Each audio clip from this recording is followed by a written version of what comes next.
Members of the Public Works and Infrastructure Committee, good morning. Please report to Committee Room 1 for quorum. Thank you.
Selected portion where it tells you which are speakers and yeah.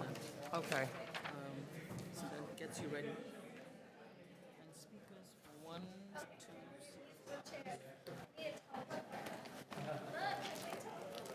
2. We're having road hockey issues here.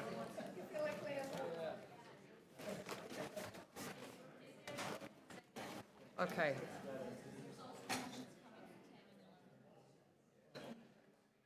I got no lipstick.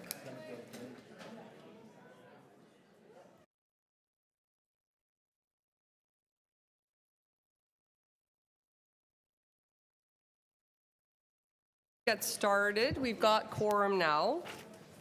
And I know there's lots on this agenda, so we better get moving, I think. But I want to welcome everyone here today, and I'd like to officially call the meeting to order, Public Works and Infrastructure Committee.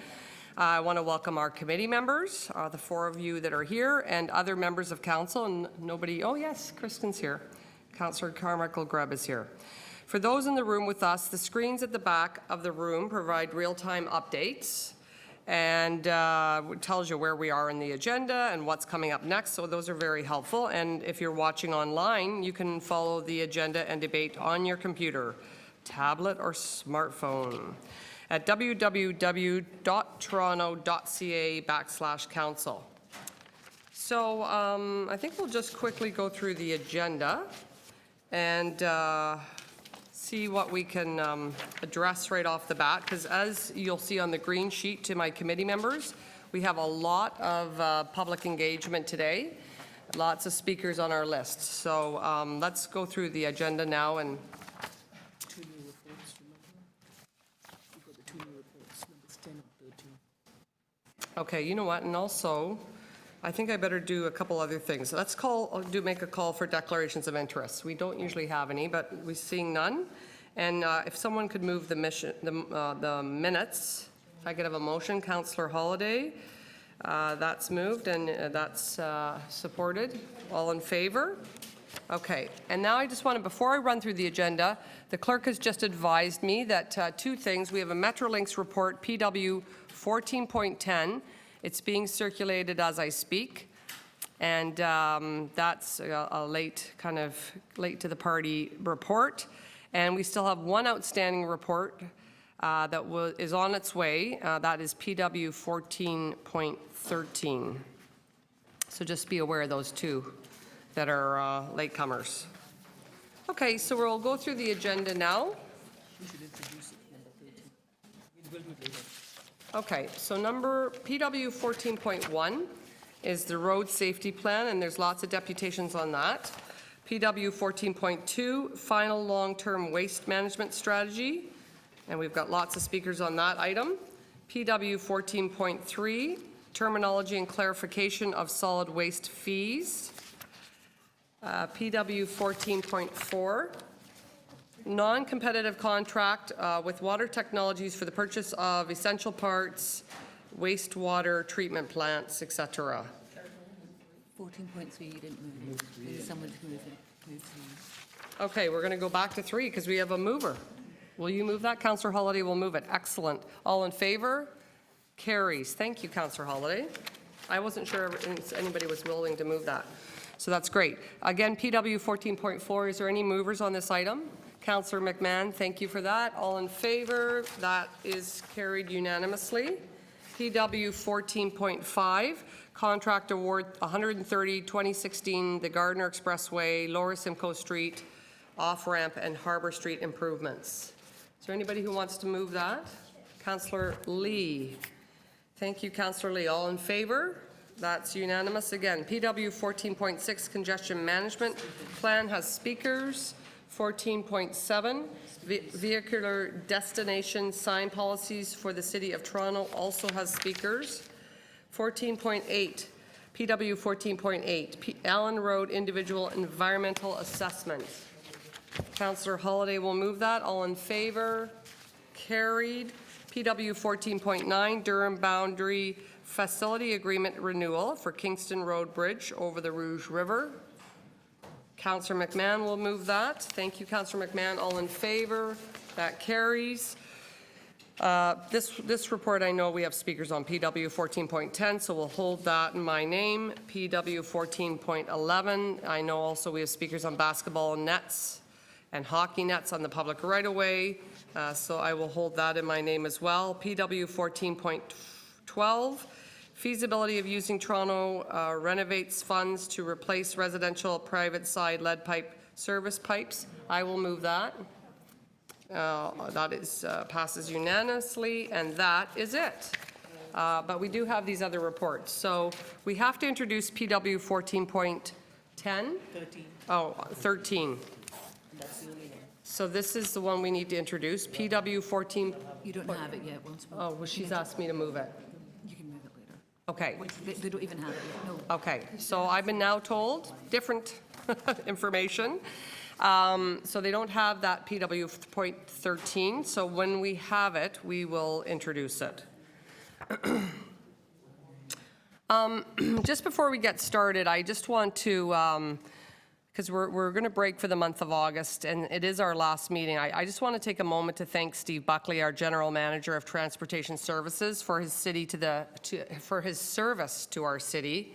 For those of you who don't know, Steve joined our city in 2012, And I think my fellow PWIC committee members will agree that Steve has been an invaluable asset to the Public Works team. He successfully led a number of initiatives in Toronto, and this is only a tiny list of what he's accomplished in a very short time. But the development and implementation of the congestion management plan, which an update of which is before us and we've just approved, or maybe there's people holding to speak on that, I can't remember. But that's an incredible initiative in itself. The development of the city's first comprehensive road safety plan, which is also before us today. The 10-year cycling network plan, which was just approved at council about 2 weeks ago, last month. The modernization of the city's traffic software systems and upgrading of our Transportation Operations Center. And if you've never been there, you should take an opportunity to visit because it's really an incredible operation. And Steve has just really brought forward a real commitment to planning for the future. He won't be here for when we tackle driverless cars, but I know he's been instrumental in shaping that report that's coming forward. And I know very much so throughout North America, he's known as a leader in his field, but also in the automated car kind of sector, which is, we're all looking forward to seeing that come to fruition. So also big data, that's been something we weren't really very versed in as a city prior to Steve's arrival. So he's really taught us how to use big data in a much better way and better understanding and managing our traffic flow in our city. And his dedication, his vision, his invaluable experience has helped us transform our transportation division. And I would like to thank him on behalf of our committee for his years of service to the City of Toronto. And we want to wish you all the best, Steve, in your future endeavors. So thank you very much for everything you've done.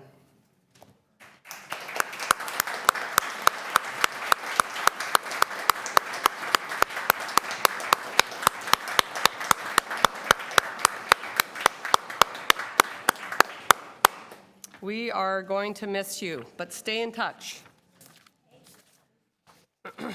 Okay, so now to the first presentation will be from the Road Safety Plan, I guess, division that pulled this together, the team.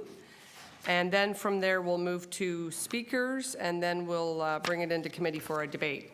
So we've got a presentation courtesy of Steve Buckley, our general manager. Good morning, everyone. Thanks for having us. I'm just going to quickly run through a short presentation on the plan itself.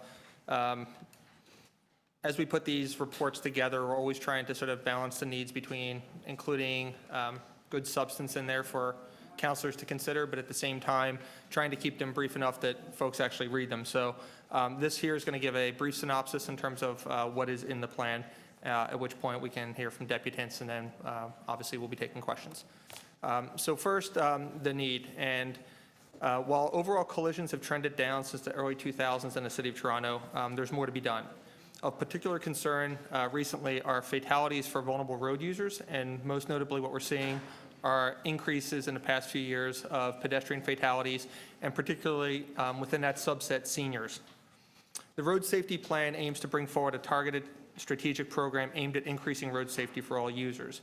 And the challenge we faced over time has been that often many of our initiatives have been one-offs that have been often staff initiated, often councillor initiated, but there was not really a comprehensive strategy. So the plan that's before you today represents the work of our team, Miles Curry and his shop, Roger Brown, and also a host of our partners and stakeholders. And in particular, I'd like to mention the Board of Health and also the Toronto Police Services, who are our primary partners in the engineering, education, and enforcement piece. So again, the chart that you'll see in front of you is focusing on traffic-related fatalities. And over the past decade, until about 2011, 2012, things have been trending in the right direction. And in our business, it's very difficult to focus on specific aspects like fatalities and try to draw firm conclusions from them. For low number events like this, anyone who's worked in the traffic-related field and statistics knows that you will see year-to-year fluctuations. So our goal has always been not necessarily focusing on hard numbers, but ensuring that we're trending in the right direction in an aggressive rate. So as you can see, through 2011, which was sort of 2010 and 11, pedestrian fatalities were making up roughly 50% of the traffic-related fatalities we had in the city of Toronto. In 2012 and 2013 in particular, we had a large increase. And as you can see, the number of fatalities associated with people in motor vehicles has been fairly steady between the range of about 10 and 15 during that period. But what we have seen is an increase primarily in the pedestrian fatalities, going from what was a low of 20 and 18 in 2010 and 2011 respectively, to 40 in 2013 and 39 in 2015. So again, while we don't want to dwell on this, again, what gave us particular pause is seeing, I'll say, the inversion of our 5-year rolling average and things moving now not in the right direction for fatalities. So again, just in terms of comparison about Toronto and how we do versus other cities, this was based on 2014 data. But looking at roadal fate collisions per 100,000 population, again, Toronto remains a relatively safe city for road safety. But again, I think our goal here is to figure out things are moving in the wrong direction, and then how do we do better. I would attribute this. Folks often ask me why Toronto seems to be so safe, and we just last week had the head of San Francisco's transportation division in, and his observation, he was asking me, why are your numbers so low? San Francisco, again, which is about 30% the size of Toronto, had 20 and 25 pedestrian fatalities in the past 2 years. So again, I attribute it a lot to the culture of the city. I think that there is sort of, while at times there are bad behavior among many drivers, I think there is a respect for safety in the city. Obviously, we need to continue to reinforce that. But at the same time, I also think it's due to the good work of our team over the past decade. I would say that transportation safety has been embedded in what we do. And again, the focus today is to figure out how we do better moving forward. So despite what was written in the media in some locations, the plan does have a vision. And again, the vision itself is on page 10 and clearly states that with the commitment of all partners, Toronto aims to eliminate all fatalities and serious injuries on city streets to create a safe and healthy city. The goal here, and again, in our business, we always look at trying to do SMART goals, aggressive but realistic, was a 20% reduction in the number of what we know now as KSIs, killed or seriously injured due to collisions, by 2026. Now, I will take full responsibility for that goal. It was a staff-developed goal. Developing goals in a field like this is challenging. And the challenge that we face is, again, there is variability in year over year. And I, particularly me leaving, did not want to set a goal that would be unachievable. And I do think that what we're seeing here is the explicit language we developed internally, which is a little clunky in terms of communicating it to the public, was trying to get the 5-year rolling average down by 20% in those 10 years. Now, that doesn't make necessarily for a smooth soundbite, but what it does do is it removes those year-to-year variations.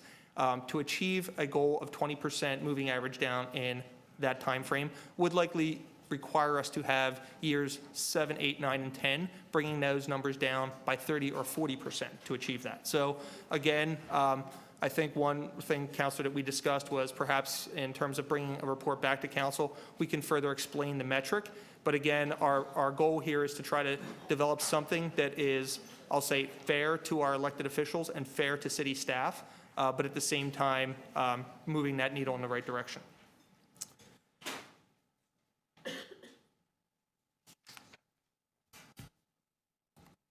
So the vision and goal of the plan, again, we wanted to have it measurable and achievable.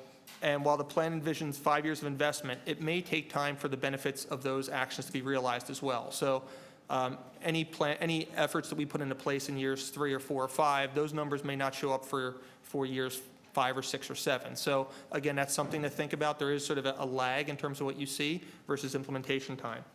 And also, the goals that we've established are in line with many of our peer cities. While some have aggressive goals of bringing 0 fatalities or 0 KSI within a 5 or 10-year period, professionally, I do not believe that that is a realistic goal. 90% of our collisions in the traffic industry are human error. We will be taking steps to improve the engineering of the city. We will be taking steps to do the enforcement within the city. We will be taking steps to do education within the city. However, again, a lot of this is a cultural change. And anyone who knows issues about human factors knows that it takes a significant time. I can point you back probably to the drunk driving campaign that started in the 1980s, where we're finally, 15, 20 years later, really seeing it take hold. Likewise, cigarette smoking. Likewise, seatbelt usage. All of these that involve human factors often take time. So again, our goal here, while perhaps criticized for not being aggressive enough, I do think it's important not to set up this program for failure. All right, a shift to KSIs. And again, this is something that historically in the industry, we've often focused on collisions per se. However, if one were to look at collisions, there are roughly 60 to 70,000 per year in the city of Toronto. It doesn't necessarily get you focused on those that are most impactful. So like many cities and many cities that have adopted Vision Zero, there is a move toward KSI, which again is focusing our efforts on killed and seriously injured. And the distinction there is that many serious injury fatalities, which often leave people hospitalized for days or impaired for the rest of their life, there's often a randomness between a person dying or being seriously injured. So the goal here, it's often just hitting their head the wrong way that can be the factor that shifts things one way or another. So our goal is to focus on intervening on those types of crashes and in those geographic locations where those that are most impactful are occurring. So again, the goal here is to focus on where societal costs are the greatest. We're getting a little bit more sophisticated in terms of our mapping and our ability to target things. So within the plan itself, while it's challenging to do in black and white, we are mapping all the different types of collisions. And the goal here is to look at doing targeted interventions of the right countermeasure at the right location. So what's up on this image here is one type of mapping that we've been doing, but literally we can map hundreds of types of collisions and try to figure out if we're seeing them consistently occurring in locations so that, again, we target our interventions in the most effective way possible. Within the plan, we had 5 emphasis areas that have been identified through a combination of our data analysis, public input, and council direction. And again, within the plan, we've categorized them as pedestrians, a focus on school children, a focus on older adults, cyclists, and aggressive and distracted driving. The full program list is identified in the report, and it shows how many of these interventions actually will affect a host of different types of the emphasis areas. So just for ease of organization, we've identified the ones that we thought would be the sort of primary benefits of a certain countermeasure, and then also all those that have secondary. So again, these are not necessarily things that are only going to affect one type of collision event. They're actually going to be beneficial to many types. And likewise, you can see the entire list of 40 measures that are in there. Now, another piece that I perhaps didn't make clear enough in the plan is that Toronto has made significant investments in traffic safety.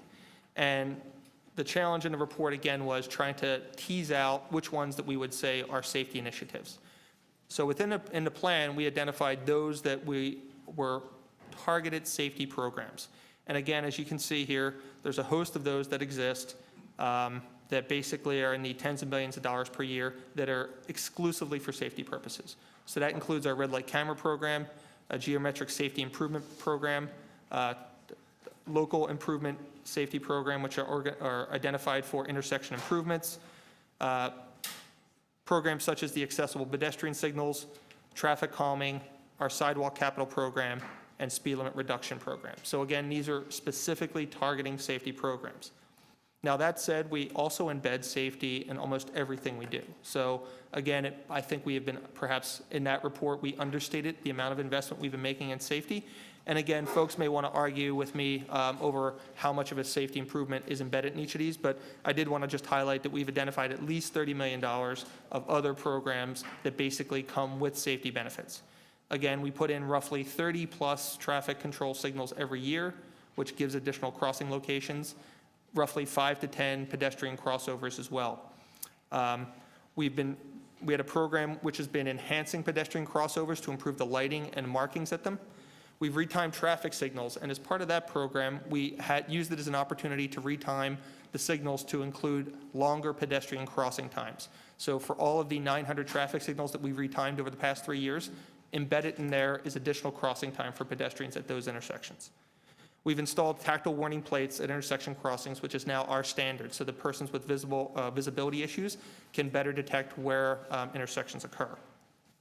We've enhanced our sidewalk maintenance in high-priority pedestrian areas and a priority network of cycling facilities.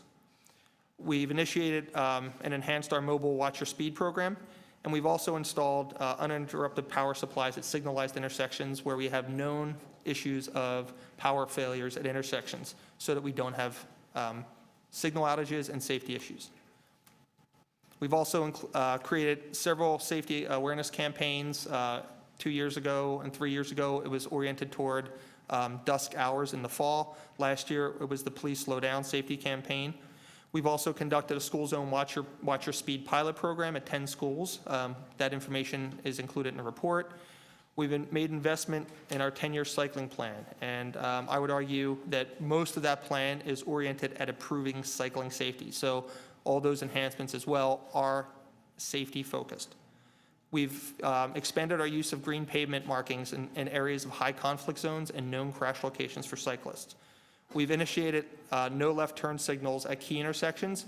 One element of it was primarily for traffic flow, but another piece was that at these key locations, we do see illegal left turns often being made in a rushed and hurried manner. And one of our about 10 to 15% of our KSIs are for left turning vehicles. So to the extent that we can sort of reduce illegal left turns, it will raise awareness for all those pedestrians on the street. We've installed reflective backboards when power outages occur. We've been addressing a backlog of sidewalk repairs throughout the city. We made additional investments in arterial resurfacing. Again, a program that folks would arguably say isn't a safety program, but I think that if anyone's driven on some of our roads in the past few years, you would know that drivers and cyclists alike are often swerving on our streets because the roads were in such disrepair. Finally, we're also looking at elements such as expressway freeway service patrols to reduce the likelihood of pedestrian fatalities on freeways, and also looking at the use of traffic assistance personnel to better manage both cyclists, pedestrians, and vehicles in intersection areas. So again, these are sorts of programs that we could perhaps include in a safety program. I would not say that any of them are, I'll say, primarily focused on that, but like I said, we are embedding safety in all that we do in transportation services. So again, next steps, as I've discussed with the chair and the mayor's office, there are additional questions that are floating out there. We will gather some of those today, and our intent is to bring some additional information back to council in advance of the July meeting to help you make a better decision. And we're also going to be looking for opportunities to advance the planning and implementation of programs in 16 and for the 17 period. So at that point, I'll conclude, and I think we'll then take deputants and then go to questions. Is that fair? You can become the chair. That could be your next job, chair of PWIC. Excellent work. Thank you very much, Steve. All right, so we're going to move to our deputations now, and we've got a number of them before us.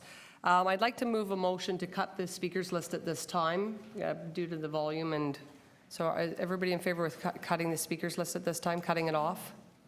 Do you want to, or it's up to the committee? Okay, so all those in favor? That carries. All right, so we're going to start with our first speaker, and that's David Stewart. David, welcome. And I'm going to run your time, 5 minutes you've got, and there's a little microphone there that you just push the button.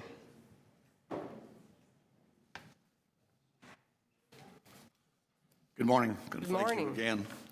My name is David Stewart, a City of Toronto resident and a retired police officer with the Toronto Police Service, with over 3 decades of expertise both as a motorcycle rider and a trainer. I've also been recognized both nationally and internationally as a motorcycle safety expert and advocate. At the PWIC meeting in October last, I attended this committee meeting and was allowed the opportunity to address my views on increasing motorcycle crash involvement in Toronto, expressing concern that the motorcycle should have a voice in any planning of the upcoming road safety plan. There were in fact approaches made to the committee by several motorcycle interests, offering expertise to devise plans for motorcycles being vulnerable road users. With the recent release of the plan, I am truly disappointed that although cyclists and certainly pedestrians have, with justification, been centred as being vulnerable road users, no mention of motorcycles in any education or enforcement plan has been made. The plan itself is an excellent plan with useful stepping up points. Since the formation of Vision Zero in Sweden many years ago, I've been working with the Swedish Motorcycle Federation with their aims for Vision Zero, and they have implemented many innovative programs for safer motorcycling. Vision Zero, even in Sweden, has not been a magic pill, and your Vision Zero does have shortcomings, one of those being that promotion of motorcycle safety is being ignored again. The plan here centres on pedestrians and cyclists as being vulnerable users and ignores motorcycle riders.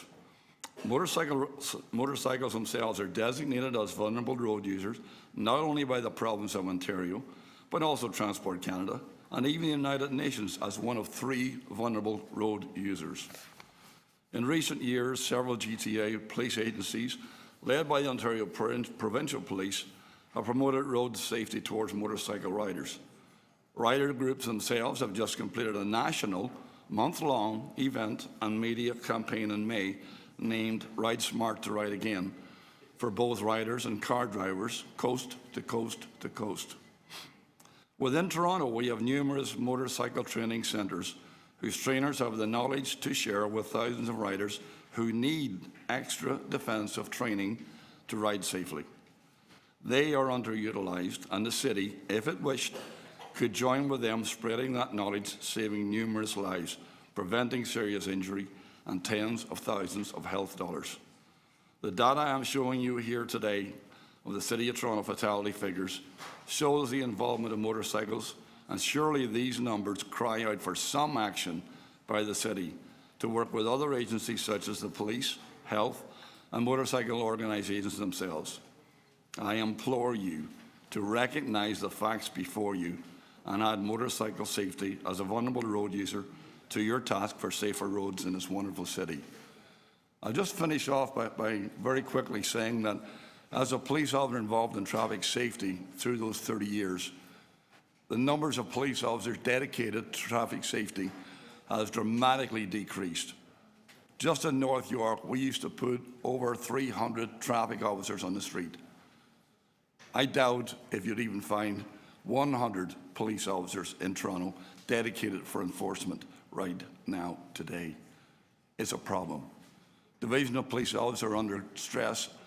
They don't have the time, most of them, for traffic, nor, I hate to say it, do they have the interest in it. And this has to come from management down to promote higher enforcement. Thank you. And any questions for the speaker? I don't see anything. Thank you very much. Oh, you do? I'm sorry. Councillor Peruzzo has a question for you. Just so so other than inclusion as you know, motorcycles as part of the plan, what concrete suggestions would you have that are emissions in the plan as it relates to motorcycle users? I don't want to take up the time of the committee. There's too many important things dealing with pedestrians and cyclists. What I'm saying is the police service themselves, who are one of the main thrusts inside the PWC Traffic Committee, they have the knowledge of where they can get the information for education and for enforcement. I'm asking them to work harder inside the committee to put forward suggestions, and if they need to come to the motorcycle organisations or myself, I am more than willing to sit down and suggest ideas worldwide to them. I guess what my question to you is, so people don't see motorcycles, right? I mean, that's really the crux of the problem. You don't hear them, you don't see them, and someone inside a 2,000-pound SUV doesn't see an approaching motorcycle as a threat in any way. How do you change that? Because that's really what motorcycle and sound. So for motorcycles, a large part of the sort of the safety of the rider is announcing their whereabouts. And announcing their whereabouts is, you're on a very, very loud machine that people can hear, and they say, oh, there's a motorcycle around, right? So people will raise their head and take a look.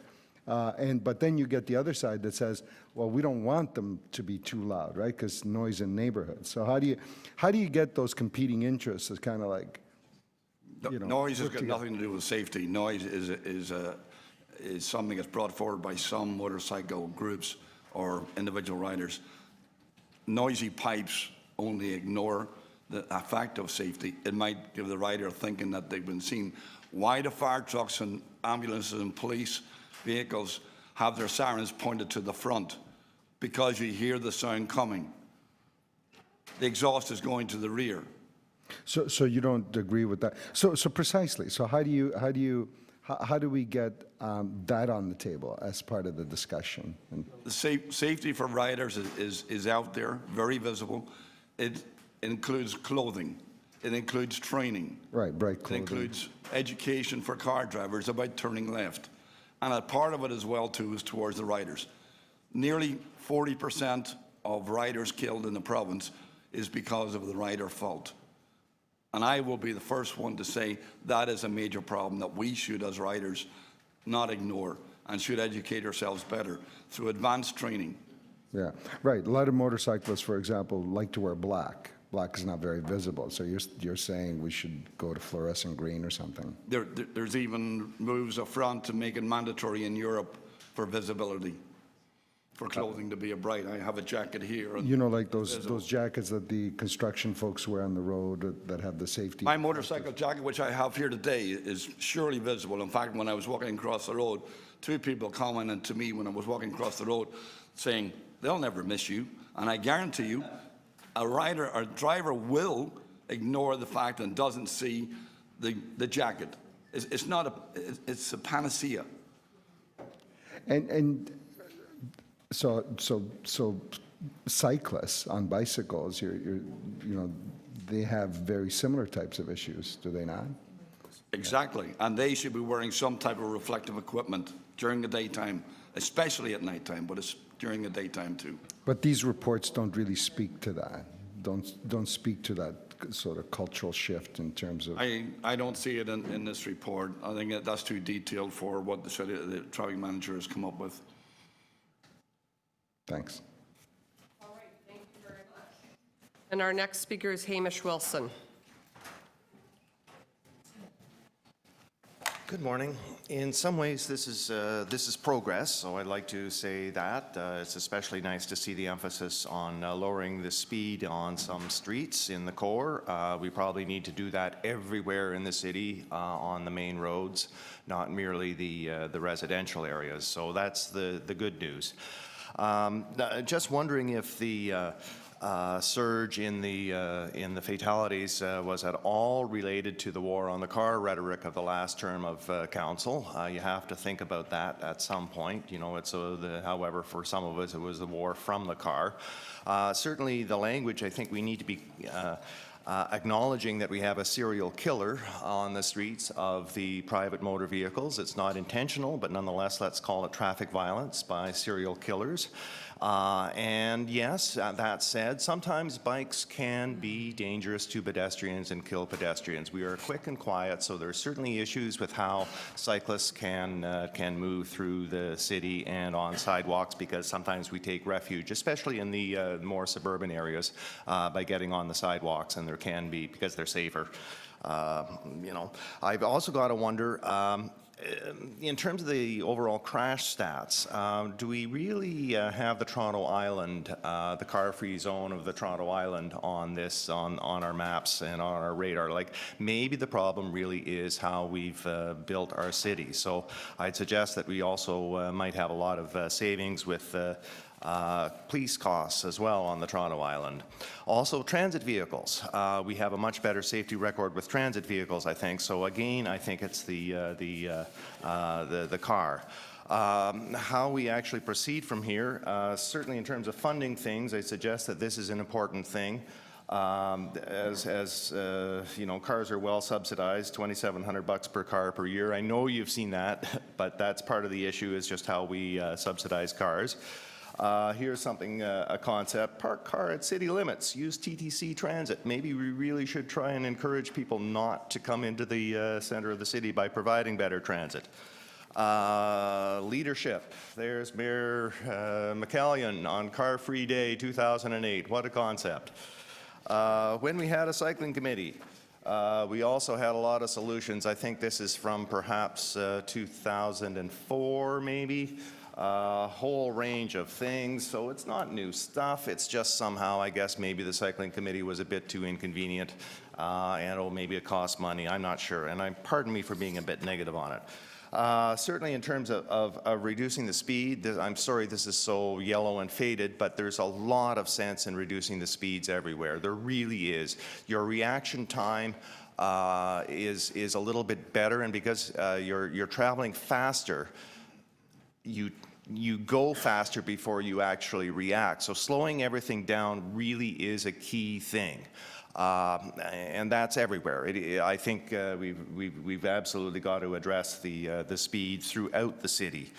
That includes enforcement. Sometimes I don't think things are well enforced. We should think of a seasonal slowdown as well. Why is it an automatic thing that we get to travel the same speed throughout the course of the year? If we have a snow event or winter time and less light, why don't we just, like, from, say, November 7th to sometime in late February, say, hey, no, it's 10 kilometers less an hour.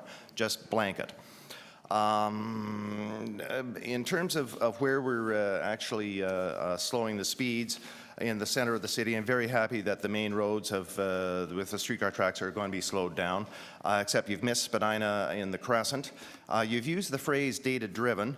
I'm afraid I'm a little bit skeptical of that, because you've missed the streetcar tracks in the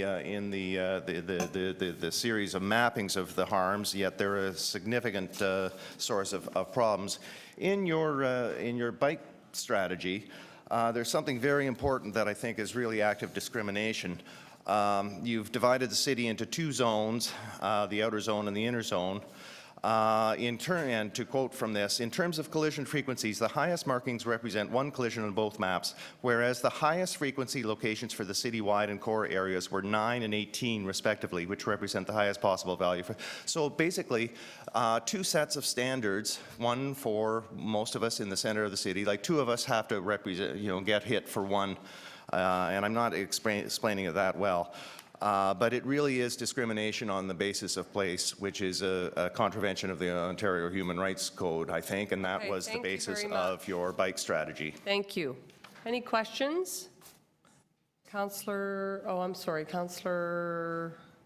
Doucette. No, I knew your name. I was just trying to place. So Councillor Doucette will go first, and then Councillor Perruzza. Go ahead. Thank you very much. Talking about speeds, I liked your very, very small little thing about basically reducing our local residential streets to 30 kilometers. Would you agree that we shouldn't just be doing this in the downtown core? We should be doing it in the suburbs as well? Absolutely. You look at where the pedestrians are getting hurt. It's predominantly, it seems, in the outer older suburban areas. So absolutely reducing the speeds everywhere. That's got to happen, because I value every life. So I think you should as well, and I know you do. But reducing the speeds, and unfortunately, the way that this, my impression is that the way the suburbs are designed, there's more pavement. So the design of the road is like more expansive, so therefore everybody speeds up, which is a problem with wider curb lanes and width. So yes. And had you noticed Appendix 6, which is the proposed amendments to speed limits? they all seem to stop at the downtown boundaries. Did you notice that as well? Yes, and to some extent I'm happy because it takes so long to get nothing done in the center of the city, it feels like. So the dominoes have to fall somewhere. Certainly in terms of cycling, let me see, this is something that the West End cyclists wanted to see. So, you know, some safety, increased safety on predominantly the east-west roads. I agree it's core-centric, but at the same time, yes, please. And these are particularly difficult to deal with because of the streetcar tracks. And one of the things that would be nice to have happen to improve our safety is to have a ticketing campaign. This isn't in the report, but every time vehicles are parked too far out from the curb, ticket them, because we need the space for our safe passage. So yes, it is core-centric. They missed Spadina Crescent, which is a real problem, but we have to start somewhere, please. Thank you very much for coming today. Thank you.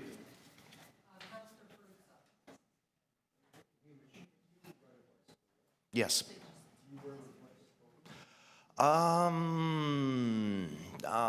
tend, yes, at times, in the wintertime especially. It should be made mandatory No. for cyclists. No, I would disagree. Thank you. Thank you.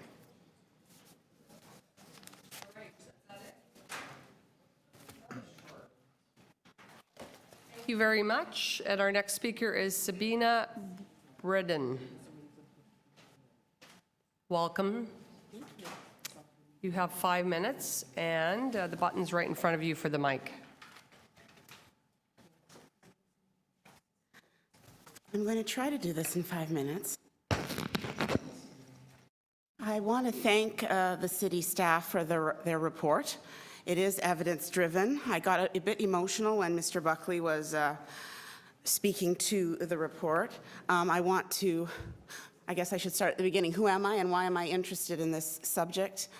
I am presenting myself as a Toronto driver. I'm just a resident. I'm a resident of North York, as we were talking a little bit about the suburbs. I am a resident of North York who walks to the subway every morning, Finch Station, and walks to work at Wellesley, so from Wellesley Station. So I know the downtown side, but I want to speak about the North York side. I'm also a North York resident who lives on a residential street that has had 4 pedestrian collisions in the last 5 years, 2 deaths. Our last death occurred, it was pedestrian fatality number 4 of 2016, 84-year-old man on Wedgwood Drive. That was 2 months after we petitioned, our residents petitioned the city for help. We asked for speed bumps. We put a petition together. So I've been working with city staff and through my counselor's office for the last 8 months. I was beyond sick of the situation in the city 8 months ago, and I waited for this report. I waited for it. And I do congratulate you. It is evidence-driven, and I ask you, councillors, not to allow city staff who are paid to keep churning stuff out to tell you that statistics are saying that it's okay. It's not okay, and the statistics, don't let them lie to you. Don't let the statistics tell you that there isn't an issue. Mr. Buckley made a few references which I really liked, and that's going to be the point of my presentation. He made references to Toronto culture, which is not part of the city staff's job to necessarily measure, but I can speak to it, and I'd like you to think about it.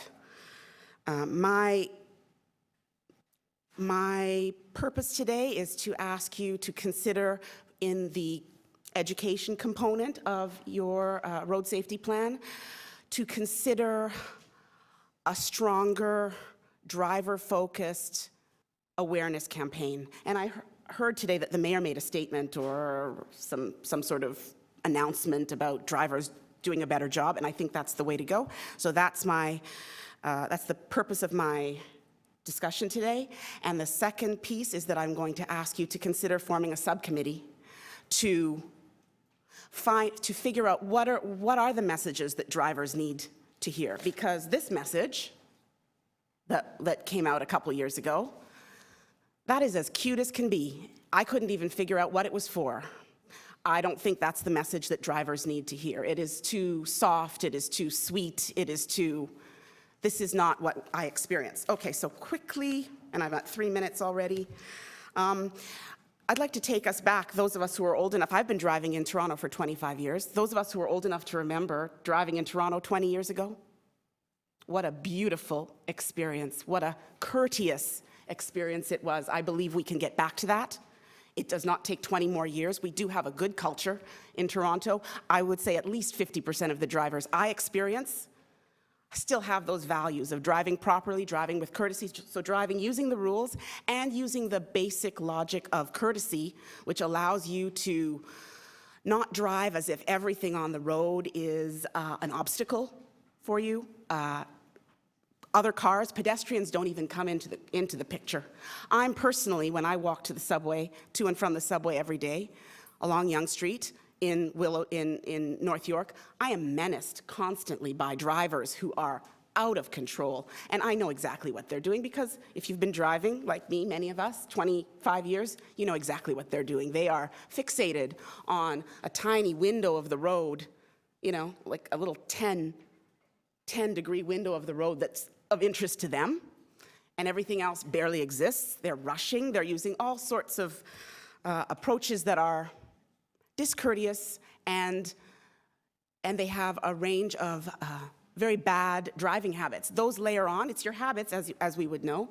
It's your habits that eventually, bad driving habits that add up to, you know, the probability that you're going to be the cause of a collision.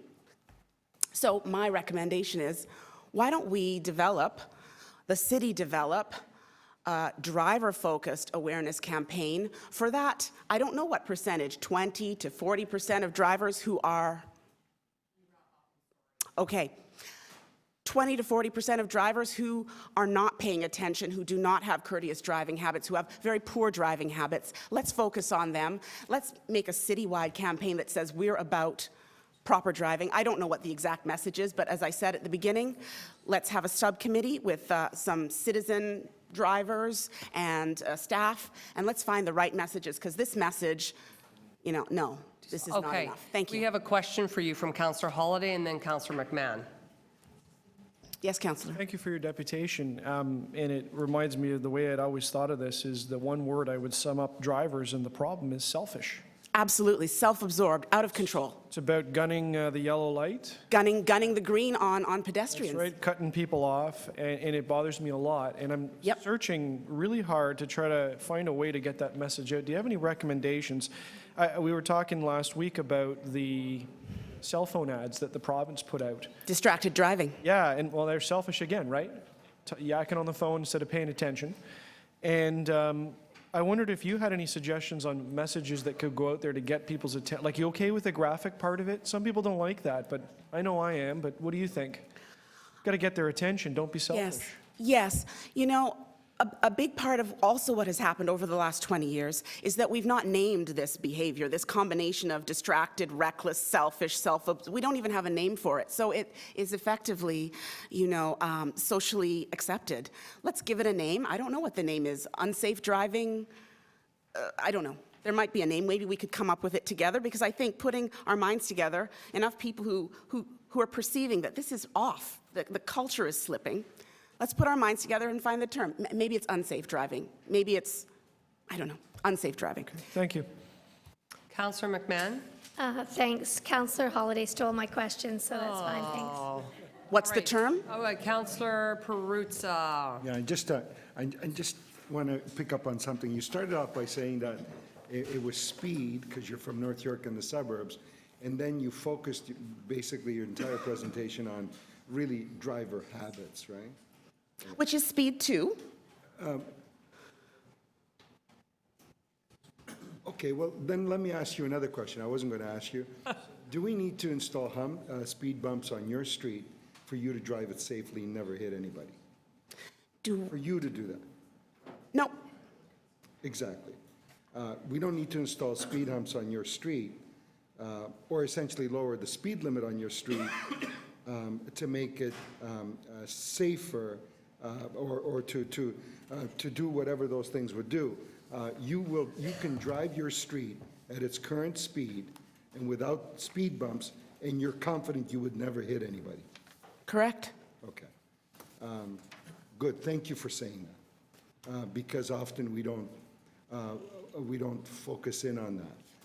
And we spend a lot of money sometimes on measures, on bringing in measures that really don't alter, the problem habits. I agree. So thank you for focusing in on the real issue, and that is people who don't pay attention to what they're doing and then therefore put themselves at risk and put others at risk, irrespective of where they're driving and what speed they're driving at. Thank you. Thank you very much. That's all the questions for you. Thank you for being here today. Jared Cole is next.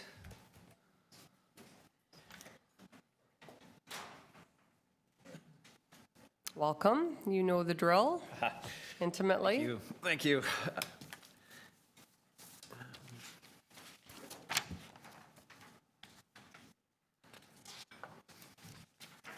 Good morning. Chair Robinson, members of the Public Works and Infrastructure Committee. My name is Jared Kolb, and I'm Executive Director of Cycle Toronto. Last year, 64 people died in traffic collisions on Toronto streets. If that many people died in a plane crash in Toronto, how would we respond? Would we say, well, accidents happen? No, we'd declare a state of emergency. The Road Safety Plan proposes a 20% reduction in killed or seriously injured people by 2026. The plan proposes spending $68 million over 5 years, $40 million of which is new money.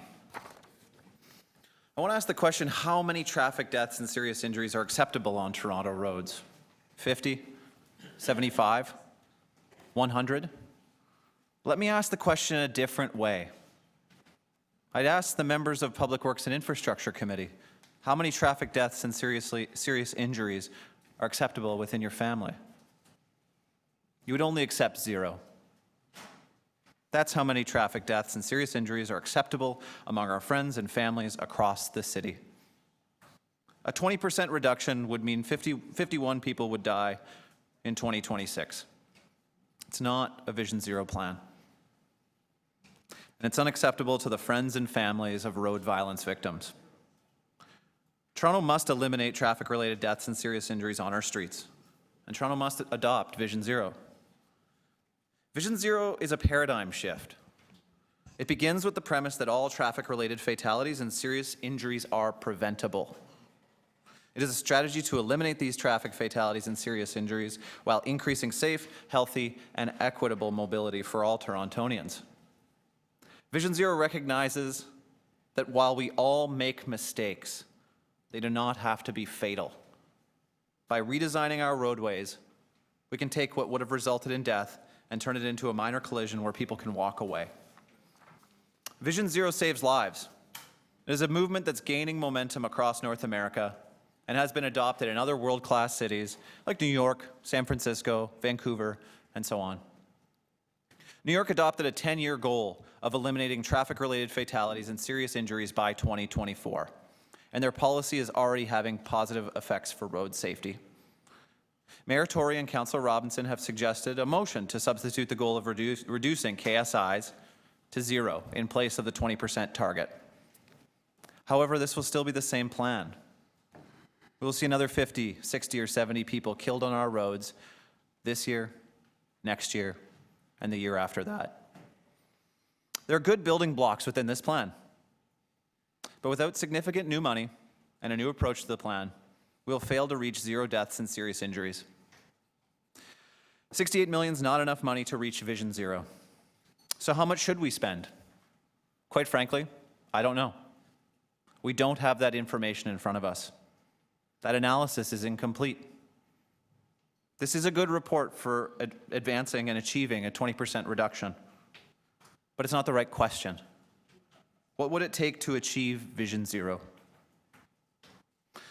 Mayor Tory and City Council have prioritized spending $500 million on an elevated highway, and late last week we learned that the Scarborough subway extension will cost an additional $900 million. Why would we prioritize solving congestion over saving people's lives? We can afford to achieve Vision Zero. It's our moral responsibility. Traffic-related fatalities and serious injuries in Toronto are not acceptable. We must commit to eliminating them within the next 10 years, and we must commit to Vision Zero. Thank you. Thank you. And we've got a question for you, Councillor Davis. You raised the question I was going to ask our staff as well, which is how much is enough, and how do we compare to other municipalities? What are the benchmarks? Is it a certain percentage of our overall spending within the transportation division? Is it, I don't know, in terms of spending. Are you aware of how they benchmark or measure spending and commitment to pedestrian and cycling or safety initiatives in other cities or other jurisdictions? I don't have that information in front of me. I think future deputants do. One thing that I can say is, we're spending over 150 million on cycling, the cycling network over the next 10 years, which I think is a fantastic investment. 50% of Torontonians are cyclists. This is super back of the napkin, but 50% are cyclists. If we're spending 150 million on, cycling safety through that intervention, what would be the appropriate amount for a city of pedestrians? Again, I think that the analysis on that is incomplete and that we need to hear more on that. I see, a list of current initiatives, and I know all of them are good, but I don't get a sense of how effective one initiative versus another may be. For instance, the T-slip projects, which physically reconfigure, redesign intersections. We spend X number of dollars on, and we do X number of intersections, but in the overall context, I don't know how many are left to do, or... Right. So, and that's one type of intervention, it's Right. more capital. Do you have a sense of other recommendations that we ought to be, that are of, I hate to ask to rank or prioritize? Right. Yeah, looking at, reviewing the list, the advanced greens for pedestrians, of course, is, I think, a really important intervention. We're looking at, under the current plan, installing 11 over the next 5 years. At a price of about $600,000. That's, to me, seems a really important intervention that we can do more of. New corner radius design, again, another really important intervention. We're looking at installing 10 over the next 5 years at a ticket price of $960,000. Doing more intersections on a faster timeline. From our perspective, these would all be components that would be featured in a Vision Zero plan. But we had with respect to the bikeway network plan, we had 5 options that came forward. An $8 million option right down to a $25 million option. We don't have that in front of us. And so I think that's those kinds of elements are really important, I think, for decision makers to properly gauge how we should come at this question. Right. So in occupational health and safety, we set a zero injuries target, but we also had incremental targets to achieve over time that held us very focused and accountable in the immediate term, as opposed to the longer term target. Could you see us having those as well? Potentially. Okay. And finally, I guess it's all just a matter of how much political will there is to spend money and to commit to these kinds of investments. I take your point about the other expenditures, and I presume as we go through the budget process, we will hear from the same community about commitments to these kinds of expenditures? I imagine so, yes. You'll be there? I'm sure. Yep. Thank you. Okay, other questions? We've got one from Councillor Holiday. Thank you, Chair. Hi, Jared. Thank you for your deputation. One of the things you opened up by saying, how many deaths are okay, and how do we balance that against other, worries that we've got in the city. So we've got deaths from gun violence, we've got deaths from fires, drug overdoses. How does this fix in the mix of all of the pressures that we've got of trying to reduce dangers around here? Well, I think it's an important question. I would suggest that, I'm not an expert in those other areas, and I need to leave that to the decision makers.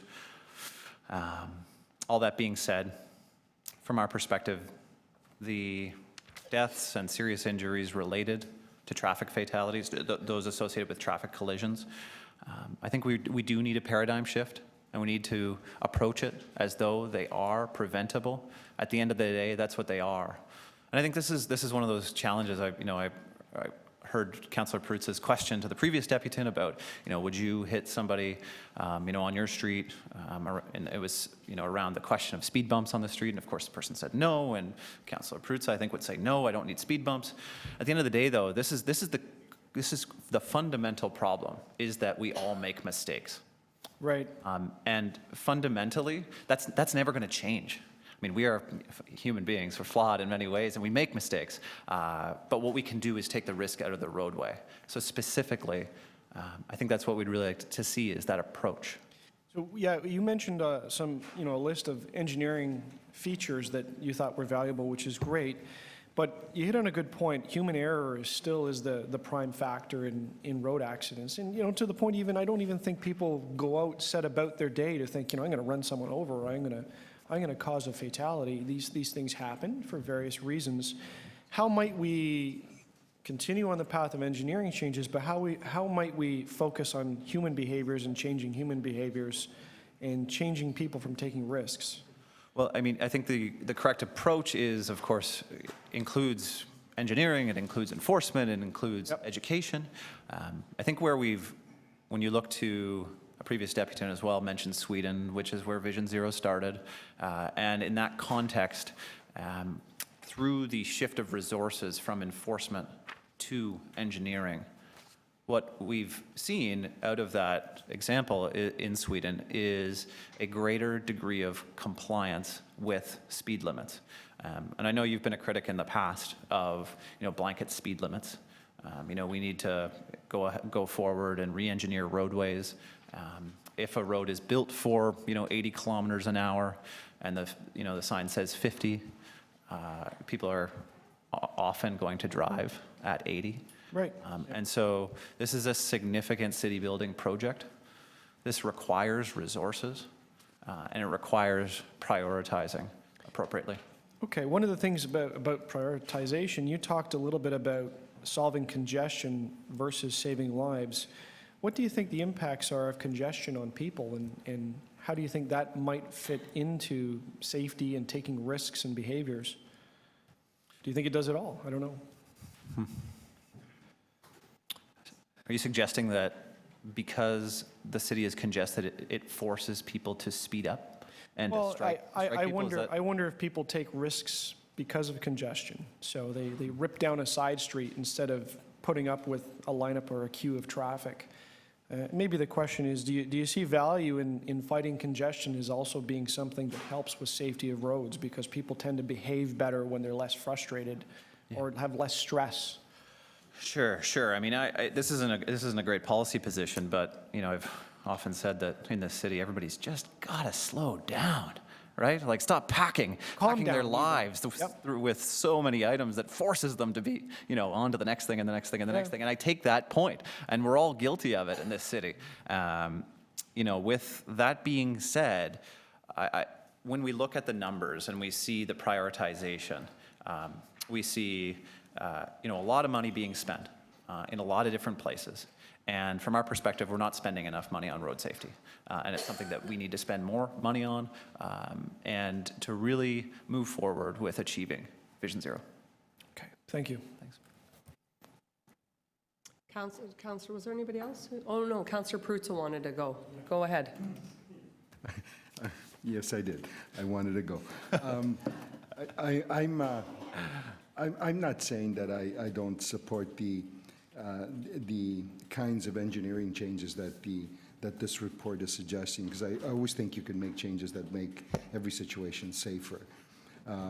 But I think the previous deputy hit on something that, quite frankly, we don't factor into this equation enough. I'll give you an example. With one of my coworkers, we went over next door, rented 2 bikes, and we went to check out the bike lanes on Adelaide Street, for example. Because somebody told me that they were safe, and we're trying to create safe cycling lanes on Finch Avenue along the LRT route, for example. So we went to see these lanes. So my colleague is riding to my right, I'm riding to the left, I'm more sort of in the middle of the road, and I have a SUV guy pulls up. He's in a truck and rolls down the window, yells out, "Hey, get over, get on the other side of the road. Why are you in the lane?" I looked over and I said, "Because I have every right to be in this lane, just like you do." He didn't know that. I'm sure of it. I'm sure he pulled away, and he didn't know that as a cyclist, I was entitled to the lane like he was. So how do we better educate people to understand that? Well, I think that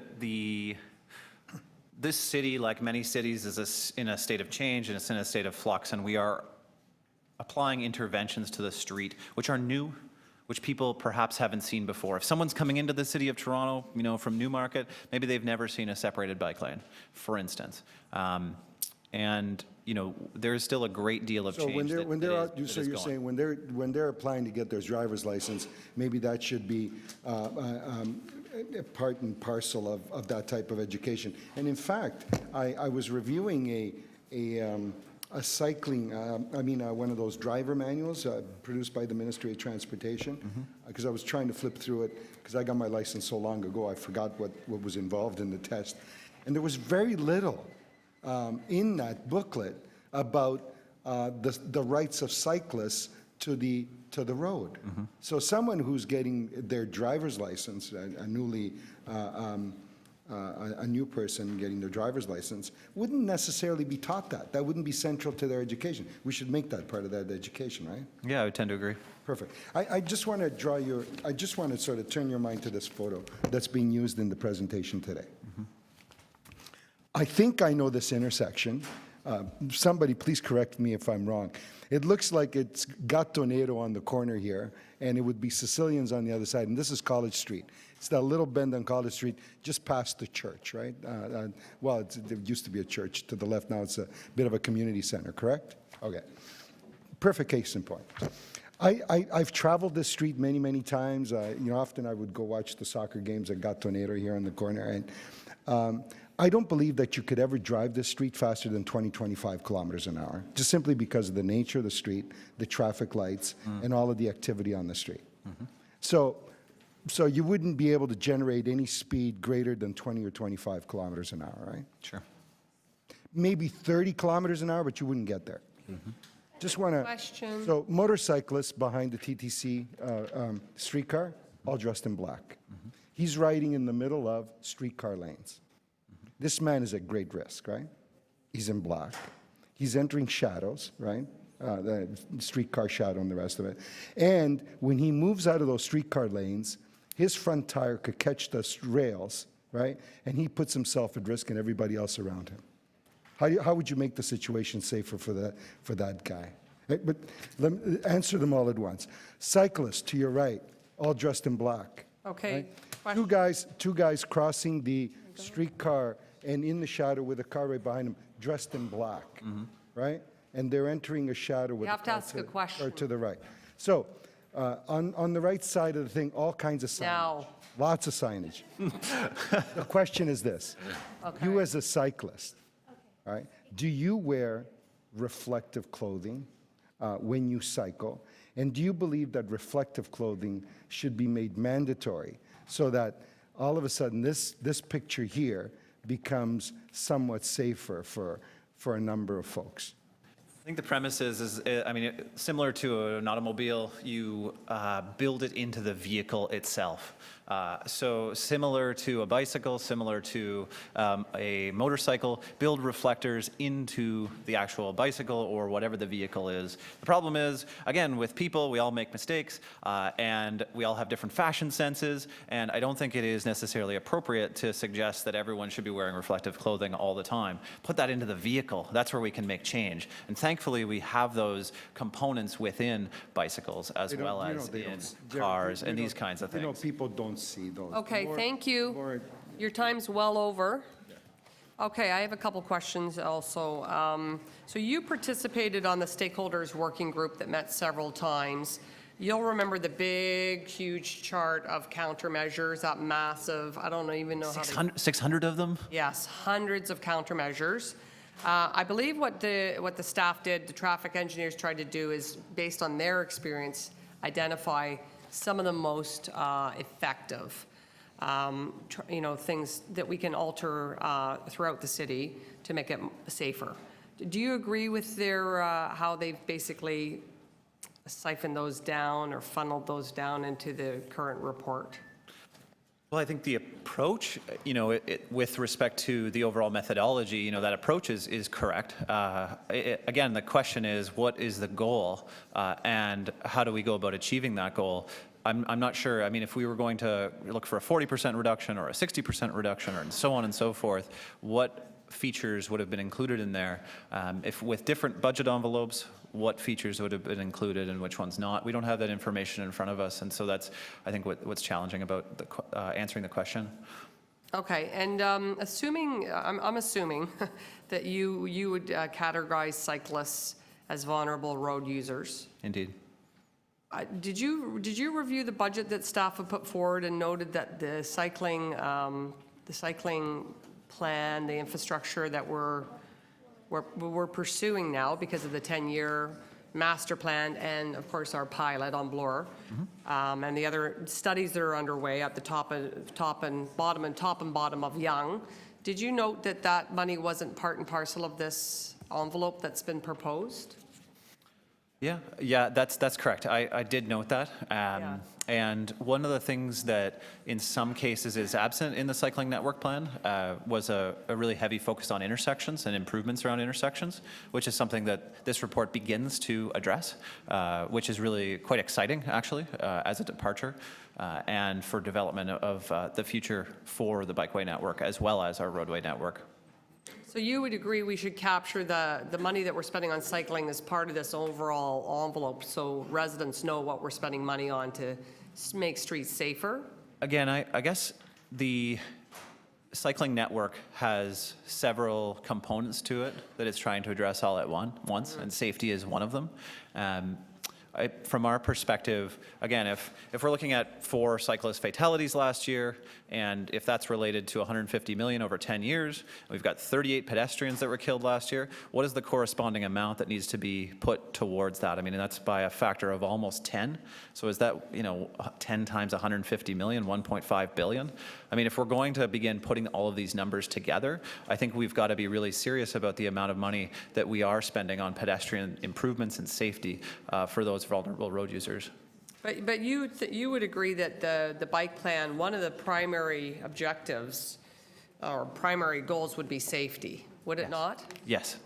That's my perspective. It was one of the primary goals, that's right. Yes, I think so too. Yep. Okay, and there's been a few critics on this report, largely around the goal that was set out. Is there something that you can say that you feel good about now that we actually have a plan, which we didn't before, and what some of the countermeasures that you're excited about seeing come to fruition in the report? Yeah, like I said to Councillor Davis's question, with respect to the improvements to curb radii, improvements to leading pedestrian signals, those things I think are important, I think it's challenging that we're only doing a handful of them over the next 5 years. We needed to be doing many more. And from our perspective, it just looks as though this report is incomplete. And I remember being, a teacher's assistant when, being in my master's degree, and a report that would come in that was needed development, and we'd send it back and say, resubmit. And from our perspective, there's a lot of good things here, but we need to see further development in I would suggest, a very important way to go ahead to lay out the groundwork for achieving Vision Zero. And I don't think we've seen that here, and so I think that needs more development. Okay.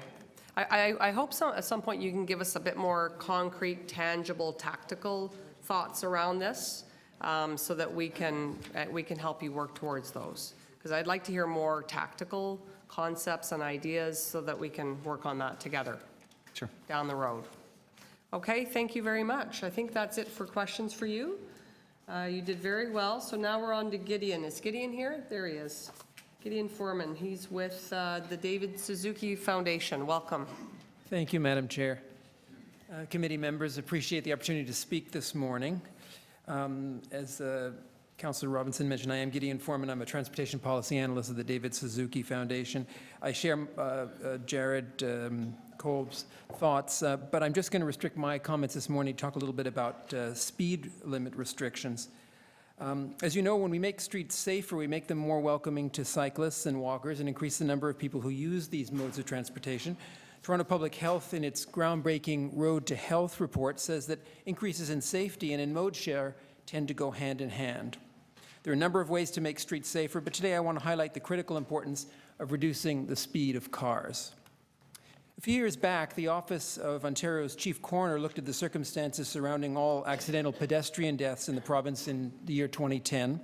The coroner found that a full 2/3, 67%, happened on roads with posted speeds above 50 kilometers per hour, and only 5% were on roadways that were less than 50 kilometers per hour. Based on this and other findings, the coroner recommended that the Ministry of Transportation allow municipalities to reduce their default speed limit on residential streets from 50 to 40 kilometers per hour. And in fact, the coroner even suggested that municipalities consider cutting it to 30 kilometers per hour. Why these recommendations? Because, in a word, lower speed limits save lives. That's also the lesson that's been drawn by Toronto Public Health. Toronto Public Health cites data from the World Health Organization showing that, and I quote, "A pedestrian is 8 times more likely to die as a result of a collision when a vehicle is going 50 kilometers per hour than when it is going 30 kilometers per hour." And that's from the World Health Organization work that they did in 2004. And Toronto Public Health concludes, quote, "The greatly increased probability of death or serious injury when hit by a vehicle traveling 50 kilometers per hour compared with 40 provides compelling evidence to reduce the typical citywide speed limit in Toronto from 50 to 40, unquote." And that's Toronto Public Health's recommendation. Interestingly, Toronto Public Health also makes the point that reducing speed limits would be relatively inexpensive to implement. It's an important consideration. So in sum, our municipal and our provincial health authorities are telling us that reducing speed limits by 10 kilometers or more is good public policy. Doing so would not cost a lot of money and would vastly increase the chances for cyclists and pedestrians to survive accidents involving motor vehicles. The road safety plan must commit to 0 traffic-related deaths and injuries, and I completely agree with Jared in this respect, not just the 20% that's currently proposed. And that means taking smart, evidence-based action. Reducing speed limits by at least 10 kilometers per hour is a vital first step. Thank you, Madam Chair, members of the committee, and I'd be happy to answer any questions. Yep, we've got one for you already. Councillor Davis. I'm just wondering if you could answer the same question about interventions and their effectiveness. Is there literature to, we've got a list of however many, 40 programs. Some are capital, reconfiguring intersections and so on. Have you got research that demonstrates what are the most effective strategies that we should be investing more in? I don't have that at my fingertips. For the purposes of today, we just did the research on the speed limits piece. Okay, I can get you that, but I don't want to mislead you. I don't have that for you right now. okay. The other one that intrigues me a great deal is turn restrictions and no right-hand turns. And I know that it's being recommended that we increase the number of no right-hand turns. There's a province in Canada that has no right-hand turns at all, and I'm wondering, and other jurisdictions, if you can, do you know about the effectiveness of? Yeah, I don't have the statistics on that. I think anecdotally, it's certainly the case that when you do that, you make streets safer for pedestrians and for cyclists, and that's all to the good in terms of promoting safety. I don't have the numbers right in front of me. Okay, thank you. Oh, there's no chair. Thank you very much. Quick question about speed. Would you agree that even our arterial roads should not go from 50 to 40 to 30? They should be consistent, unless you're in a school zone, obviously. Consistency is important. I mean, we want to try to lower speed limits as much as we can on both arterials and residential roads. I think the report is a good start on that. I'm not sure that quite answers your question, Councillor. Just consistency, that's the word I was looking for, because I'll be asking staff for Consistency, so by that you mean the same speed limit for residential and arterial, or within residential it's all the same? On one actual arterial road. So if you take one arterial Yes. road and you start at 50, then go to 30, and then go to 40, does that confuse drivers, Yes, I think that is an issue. cyclists, everybody? So if we're talking about Yonge Street, for example, it should be one consistent speed right from the waterfront up to Steeles. Yes, no, I think that makes perfect sense. Thank you very much. Councillor Holiday. Thank you for coming. And, Pleasure. you've touched on a subject that is very difficult for many councillors in dealing with local issues about speeding on roadways, and few people that would not disagree with you, in thinking that people need to slow down. One of the struggles that we have is often people propose interventions on, I'm going to say, their roadway, in the street in front of their home, and a common one is stop signs. Got to have a stop sign here. There's people ripping down my street. I know that you are a specialist in environment and climate change. How do you feel about those interventions? So it's about balancing that notion that, let's throw a stop sign in there and get people to slow down. Maybe, because maybe they might actually speed up afterwards. But we know that those stop signs produce localized emissions. You've got to brake the car, and then you need to accelerate again. And we can talk all about getting people out of their cars, which is a different notion, but do you have some thoughts on how we can balance the two? Because you can change the speed limit, people may not necessarily drive slower, or you can insert these interventions that bring cars to a stop or halt and produce more greenhouse gas. How do we resolve that? So it's an important question you raise. It's not easily answered. There are some issues around people stopping, and yes, then they speed up, and there's emissions from that. But I think where we want to be overall, Councillor, is a city that's friendlier to walking and cycling, because we need to incentivize people to leave the car at home more and use other methods, particularly transit, cycling, and walking more. And the way we do that, in my view, Councillor, based on the research I've looked at, the experts I've spoken to, is that we do a whole range of things. We do the bike plan, we bring in separated bike lanes, and yes, we lower speed limits. All the research I've looked at suggests that when you lower speed limits, you incentivize cycling. And so I think we need, and walking, when you make it safer. And so I think we need to do that. And in terms of the question about the stop signs, I don't know the specifics in your particular ward, but in general, when you make streets safer, people walk and cycle more, and they leave the car at home more, and that's all to the good in terms of environmental protection and safety. Okay, thank you. Yes. I don't think anybody else does, so I'll go next. I know you're also a big proponent of cycling, safe Indeed. cycling in the city, and I forgot to ask Jared a question, so can you channel him for 1 minute for me? I don't know if I'm up to chair. I have huge respect for Jared. I don't know if I'm able to channel him, but I'll do my best. Okay, well, do your best. So Richmond, I noted in the report, Richmond and Adelaide, they didn't propose reducing the speed limit there. Given that we haven't, we had this whole endeavor going, the pilot and the extension, do you think that would be a good place to do that, to propose a reduction? I think wherever we can reduce speed limits, we should do so.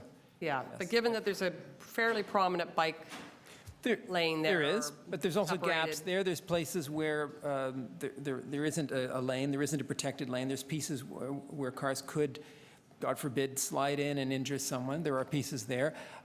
It's an extremely dense part of the city. I spend time, my office is right near there, so there's a huge number of people walking there. I don't need to tell you, a huge amount of condo development along there. Yes. All of which means that I think all of us would be safer if we were to slow down the speed limits. And I think it'd also be a boon to drivers. I mean, their reaction time, I don't need to tell you, is much enhanced when they're going more slowly. So I think in terms of protecting drivers and cyclists and pedestrians, yes, I would support reducing speed limits there in Richmond and Adelaide. Okay, excellent, good work. Thank you for coming here today and being part of this. Thank you, Councillor. We're going to move on to our next speaker, William Brown. Welcome, William.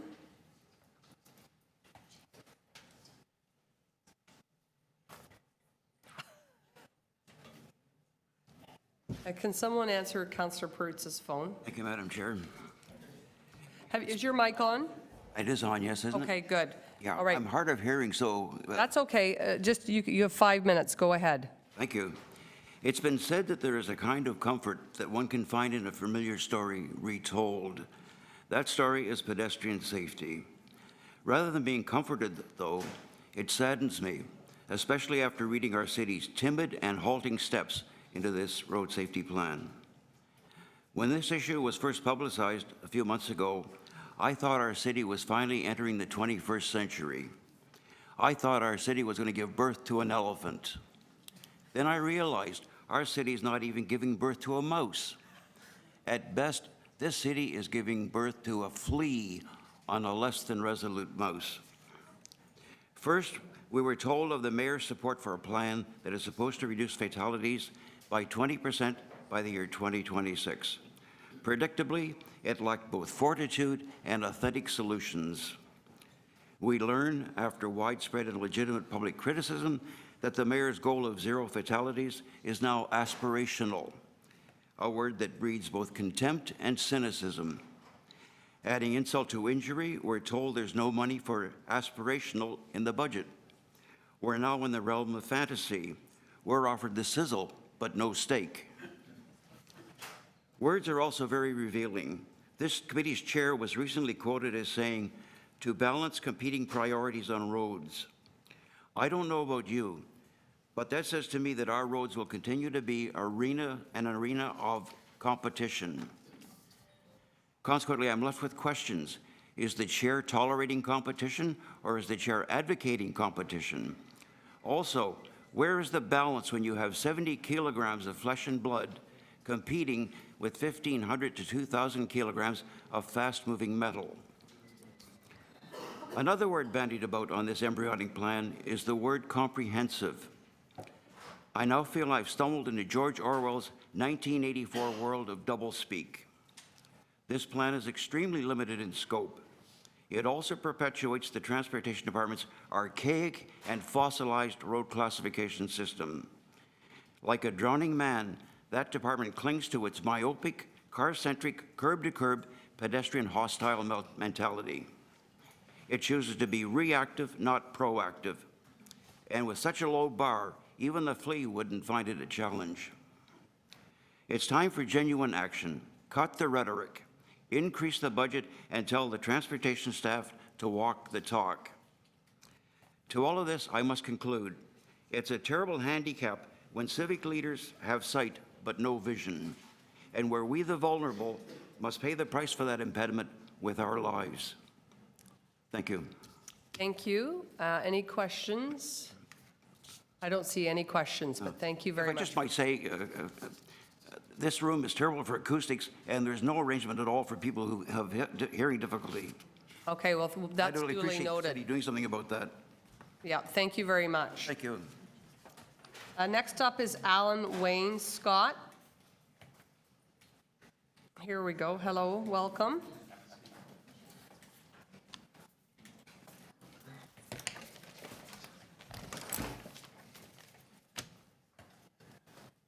I'd ask permission to approach the committee for just a moment. Got something for each member? Can you speak?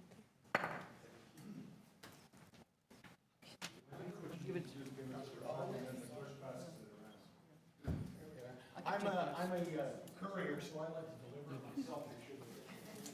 No, it's okay. Okay, I've never been professionally couriered. Okay, well, first of all, I'm thrilled to, are we on here? I'm thrilled to be able to again address this committee, and I'm just thrilled that we're having a nuanced, intelligent conversation about all this stuff. It's about time.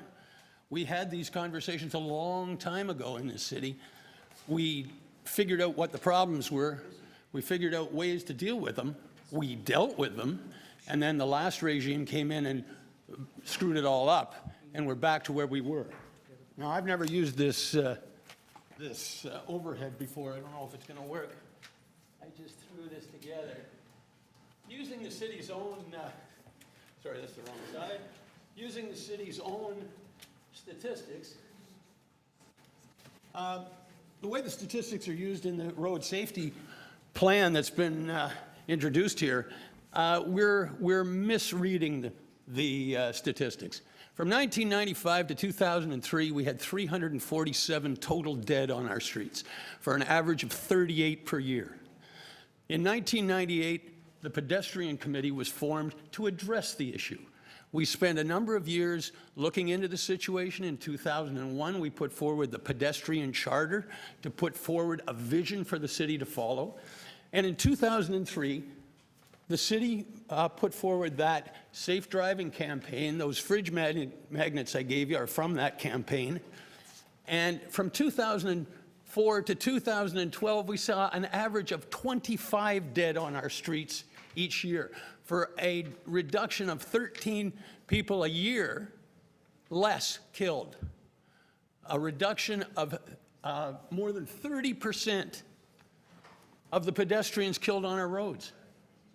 Why doesn't this plan reflect the successes we've had, the way we know how to address these situations, and incorporate that back into moving from the terrible, terrible shame that the city invited when we had Mayor Ford and former Quick Chair Denzelman and Wong making our streets purposefully less safe for the citizens they were elected to serve. We have now gone up from 2013 to 2015. We're back ahead of where we were before. We now have 39 dead a year as an average. Why is this happening? And why does the road safety plan not reflect this reality? It's astounding. Now, I've been identified when, Councillor Robinson, when we met earlier this week, you said to me, oh, I know you, you're the activist. Well, when the Pedestrian Committee first got together, councillors referred to us as an activist committee after a couple years, and that's why they stopped listening to us. Activism seems to have a negative connotation for a lot of councillors. I guess we're in the way. We make too much noise. We speak truth to power, and we bring these issues forward. But I'm not an activist. I don't look at myself that way. I've never been paid for any of this stuff that I've been doing for the last 35 years to make our city safer.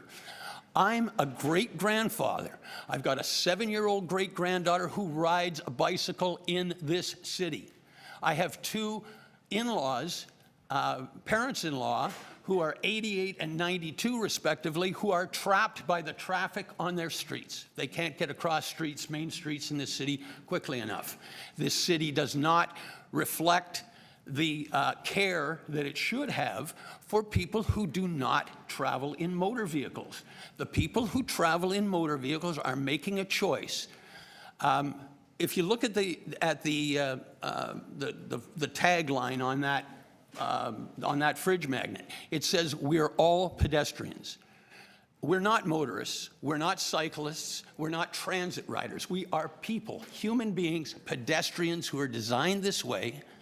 and we make choices individually as to how we will help ourselves move around the city. We are all one. You asked Councillor Holladay, what can we do to get back to a more civilized way of looking at this whole discussion? This is it. It's not a fight. There's no them. It's all us. Yeah. And until we reflect that in what we do, we're not going to get anywhere. Thank you very much. Any questions? Councillor Holladay has a question for you. Good stuff.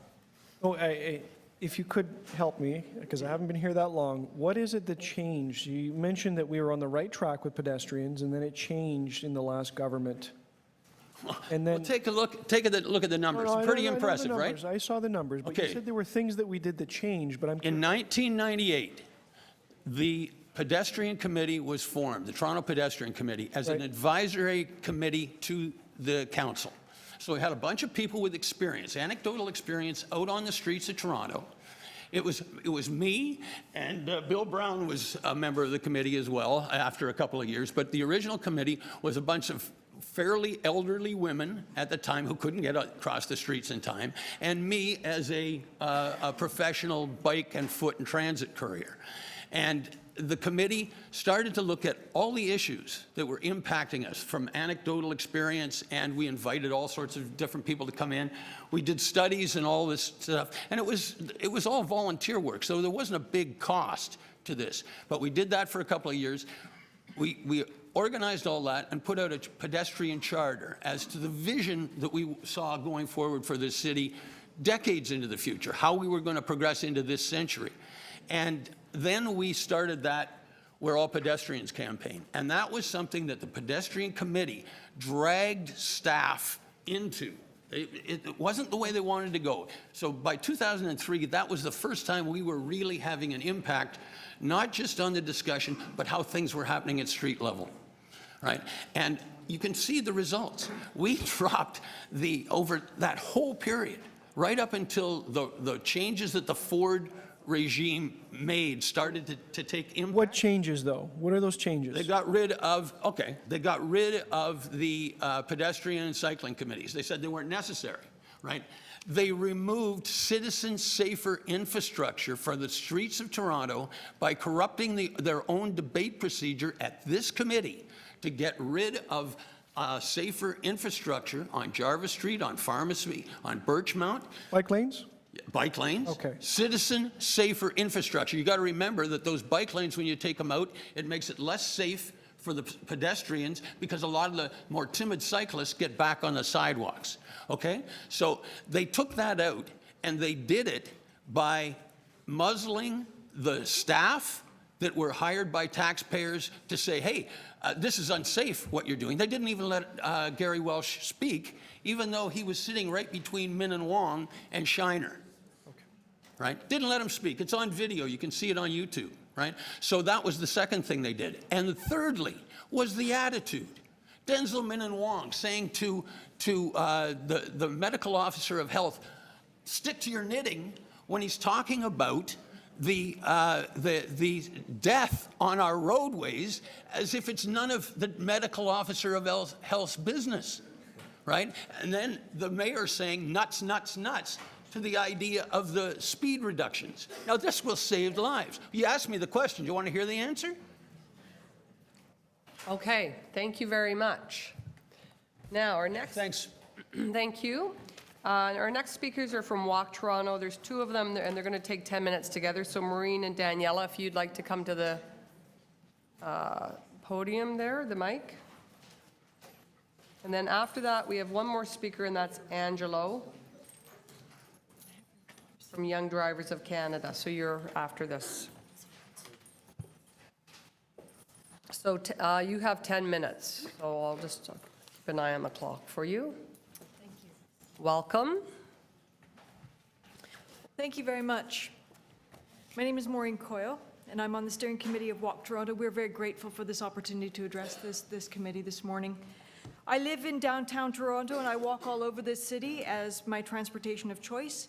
Walk Toronto members live and work across Toronto in virtually every ward of the city. The road safety plan is the blueprint the city will use for the creation of a public realm built for shared use that will be in place for decades, if not generations to come. It is arguably the most important public works project of this council term and likely one of the most significant municipal policies of the 21st century. To approach road safety from the perspective of selected improvements and inconsistently applied policy changes, as this plan before this committee does, is a mistake.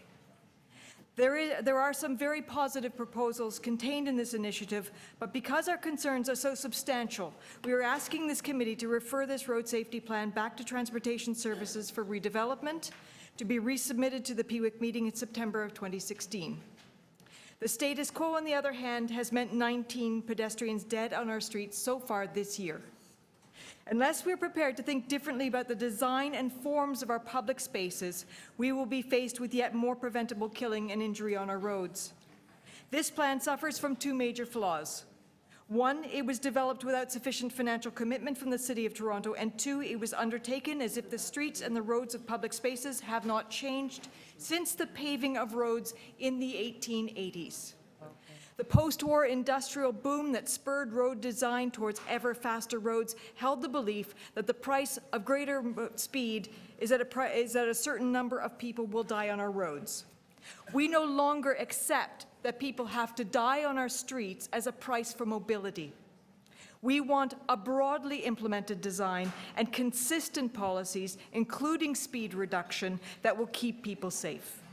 The road safety plan is an opportunity for Toronto to reimagine its public spaces. The change we are asking for has been achieved elsewhere. I have seen medieval and Renaissance streets redesigned for all the travel modalities of modern cities, with separated driving lanes, cycling lanes, and pedestrian areas. I have seen streets redesigned to reflect a city's place as a modern global city. The price of not committing to a fully realized redesign of all of our roadways is to accept that Toronto has no plans to join the 21st century. The price of not committing to a fully realized redesign of our streets is an increasing death toll of pedestrians on our sidewalks and intersections. The price last year was 38 pedestrians and a total of 65 road users.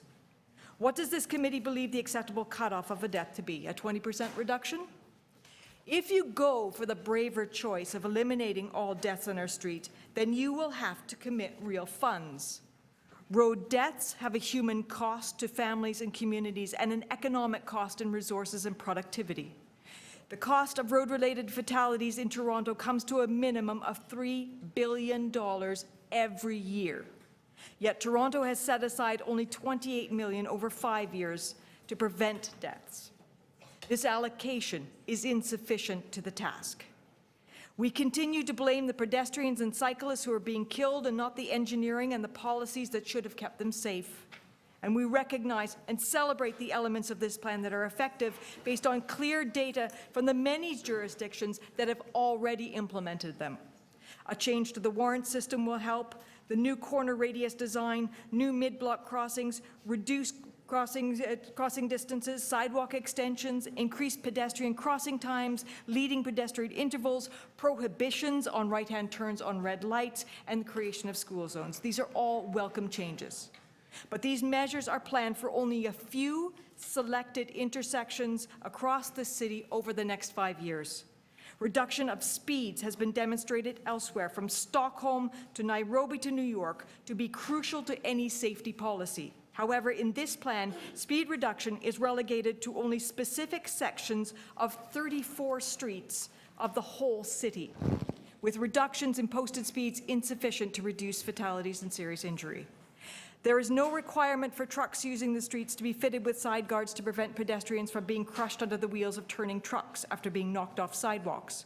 Unless there is significant change in the built environment, the education campaign contained in this plan is merely rhetoric that abdicates responsibility for safety by offloading it onto the pedestrian.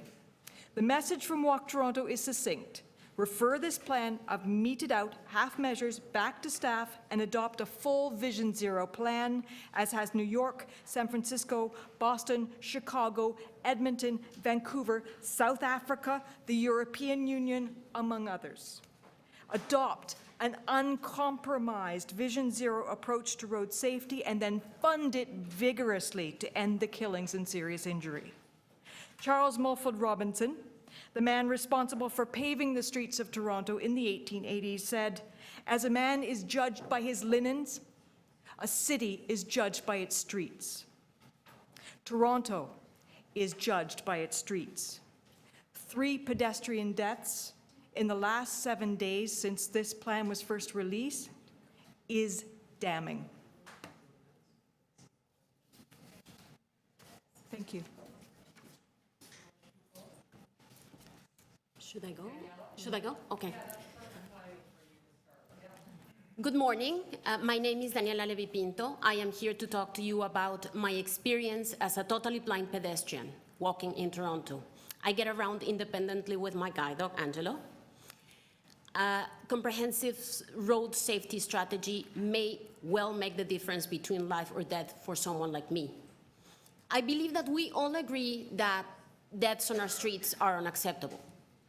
But if you are serious about the aspirational goal of 0 fatalities, you also need to be serious about the commitments necessary to achieve that goal. I respectfully ask this committee to make safety of vulnerable road users the paramount consideration. The road safety plan unveiled last week is vague about how it will increase safety for people with disabilities beyond installing 5 additional accessible pedestrian signals, which are certainly welcome, but are not enough. This is in 1 year, 5 per year. People with disabilities are not even mentioned as one of the emphasis areas of this plan, even though we are among the most vulnerable road users, along with children and seniors. I would like to highlight the risk that blind pedestrians have to take. For example, when cars are allowed to make turns at the red light when a pedestrian has the right of way. Just in the past 3 months, I've had 3 instances in which I begin to cross a road, I know, using the audible pedestrian signal that I have the right of way, and cars kept coming to me. My guide dog saw them, he pulled me back, the cars just kept coming. I imagine they didn't even see me at the corner. In one of those instances, a driver of another car got out of her car and come and check on me. That's how bad it looked. Now, this happened at intersections right around the corner of where I live in Midtown Toronto, as well as at the U of T campus where I study.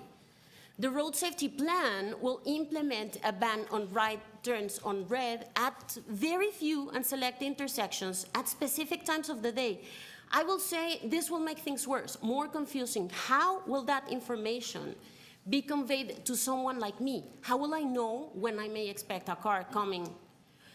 They're problematic for children as well. How do we expect a child to learn to cross the street at a light if a car may just speed into their path?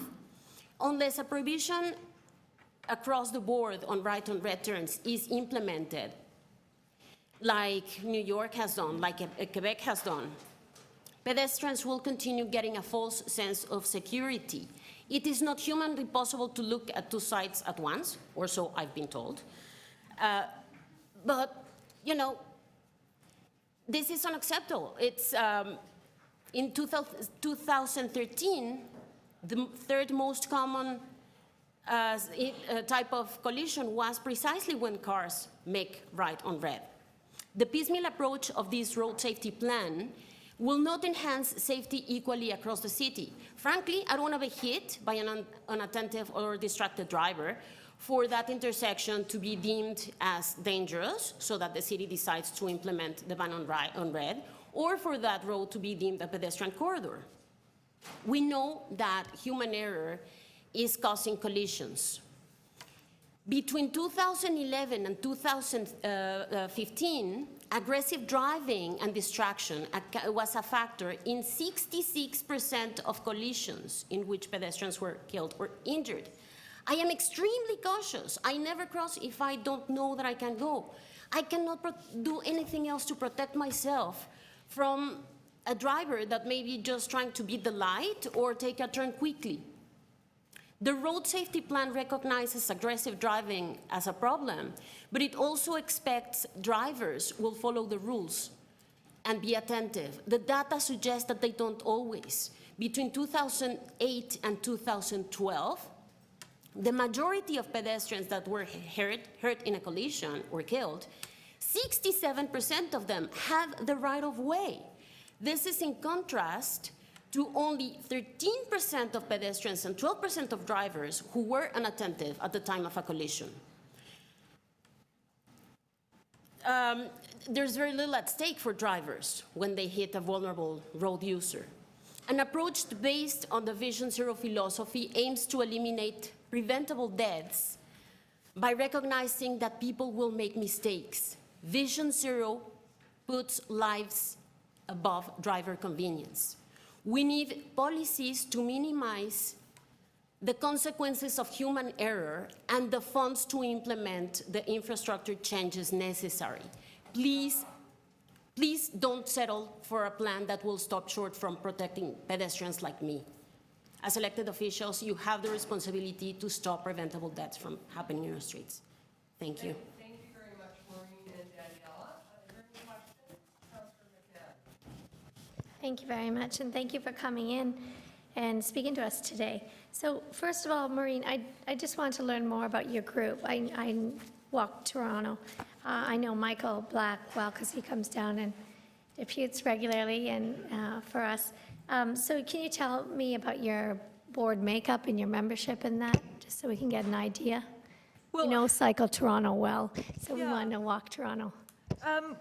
Walk Toronto is a fairly small organization as far as our organizations go. We don't have massive infrastructure because we don't have offices, we don't have paid staff, so it's all volunteer-based.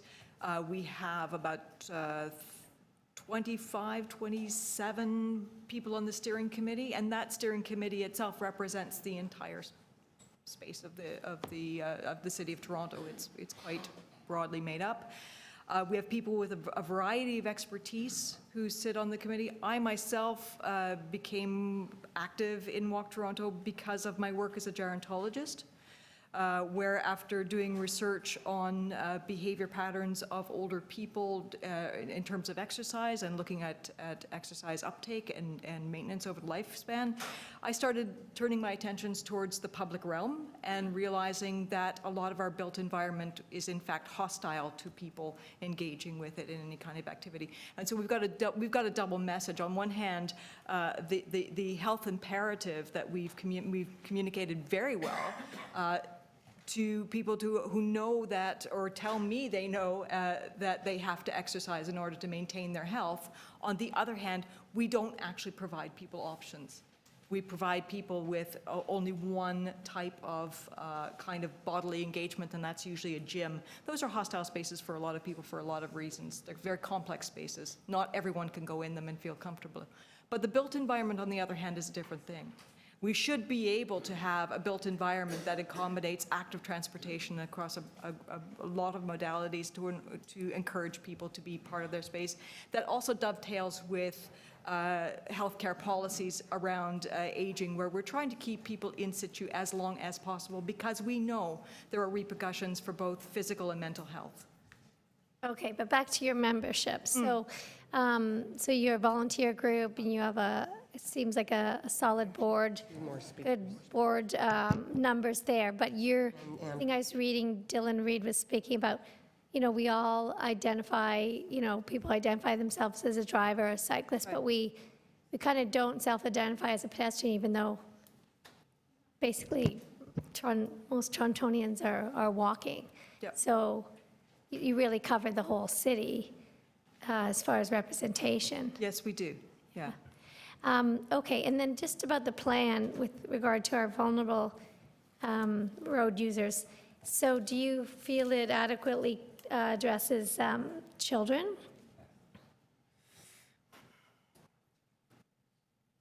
I think the identification of school zones is a very good place to start.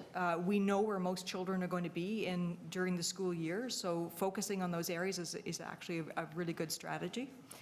I think a number of the strategies that are listed in the road safety plan as presented could contribute to safety of children across the city if they were going to be implemented across the city. And my main concern is they're not going to be implemented across the city. Okay, and then do you feel it adequately deals with seniors, addresses seniors? The strategy for seniors is far more ambiguous. It's listed as a high priority group. It's listed as a high priority, but there's not much in terms of specificity around the strategy applied to older people and the ways of protecting them in the public realm. One of the concerns I have is, like I said, it's easy to identify where most kids are going to be because most kids are going to be in school during the school year. That becomes a lot harder when you're talking about older people because they are not going to be in specific places. The percentage of the older population that are living in residential care, for example, or residential home or even a private residential care is small. The vast majority are in fact living in their homes across the city, and that is going to be a lot harder to identify unless we start having a broad-based policy. Okay, thank you. Councillor Perruzza. Thank you very much. I just wanted to pick up on a point that was made about some more intersections will prohibit right turns to make it safer. I'm sorry, I forgot your name. Maureen. I'm sorry? Daniela? Daniela. Sí, Daniela, qué bueno, perfecto. Había olvidado tu nombre, disculpa. That's okay. Do you want me to be specific of why that is a problem? Well, here's what you do. You raise for me, and as someone who's trying to grapple with this about road safety, with a very, very interesting issue. And the interesting issue is this. Order creates complacency. So the more order you have, the more people tend to be complacent about what they're doing. The more they tend to be forgetful. The more orderly you make something, the more likely I am to pick up my telephone and see, who the message is from. The more chaotic the environment, the more alert I would have a tendency to be, both as a pedestrian, as a driver, and everything else. I'll bring you a case in point. An example that I know. Rome, chaotic. That's, the faint of heart aren't going to get behind the wheel of a car and drive in Rome. You're just not going to do it because of the chaotic disorder of the street. But I would never, ever, attempt to glance at my cell phone driving in that environment or, moving around in that environment. Whereas the more order you bring to a particular situation, as Hamish would say, slow it down, then the more I would be inclined to be distracted or find ways to distract myself, as most human beings would invariably do.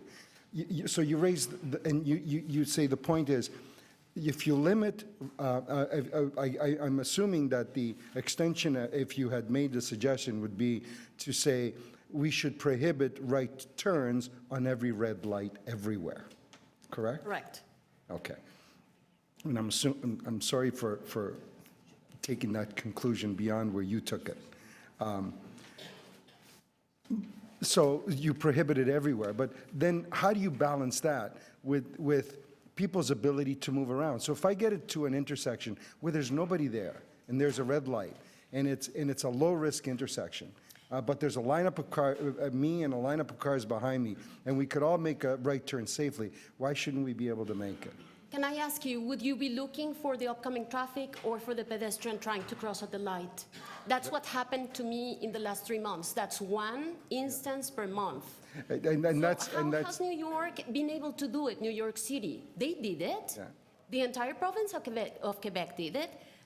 How do they keep traffic moving around? I'm not an engineer. I'm just a blind pedestrian trying to get around Toronto and not be killed by complacent drivers. Now, Order is, I would beg to differ, because order for me makes a difference between knowing what I may expect and not having any of the idea of what I may expect as a vulnerable pedestrian. Okay, thank you. If I may add, Rome is a Vision Zero city, Is it what? is now a Vision. No, I appreciate everybody wants to be a Vision, I suspect would like to be a Vision Zero city, but it's just different environments in different places. I get that. Thank you. Thank you.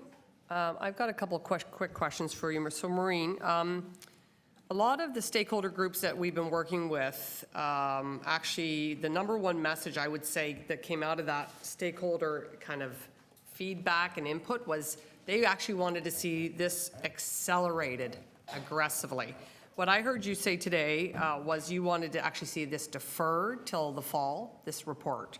So I'm not fully grasping, given the number of fatalities this year, which the stats are alarming, and just in the in the last week, what we've seen happen in our city. I'm not sure that's maybe the best course of action, given the numbers we're seeing, which are very unsettling. So I guess I'm trying to grasp what you're referencing when you say defer this report. Well, we at Walk Toronto agree with your statement that this is a very important set of policies that we'd like to see enacted. And what we would like you to do in the interim is when you take it back, consider how you're going to fund it to make it much bigger than it is. Our concern right now is for that chaos that was just coming up in the earlier question, is that it, because of its sporadic nature, because of its very small footprint that it's going to have on the city, it's going to be inadequate to the task. We're not going to get to a 20% reduction. We're not even going to get close to that aspirational goal of zero, which we desperately want to see. We understand that we're not going to get to zero overnight, but we do have to have a firm commitment from this city to realize a project on the scale of this city, which is huge. So we're asking you to take that time to reconsider how you're going to fund these very strong suggestions contained in this plan and implement it on a broader scale.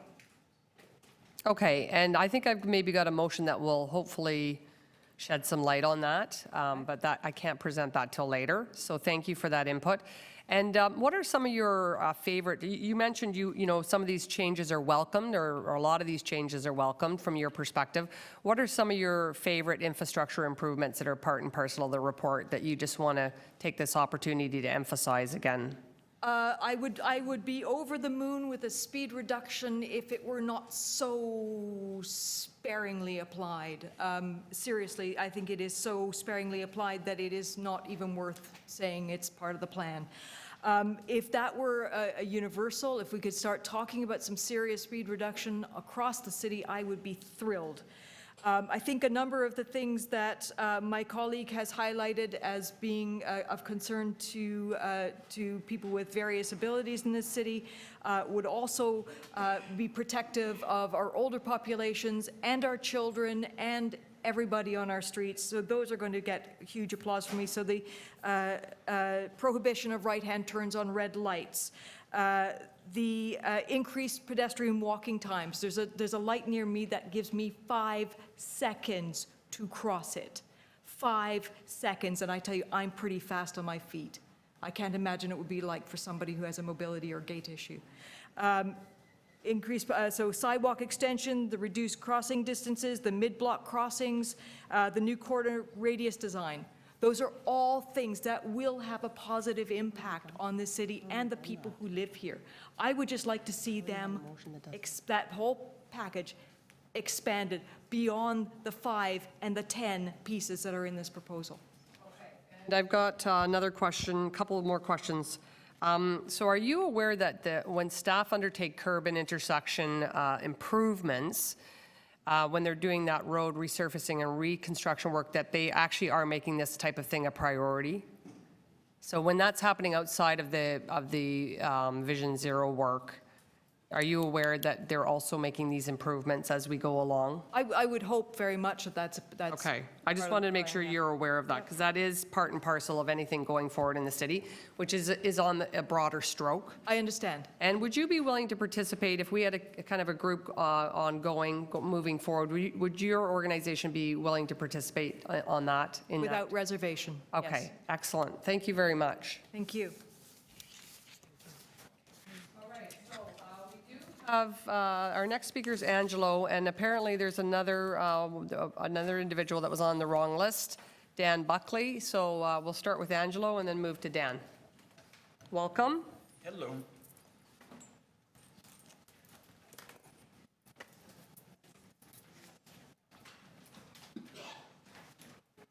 Ready, set, go. Angelo DiCicco, General Manager, Young Drivers of Canada across the GTA. This is my 28th year in driver training, so I've literally been around the block and figuratively. A long, long time ago in a galaxy far, far away, many of us went for a government road test when something was called a 365. So for 365 days you would practice. And then on the 366th day, you go get your license, you drive forever and ever, amen. Back then, they worked on things like physical turns, so the motor skills associated with driving, so your ability to handle a motor vehicle. Then graduated licensing came into effect, and there were 2 levels of tests. So you'd get your G1, and then you'd go for a government road test that would incorporate a highway-freeway component. During the G1 phase, you were restricted to not being able to drive on the highways, and then the day after you'd go for this road test, and then you could drive on the 400 series. What was interesting was you were actually expected then to learn to merge and to accommodate to the flow of traffic. As a matter of fact, you could actually fail for not accelerating to the flow of traffic if you're trying to merge from Vic Park onto the 401 if you went to that road test center. So the idea was, there's more an idea of being able to blend in with a community of drivers. That's where we're getting. That was a while ago. In my 30, 28, whatever number of years, we've actually had to start taking into account cognitive issues for our road users. I'm doing a lot of work with rehab people who've been involved in serious crashes or amputations of limbs or Lou Gehrig's, and I have modified vehicles. So I'm actually used to getting people back onto the road or helping grandpa, grandma, or mom or dad take their license away. So what I'm trying to get at is that things have changed a fair bit, and I'm going to probably be driving until I'm 95, 100. I helped a lady keep her license or get it back at 82 last week, and someone else 82 the week before. What I want to bring across, that I hear some issues with respect to the culture of driving on our roadways. I take care of about 100 instructors across the GTA, delivering about 80,000 lessons a year, just right around here. And the most dangerous thing we do is go from one appointment to the other. We're charged with the responsibility of providing a safe learning environment for our clients. That's what we do.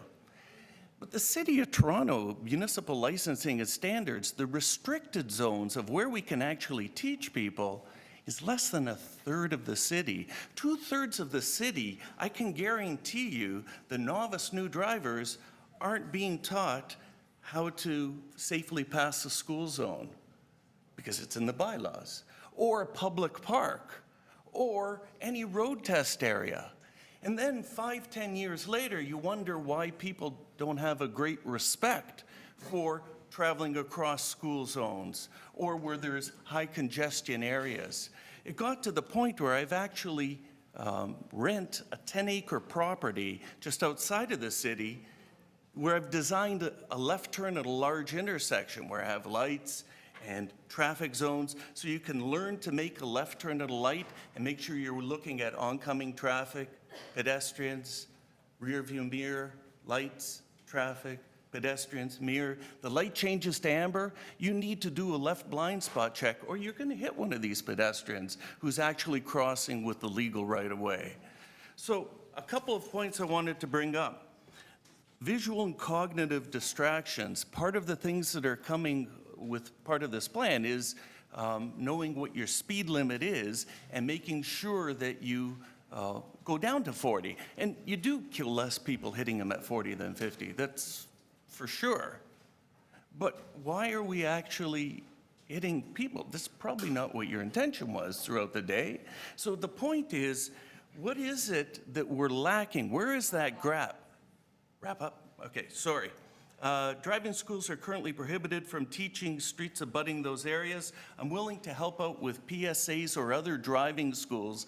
With a simple change to municipal licensing, you could actually ensure every single driving instructor in the City of Toronto puts together or trains a course on how to deal with these issues to get us to Vision Zero. It's simple. It's a change of legislation, and then all the low-hanging fruit, all new drivers will be on board. Thank you. Thank you. There's a question for you from Councillor Doucette. I'm not sure how to phrase this in a question, but it is the most idiotic thing possible that you cannot teach your child to drive on a highway, and yet the day they get their license, they can go 100K on a highway. That's got to change. Anyway, Thank you. my question now. Same idea with municipal What do you licensing. think? So yeah, some of our kids, as they're driving, they only get up to 50K. Yeah. So you agree that to suddenly let them loose on a highway with merging and 100K and 4-lane highways and trying to work out where to get off is absolutely idiotic. Too big a gap for even a lot of new immigrants to this country. Our culture is vastly different with shared space. It really is. I help everyone from all around the world. And it's important to realize we have some of the safest roadways in North America, but what's separating you from oncoming traffic is 3 inches of yellow paint. Yeah. Do you teach drivers how to go round roundabouts? You have to now. I also, with the green arrows, the share lanes, nobody knows how to deal with cyclists and pedestrians. We've changed the infrastructure so much, but we spent so much time and money fixing things outside, but without tuning or adjusting the nut behind the steering wheel. That's where you start. Do you also teach young drivers how to drive along a street with bike lanes? You have to now. With just the painted line? Exactly, because they haven't seen it before, and as the other councillor said, there isn't a lot of that in the curriculum by which you actually attain a G1 in the province of Ontario. And in other cities, none of this exists.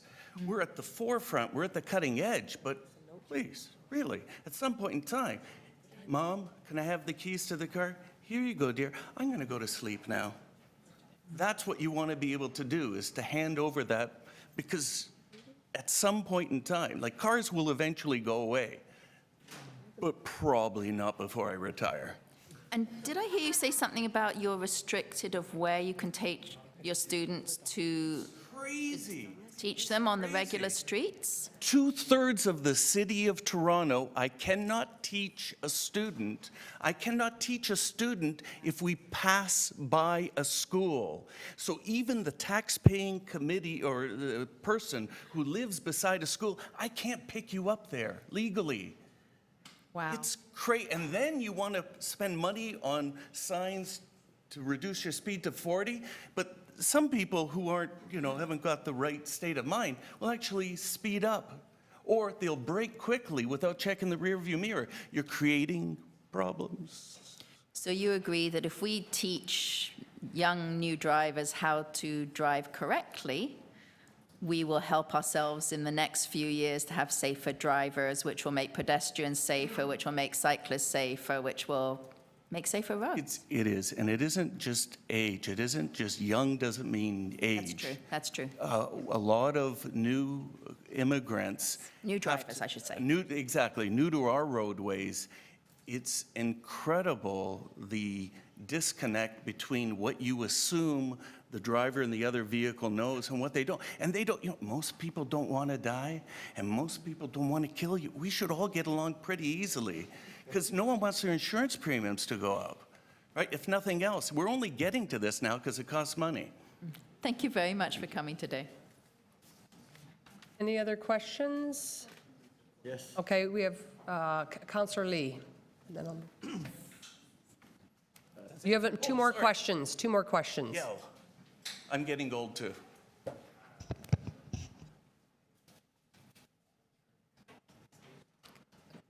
Councillor Lee, you go ahead. Sorry, thank you very much for coming in to deputate, and I agree with you that, but even if we would implement training and so on, but one of the issues that I find a trend is that young drivers are being scheduled to be tested outside the city.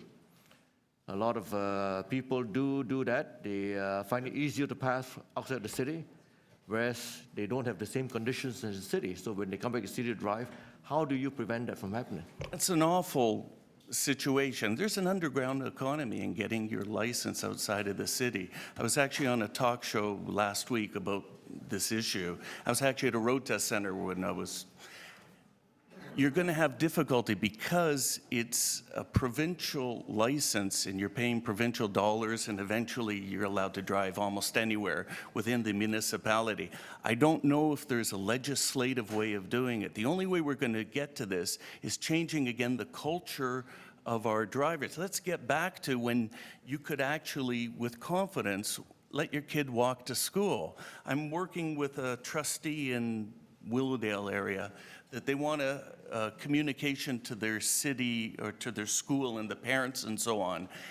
The only way we're going to stop that is by having people understand that you want to be able to drive if you choose to do that, and you have to be competent and capable, or you're going to send municipal bylaw and standards people to check at the road test centers.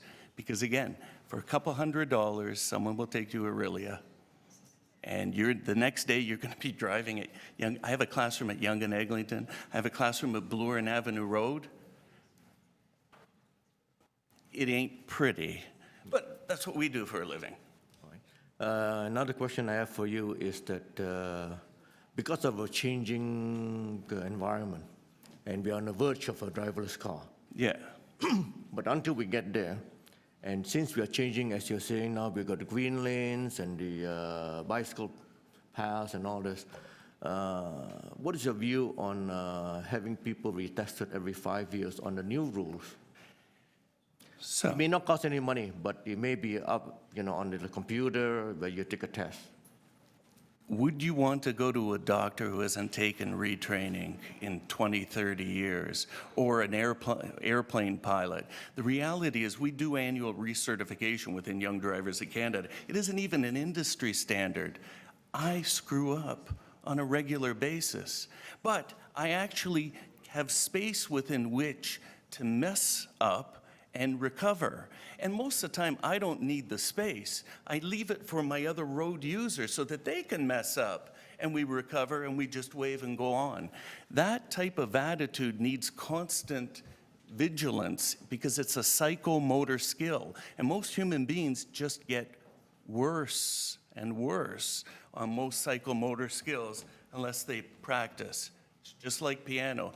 So to answer your question, yes, I strongly believe there should be a form of mandatory retesting and also degraduated licensing or graduated licensing near the end of life as you give up certain requirements so that maybe you're not driving on the 407 or the 401 because you just want to go to the bank and the grocery store and visit my grandkids. Thank you.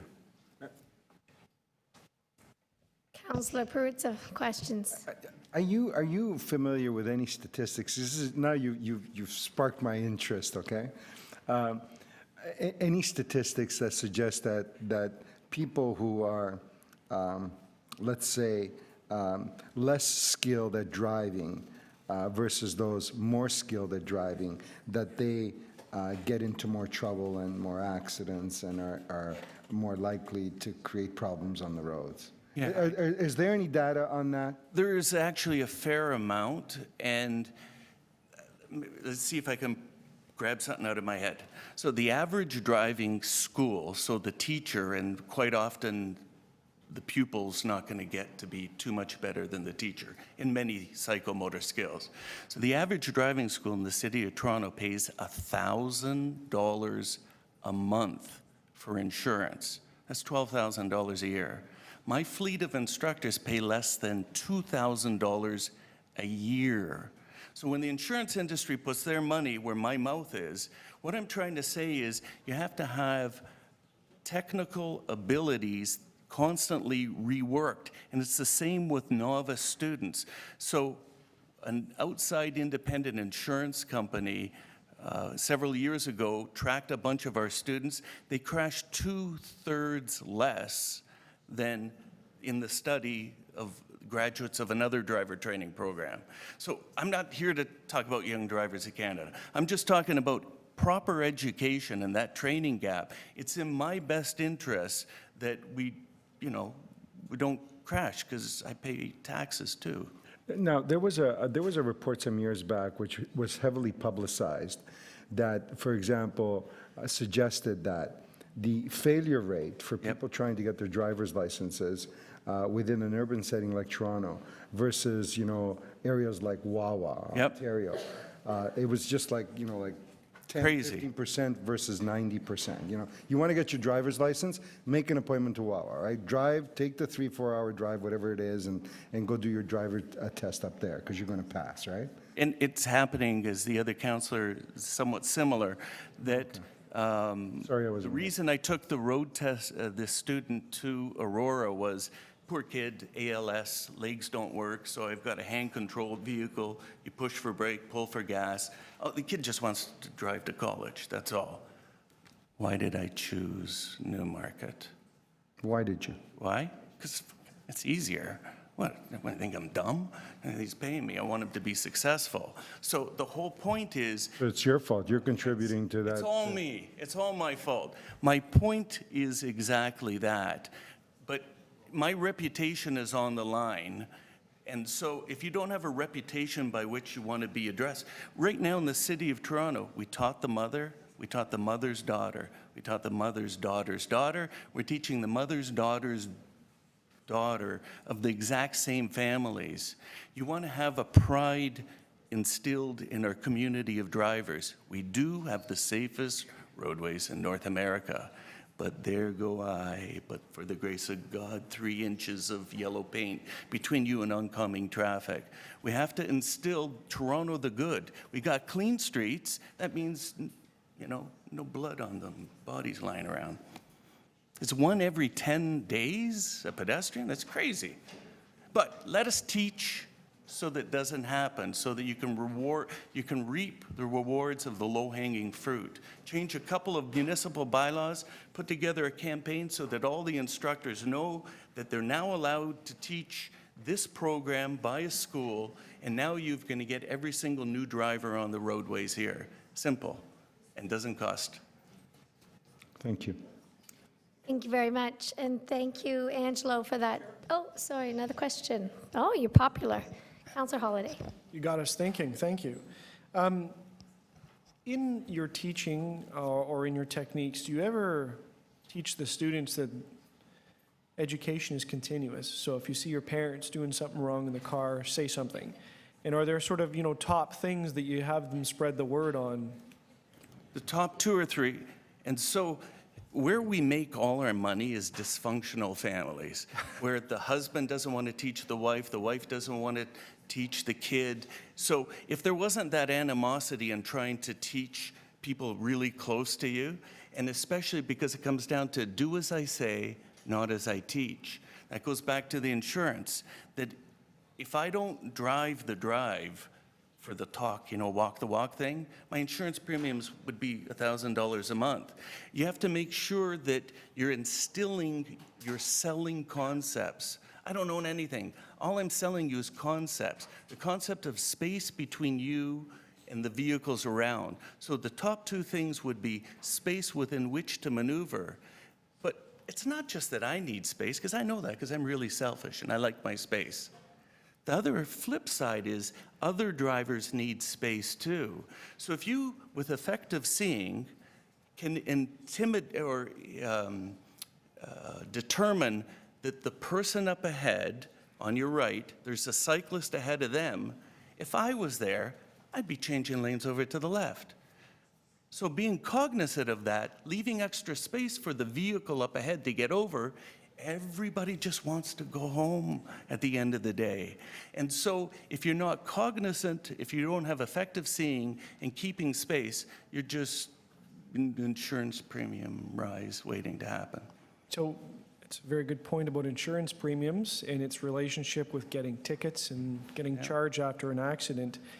Would you have any advice on what police should be targeting? And I'm not saying just for new drivers, but for drivers, is it speed traps? Is it illegal turns? Is it, what bad things do we... Speed. I hear a lot about speed. Yeah. And I agree. Everyone knows you hit things, the faster you go, the harder you hit. Speed's important. But isn't speed, it's relative speed. It's Right. the speed at which you're going in relation to the vehicle coming up, or you're trying to merge in. There really is only one flow of traffic. And that picture you pointed out, you're 20, 30 kilometers an hour downtown. So you go with the flow. That means if everyone's going 101, 102, you might be safer to go that speed till you find a pocket of space. But when they're only going 20, 30 kilometers an hour in a 50, you go with the flow. You have to slow down. You don't create the flow. So speed is important. What I like more is space, the following distance between you and the vehicle in front, because that, what it does is if someone screws up, someone checks their tax, they get, all of a sudden they brake lights, they slam on the brakes, you don't have room within which to stop. So that's a simple thing, and it's 4 demerit points. The cops could be doing, I'd do that more than speed. I think you'd get a bigger bang for your buck. What about, rolling stops and prohibited turns? Those guys, They're against the law. You spend a lot of They're time not good. teaching students, you got to be right, and then quickly we all do it. We all get lazy and sloppy. And what are the things that we have to press on that have the biggest safety bang besides now the space? That's a good one. And anything else? Pride. Pride with your ability and skill. It's a psychomotor skill. You should get a gold plate from the city of Toronto if you go 30 years without a crash, right? You know what? You shouldn't be allowed to drive a beautiful car unless you're a beautiful driver. That's it. That's as far, I don't think we're going to get there, but that's the way it should be. Fantastic. Right? You start off on a moped or something, not that there's anything wrong with that, but you got what I'm saying, and you should graduate up, and as you get your tickets, you graduate down. That's what insurance is supposed to do. That's what enforcement is supposed to do, but there's a disconnect at the beginning. The entry-level product onto our roadways isn't what it should be, in my opinion. Thanks. Part of it is that we can't teach where we're supposed to. And then you're going to complain that people crash there. Thank you. Thank you very much. That was very scintillating. I'm going to have to get my teenager to switch his driving schools, I think. Exactly. All right. And last but not least, we have Dan Buckley. If you're around, Dan. Thank you.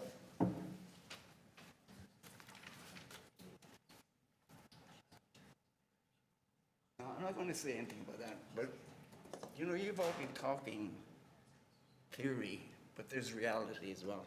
Oh, I'm Irish, by the way. I apologize about the.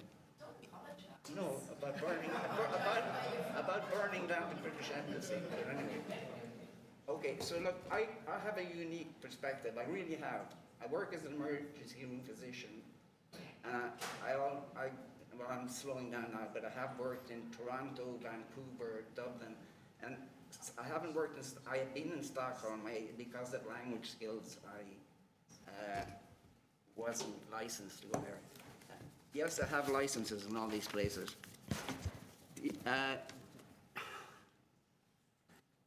Okay, Councillor Robinson, you're a very hardworking lady, but Toronto, realize it. This is a terrible city for driving. It's terrible. really, really terrible. I don't care. I met a girl last year at a wedding in Niagara Falls, and she's coming from Vancouver, what was Vancouver Island. She said, when I get in the plane in Vancouver, I start getting stressed at the idea of coming to Toronto. I know and there is, that's the reality. Do you know in 2014, there were 46 pedestrian deaths in Toronto and 6 in Vancouver. Like, I know no matter how you measure it, that's makes you wonder.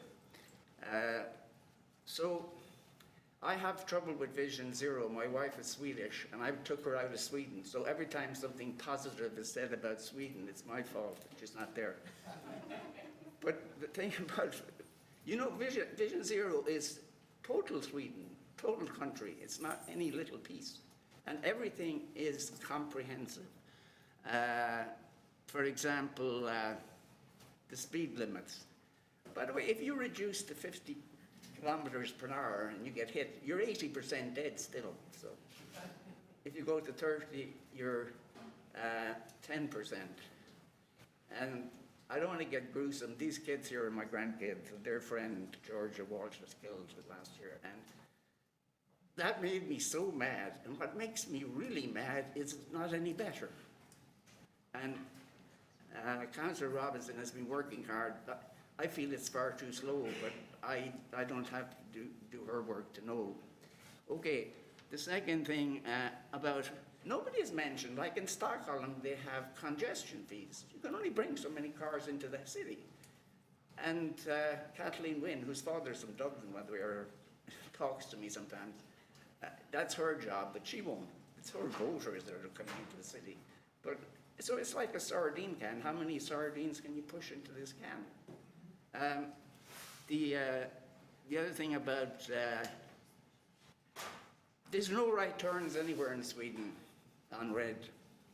And like, I have trouble with left turns too, especially when I'm walking across an intersection legally, and there's people turning across me. And I think you know this guy, his name is my best Swedish, Mats Ake Bilen. He's the Swedish safety guy. And he said when he was crossing the streets in New York, he felt, what did he feel? Scared and lonely. And it's for the same thing, because he felt that as he was going across the crosswalk, like in Sweden, people can only turn left when they get an arrow to turn left. And that's terrible. Okay. The 30 miles per hour, like I abused and wrote in local papers and tried to embarrass Councillor Burnside into getting a 30 mile per hour, kilometre per hour speed limit in Leaside, because funnily Leaside started the story, but Leaside never got. And in fairness to him, I know it was really you North York people that voted against that. I can't possibly see any negative in bringing down the speed. And because like all that's going to happen, if somebody is slow, they're just going to be stopped at the next stop anyway. I bet you if you checked, people would get home maybe even sooner with the speed limit, okay? I know there's a problem here, and that is that good things cost money, okay? That's your big problem. And that's why New York is outshining you, because they have generated more money. The other thing in New York, like, it's a criminal offense in New York to hit a pedestrian when he has the right of way. And to me, any other form of killing people is criminal too. I know the intent is there. So if you want to know about the drivers in Toronto, like I take the I don't drive actually. I take the TTC. I go to the front of the bus and I talk to the bus drivers. They're sitting up looking, and they have stories like how people are. You know, they say, I can drive, but can I cope with what's happening around me? You know, they have a thing in Vancouver, I think, that's called a flashing green light. Basically, it's the nearest school zone usually. If a kid stands on the sidewalk, the light automatically goes green for the kid, and the flashing green means the people coming across stop there. And if that was employed in Leaside, we wouldn't have that last step. The thing about, okay, the last thing I'm going to say is that, I don't know you've got the gist of it. Oh yeah, you don't send an engineer out to do a health and human problem. Okay, so look, the last thing is I can always ask more questions than you can answer. I know you're making a genuine effort. I think you're going the wrong direction, but that's me, okay? Thank you. Thank you very much. Is there any questions for Mr. Buckley? None? All right, thank you very much. Are we able to move to questions now, Lou, or have we got you're in receipt of the email? Okay, okay. So we only have a few minutes before we break for lunch at 12:30. So we can start questions of staff now and then continue after lunch. So who would like to ask staff questions on the presentation? Councillor Doucette. Thank you very much. First of all, thank you for the report. My first question is, did you consult with other councillors? Because when we are putting traffic calming into our wards, we hear back from residents whether they work or not. So did you talk to councillors? Through the chair, yes, we did. Obviously, we're always in conversation with councillors about safety in our communities, but we also held open houses, which councillors were invited to. Okay. Would you agree, we're hearing a lot about speed. For those who don't know, I had a motion at Community Council asking for a report back to September to lower in my ward only, the residential streets to 30K, because my residents thought this had already been done when downtown did this. So would you agree that to keep cars at one speed, it is better to have residential streets all at one speed? Because I have them at 50, I have them at 40, and I have them at 30 right now. Through the chair, yes, from a consistency standpoint, I think from a driver expectation standpoint, consistency would be positive. And would that be the same on arterial roads? Again, I have one which starts at 50K, then goes to 30K in a school zone, and then goes to 40K. So would it be better to do a 40, 30, 40? Would you agree? Through the chair, I think obviously school zones are areas that we want to look at and we want to treat with special caution. We're always attempting to balance the safety piece with the mobility piece. And again, much of what we wanted to do with the plan here is truly focus on eliminating the KSIs.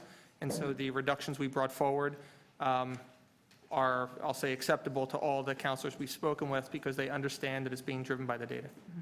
And why are these reductions on your arterial roads? Why did you seem to stop at the downtown boundaries?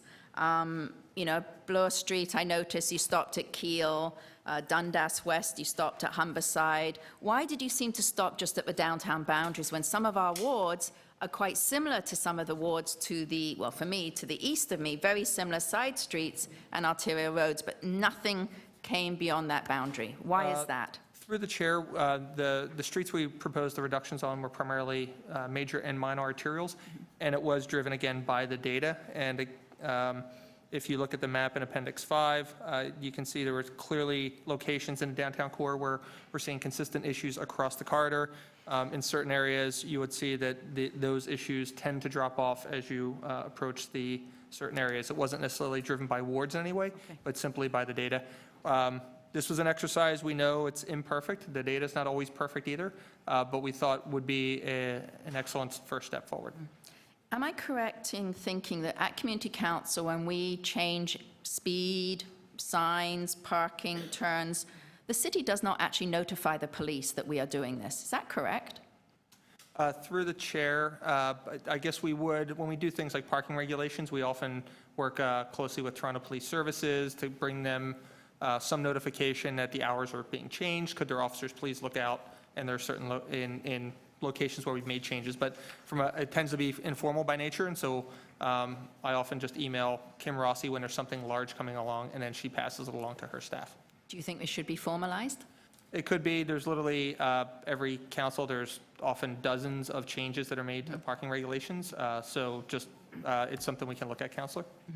When we are resurfacing roads, are we working very closely with Complete Streets? Because Complete Street is going to be hopefully slowing down traffic, making it safer for pedestrians, making it safer for cyclists.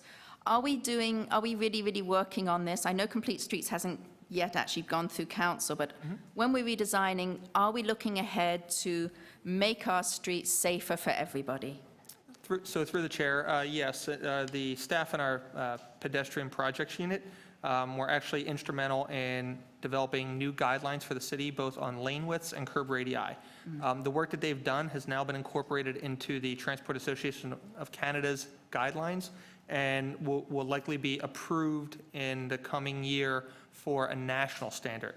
Currently, there was not a difference between urban and suburban, and due to the good work of our staff, there will now be an urban standard that will recognize narrower lane widths and redesign curb radii. So the challenge is that for resurfacing projects, we will look at lane widths in terms of potentially restriping them to allocate space. In terms of modifying curb radii, that is typically only undertaken during reconstruction because in many cases, modifying curb radii can cost perhaps $5,000 to $10,000 sometimes, but can also cost $40,000 to $50,000 depending on where the drainage is located. So these are things we're working on. We passed our guidelines last year, so they are slowly being incorporated into all the new work that Engineering and Construction Services is working on. Thank you very much. Thank you. Councillor Davis. Thank you. I just wanted to go over the money so I understand. The proposal then, we currently, the total, it says we're spending 68 million in this plan, but 28.2 is already in the budget. Is that correct? So the difference is 35.4 million over 5 years on capital initiatives. Is that correct?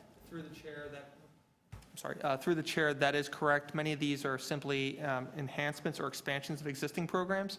So we did want to draw that to attention of councillors as well. Okay, and 4.5 million is the additional operating funding. Yes, through the chair, many of the new programs are not capital eligible. As you mentioned, a large part of them will be focused on capital infrastructure improvements, but many of the programs, such as the Watch Your Speed sign, require us to have staff to go out, evaluate locations, move trailers around, those sorts of things as well. But your additional costs are associated with additional capital staff primarily, is that right? Through the chair, yes. Many of these projects now tend to be smaller in scale and often require, I'll say, a proportionately more engineering than perhaps large projects. So we actually are going to require staff to be able to do things like go out there, redesign intersections. We're trying to bring that in-house to give us more flexibility and speed. So someone mentioned, I think it was Mr. Kolb mentioned, when we looked at the bike plan, we had various options that gave us choices. And I'm wondering, should we not be having that same, could you look at options for acceleration, enhancement and acceleration? And I understand you're going to report to council. Are you able to do that? Through the chair. Give us some additional options. Yeah, through the chair. Most of the programs are scalable. So again, instead of doing 10 any given year, we could do 20. Obviously, it will come with it additional cost, but that's something that we can consider. As Councillor, we discussed identifying the absolute most cost-effective programs. It is as much of an art as a science. I think what we want to do is identify the programs that we believe are going to be most effective, and target them to geographic locations where they have the greatest chance of reducing risk. Yes, I'd asked several questions of deputants and you about effectiveness. I've lost my little thing. And maybe I can talk further with you about effectiveness of different interventions and other jurisdictions, but I wondered also, with this amount of money being spent, how it compares with other jurisdictions like New York and San Francisco. I don't know how you measure the benchmarks as a percentage of overall spending in transportation, or whether you could give us some more information on those municipalities as well. Through the chair, if that'd be helpful for making a decision, yes. Again, Okay. I think we want to try to do apples to apples. In many cases, jurisdictions may be including perhaps street reconstructions in that dollar amount. So you'd have to be, We had to dig into Careful. it, and we will attempt to make an apples to apples comparison. okay. The other issue that interests me, having been hit on a green light walking through an intersection between the white lines, the suggestion of restricting or prohibiting overall right-hand turns. And you have clearly chosen not to recommend that option. And I'm wondering if you can give us your rationale.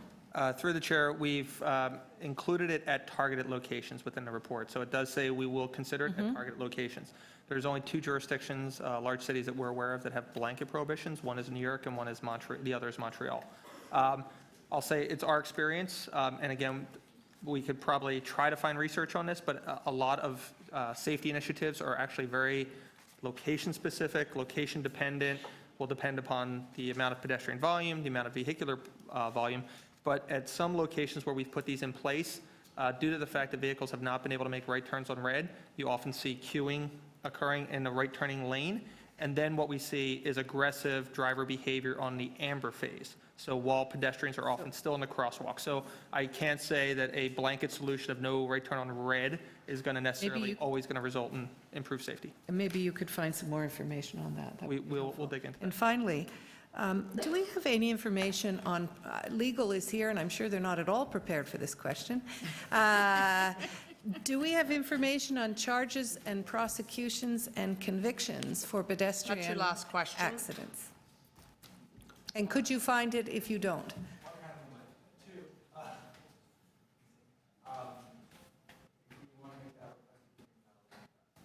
Great, thank you. Okay, I think we are out of time officially, so we are recessed till 1:30 p.m. Thank you for all the deputants and your expertise and input today, this morning. And we'll see everybody back at 1:30.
Could I ask you to please clear the room? The room is going to be locked.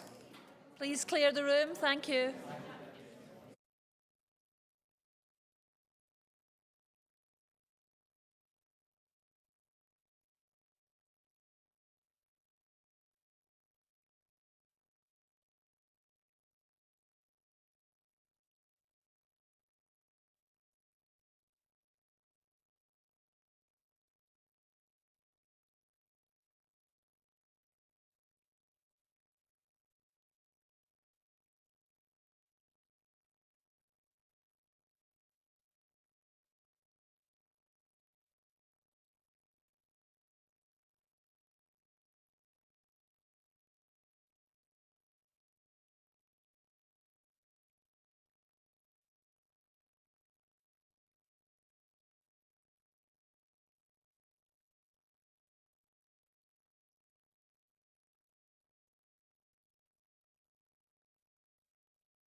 Okay, ladies and gentlemen, we have quorum.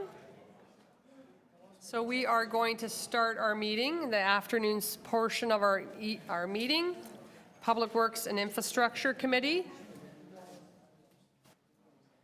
And there's report 13 has been circulated. I'm asking the clerks, and so I will move a motion to introduce that. All in favor?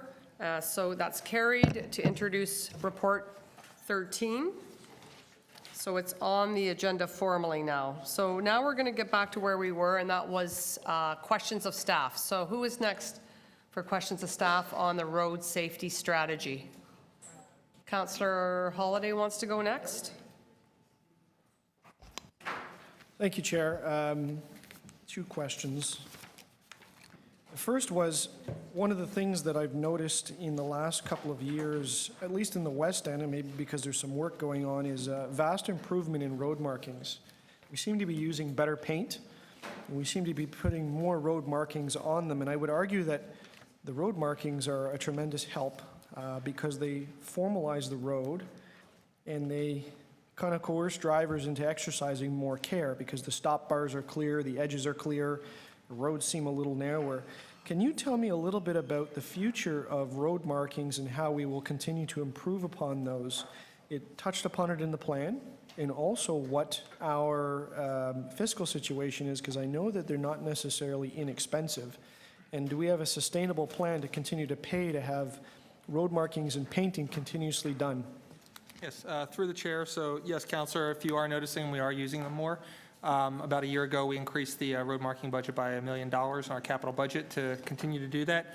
We've also taken some other steps. Historically, we had not marked all of our stop signs with stop bars. So we are now in the process of anytime we do a stop sign, we're putting a stop bar in, as well as about a 15-meter tail of yellow line to sort of separate it out.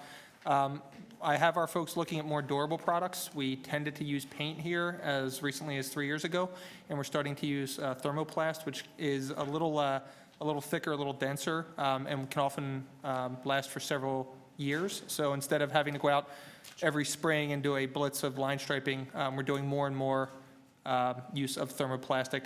Again, more expensive, but higher visibility and better durability. Okay, how are we looking at other jurisdictions with not just the technology of the paint, but also the types of road markings and school zones and other things that we've heard talked about before? So through the chair, City of Toronto is now part of a group called NACTO.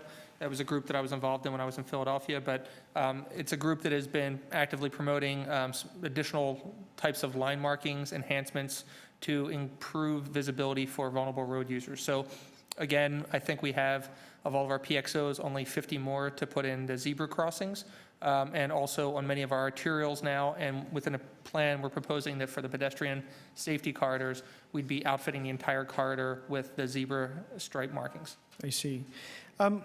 Change channels and questions a little bit. I understand that our 311 gateway process is like a big funnel for a whole bunch of concerns that are called in about roads, and many of them are requests for investigations and sort of deep reviews that requires a lot of staff time.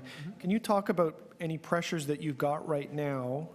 Is there a backlog of staff requests for reports?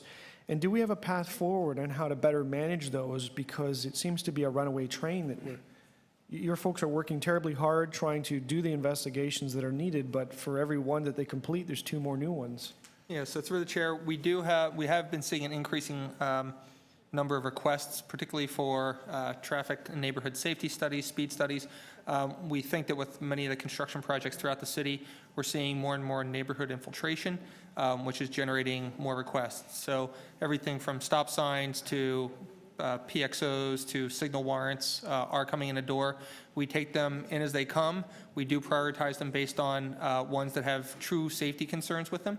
But ultimately, I'll say there is some frustration among the councillors about the speed in which we get around to them. But right now, under the current staffing, many of the studies, we have 6-month service level agreements in place. That's our target for meeting those. Okay, and I guess the last question, we have a revised or a refreshed traffic calming guide as part of our package.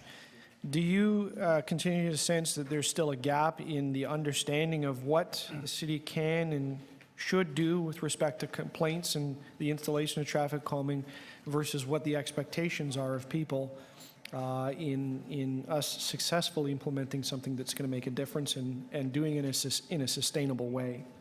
Yeah, so through the chair, we were asked to report back on a traffic calming guide.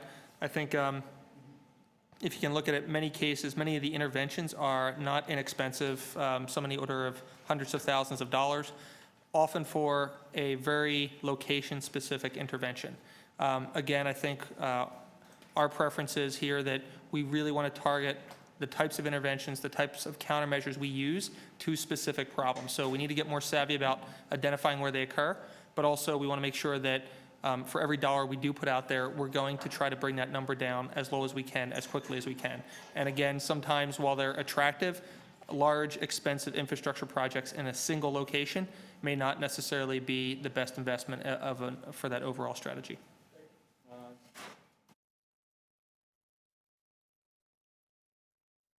All right, thank you very much, and thank you very much for bringing this plan to us, and to your staff for all the hard work on it. Just with following up on Councillor Holliday's question about the paint, so I'm assuming that is the same type of paint we're using for the cycle tracks too? Through the chair, yes, we're using primarily thermoplastic on those. Okay, and how will the speed display signs work as far as who gets them when kind of thing? So we have two programs. We have the Mobile Watch Your Speed program, which currently we have 8 trailers, 4 of which are probably reaching the end of their useful life.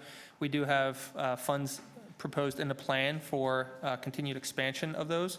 Again, it's the sort of thing that, if you can think about it, I think we have 4 years of 4 new trailers each year, ultimately getting to 20 trailers. If we're rotating them around, it's not an insignificant amount of work in terms of identifying locations where we can put them, taking them out there, getting them set up.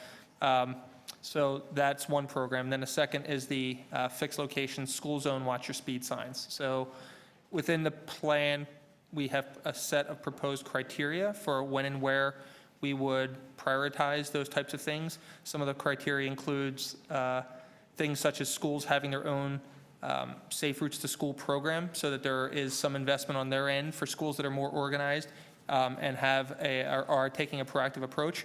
We would surely want to partner with schools like that to move those programs forward. So we're not going to see one particular counselor hog them or anything. We're going to share. Yeah, and again, there are criteria about locations that have a history. So we do want to make sure that, again, we can throw money at a lot of issues. We want to make sure that we are targeting them to the locations where they're going to be most effective. Great, thanks. And then with the KSI, what exactly constitutes a major injury? Typically, the definition we work with is ones that requires continued hospitalization or long-term injury. And so, someone who may be in a hospital for several days due to an injury. It's a definition that was derived by police. It's classified by police. And we actually have seen a reduction in the past few years. We did ask the police whether or not anything changed structurally in terms of how they report them. The only thing that has changed to our knowledge that they've been able to communicate to us was that now they no longer classify when a dooring occurs and the engine's not running, it doesn't get classified as a traffic-related injury. So if someone is getting out of their car and the engine's off, that doesn't get counted. Now, the police are keeping a track of those, but they're not registered as a traffic-related collision anymore. Really? Wow.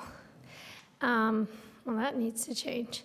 And with regards to the Vulnerable Road Users Act, have you been following that a bit at the Eleanor McMahon, MPP Eleanor McMahon's work at the province? Through the chair, yes, we have. And so that when that comes into effect, we'll just roll with it. Yes. Yeah, and that'll add to safety. All right, and the last question I have is, can you name us, like, what are we doing things, everyone compares us to New York City, and why not?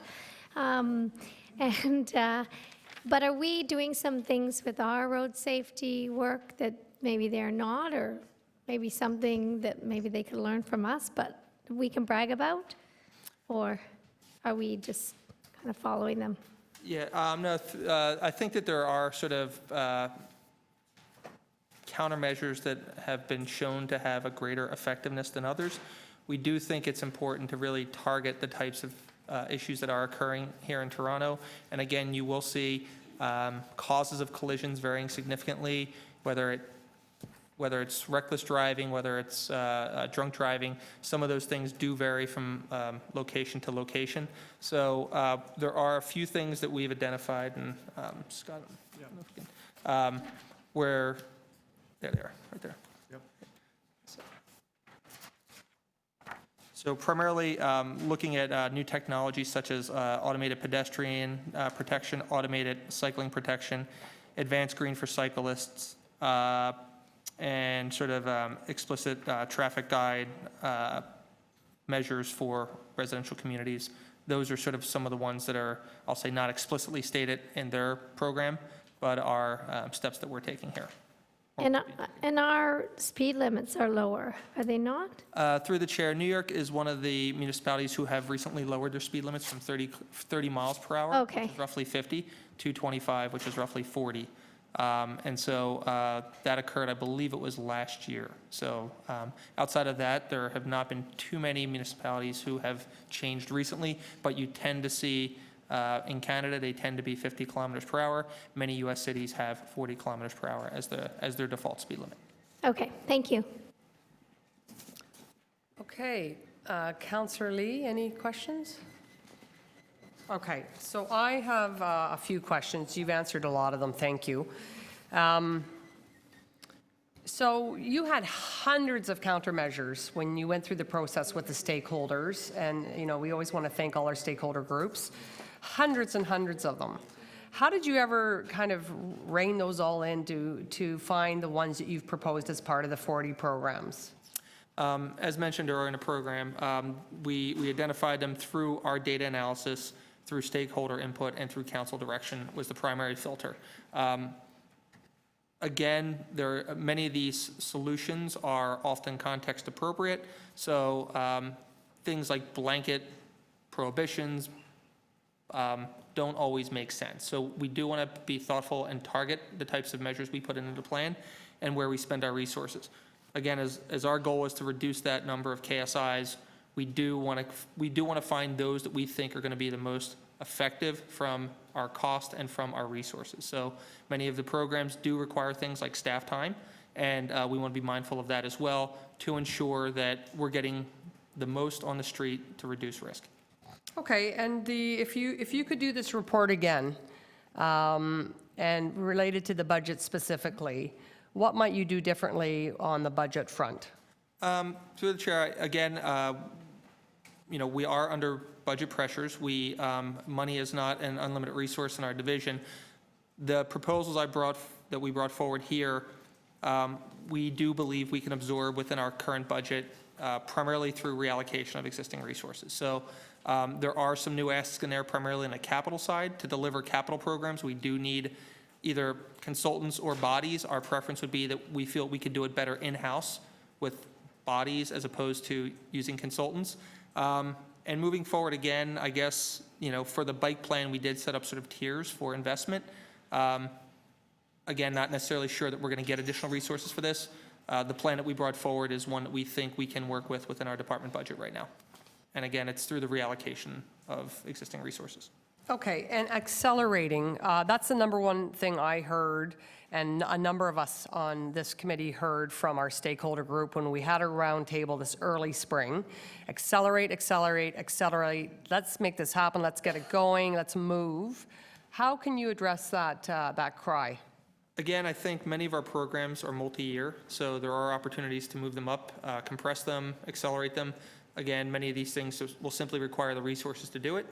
But again, many of our programs identified in here are scalable. So there will be some that basically require no new resources, things like campaigns that rely mostly on social media or with our partners, but there will be things such as physical interventions, expansions of our traffic safety, our geometric safety program, expansions of T-SLIP. They will require additional dollars. So Again, I'll say there is a willingness to report between now and then about the types of programs we could do and look at potentially different funding levels if the committee so chooses. And when you looked at, I know you did look at benchmarks, and we're going to ask you to do that again as a series of motions I'm going to be putting forward. When you looked at, I know you've already looked at comparable cities and best practices. Did you find that bicycle infrastructure was part and parcel of their initiatives?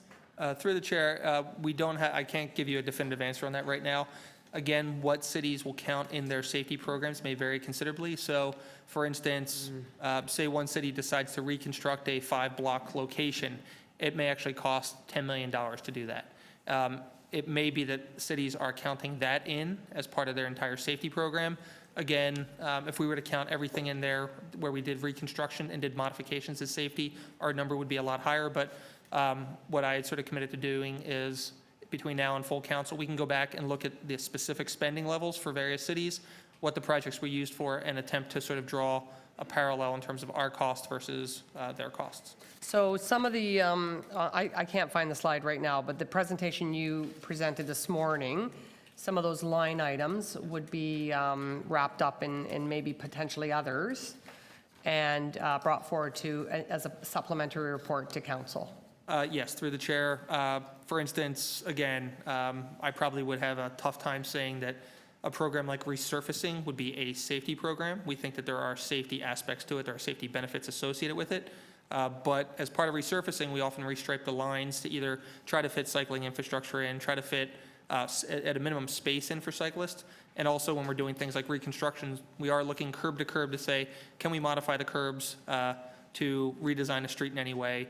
So we have situations like that on Shooter, for instance, is one that will be coming forward, where we are actually modifying the infrastructure.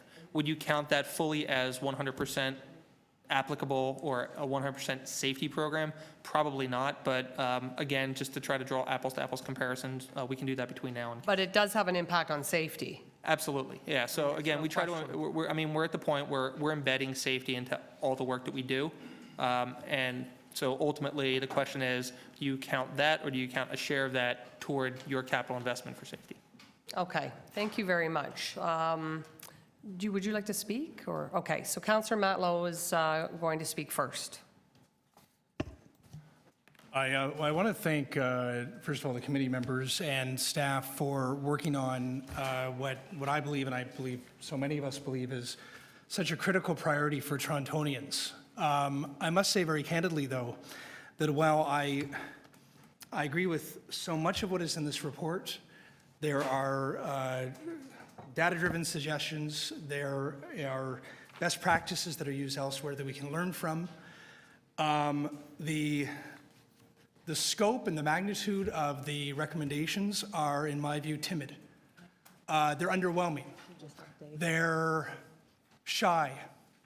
They're scared.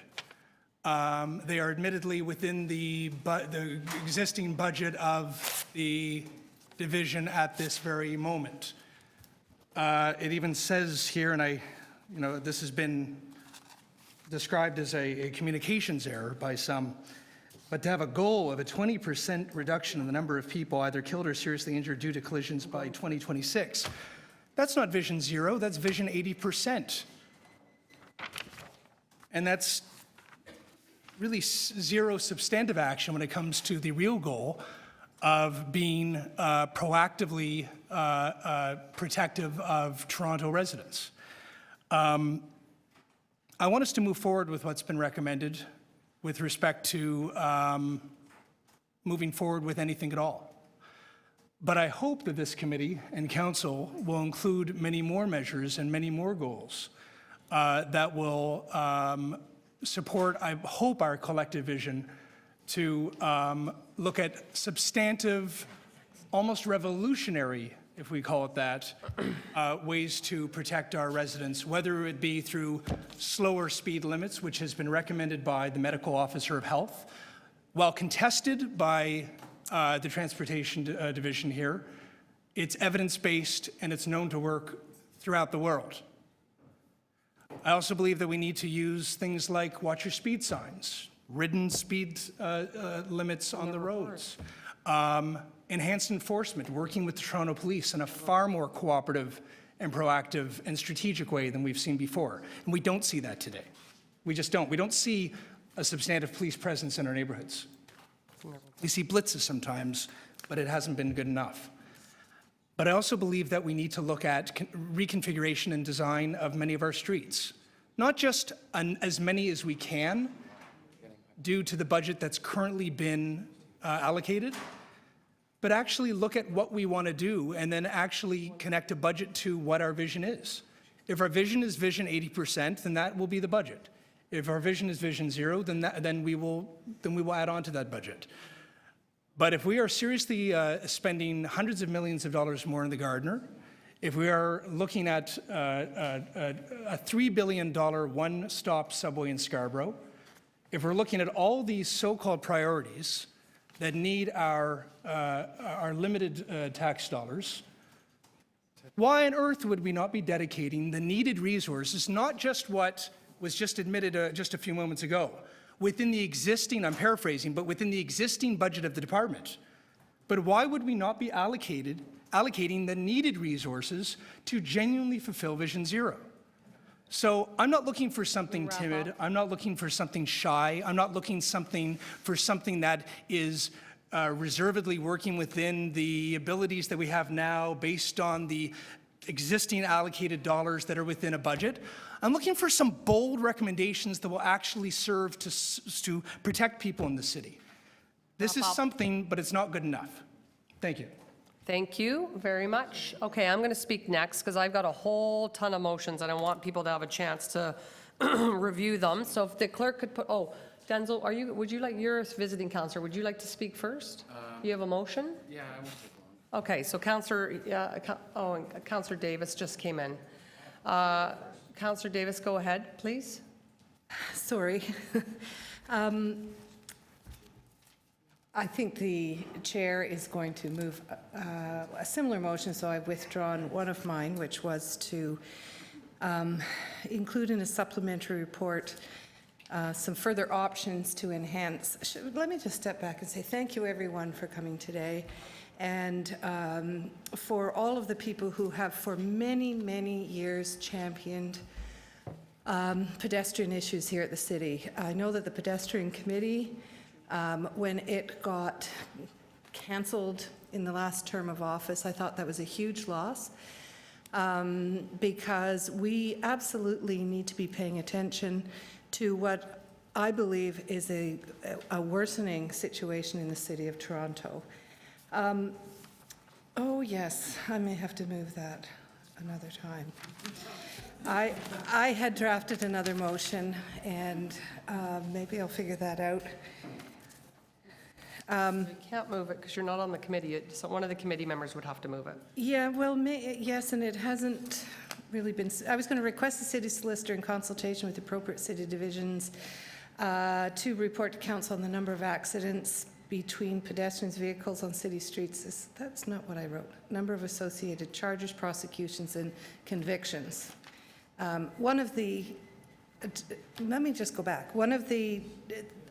Here's my motion that actually is in, if you want to put up the screen, that we look at a supplementary report to further examine the benchmarks and levels of investment in other comparable municipalities. So first of all, thank you to the pedestrian cycling community, parents, advocates of all sorts who have continued to champion safety on our streets. Secondly, thank you to our staff. I mean, they have put together, in the first time I've seen, all of our existing programs that contribute to street safety on our streets, and have put forward a set of recommendations for the elected officials to decide how to deal with it. And one of the issues for me, and as we heard today, can we have a greater suite of options before us, both to enhance and to expedite the implementation of what is before us? Because when you take out the $28.2 million we're already spending, the amount of money that is here in this option, While the capital money is significant at 35 million, compared to all of our other capital investments, it is not. So that is one thing, and on the operating side, we're only contributing 3.5 million, or 4.5 million. So I know that we are all in a mode of constraint, and we are going to have to look at these proposed investments in the context of others. But I do think we should have some more options before us so that we can determine whether or not we want, as a council, to move forward more quickly with greater investment in these safety initiatives. I would support such a thing, and I would even support tax increases to do it. Those are the decisions we're going to have to make. But I want to know how we compare to other municipalities, and there isn't enough information here for me to understand our relative commitment to these investments with other municipalities. Finally, on the motion that it's not seen the light of day yet that I just read out, I can probably still move it at council. And as a person who was hit as a pedestrian and received injuries and ended up in court and saw a plea bargain that meant the dangerous driving charges were dropped, when there were witnesses, police present, every condition was there to have a successful prosecution, and it didn't happen. And I don't want to go into all the details, but it worries me that it sends a signal that charges that we may not be, I don't want to say we are, but we may not be prosecuting as aggressively as we should be on accidents that involve pedestrians. So I'd like to at least get some information. How many people are getting charged? What are they getting charged for? Do we actually prosecute it? And do we actually prosecute? And do we get convictions? Because if you take it seriously if you know you will be charged and convicted of those offenses that you violate on our streets. Councillor Denzelman Wong, Deputy Mayor.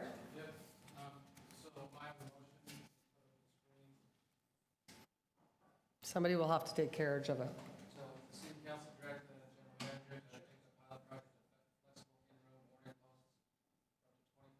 Crossings on local roads where the new non-electric type of pedestrian crossovers are permitted by the Ontario Traffic Manual Book are under construction. I'm going to show you a picture of it. So, it's number 2 I want to know about. these are, this is what I'm talking about. So, these are all across the United States, right? And they're very inexpensive and they create crosswalks. So, if you want a PXO here, it costs you like $50,000 to get everything installed. You can create a PXO here for $300, right? Cheap and cheerful, gets the job done, right? And you could do, and it's meant for local roads. So in front of a school, where it's going to take you all sorts of money to get a crossing walk on local roads, where you want to where there are a lot of people going back and forth. You could put these down, and you can create safety for kids or seniors or whoever to cross the street. So this is done it's done all over the United States. It's not done here. And I just wanted a pilot project to investigate that. We've got obviously money problems. This is an inexpensive way to improve road safety. And that's it, Madam Chair. Thanks. Councillor Holloway indicated that he would take carriage of your motion. Okay, I'm going to go next because I have a number of motions, and I want to share these with the committee members to address some of the concerns I think that's been highlighted in the media last week, and some of the concerns that have been highlighted by the stakeholder groups that have been involved with this process since we began. So if the clerk could put up the long motion.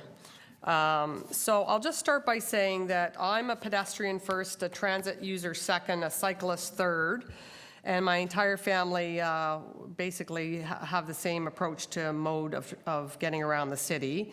And I have to say, as a mother of 3 children and now teenagers, I shudder every time they go outside of the house for fear that some horrible thing may happen to them on the streets in this city. So that's why as soon as I became the chair of Public Works and Infrastructure, I asked for a comprehensive citywide road safety plan to be pulled together, and I think staff have done an excellent job. And, you know, if you look at the stats for 2015 and 2016, and I won't recite them yet again, they're very alarming, and they speak for themselves. And that's why this initiative is so important to our city. It's critical. And in the last couple of weeks alone, we've lost members of families in this city. So it's high time that we address this and we accelerate it. And we can and must do better. So we need to do our absolute best to eliminate fatalities as well as these serious injuries that are happening on our streets. And that's why I'm moving, as part of the 5-year road safety plan, that City Council endorse a goal of reducing the number of road fatalities and serious injuries to 0. We need to commit to Vision 0.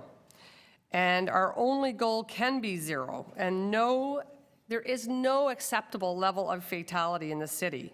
So before us, we have the Toronto Road Safety Plan.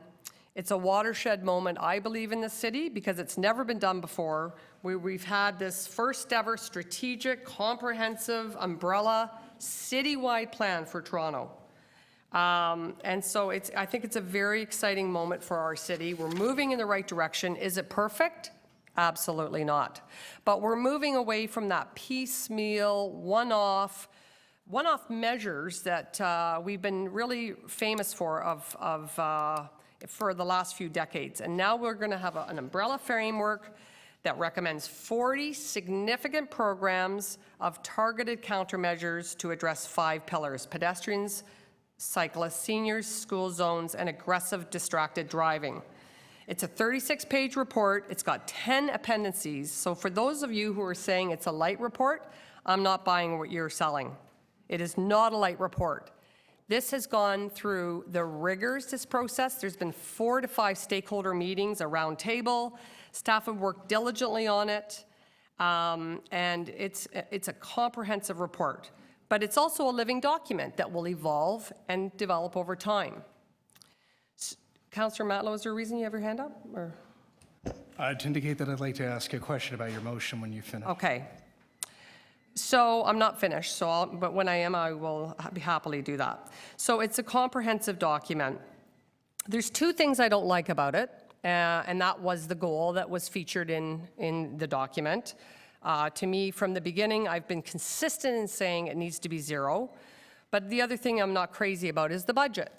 And so you can see before you, there's a number of motions I'm putting forward related to the budget.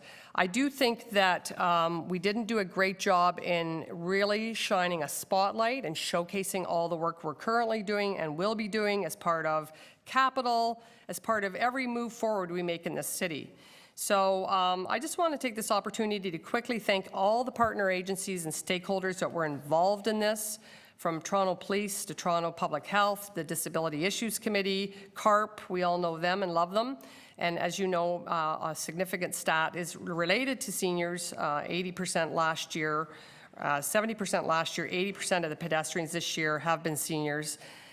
Cycle Toronto, Walk Toronto, TCAT, Sunnybrook Health Science Centers, they've been very involved in this. And so you'll see also I've put forward to make sure we're creating a task force that these stakeholder groups continue to have a voice as we move forward. If this is adopted today and at council, and we want to make sure that we have an annual checkup in place to make sure that we're looking at our progress and our next steps.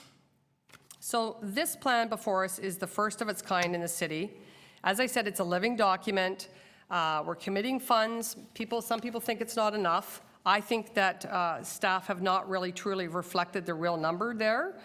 When you look at how other cities have created their envelope, I'm not sure it's apples to apples. So I'm hoping that we can come back or go ahead to council with a supplementary report that will reflect that. And I'm absolutely confident we can. So I just want to again thank everybody, particularly Roger Brown, Miles Curry, and Steve Buckley for their work on this.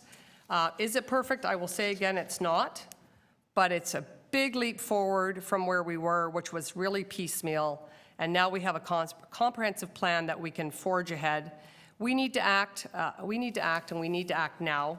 And so I hope that you'll support this motion.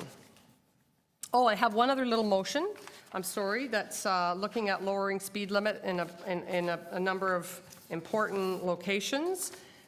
Richmond Street, I talked about this in my questions, from Bathurst to Parliament, Adelaide, Front, and Wellington Street. I'm proposing, and staff concur, that the speed limit reduction should take place there from 50 to 40K.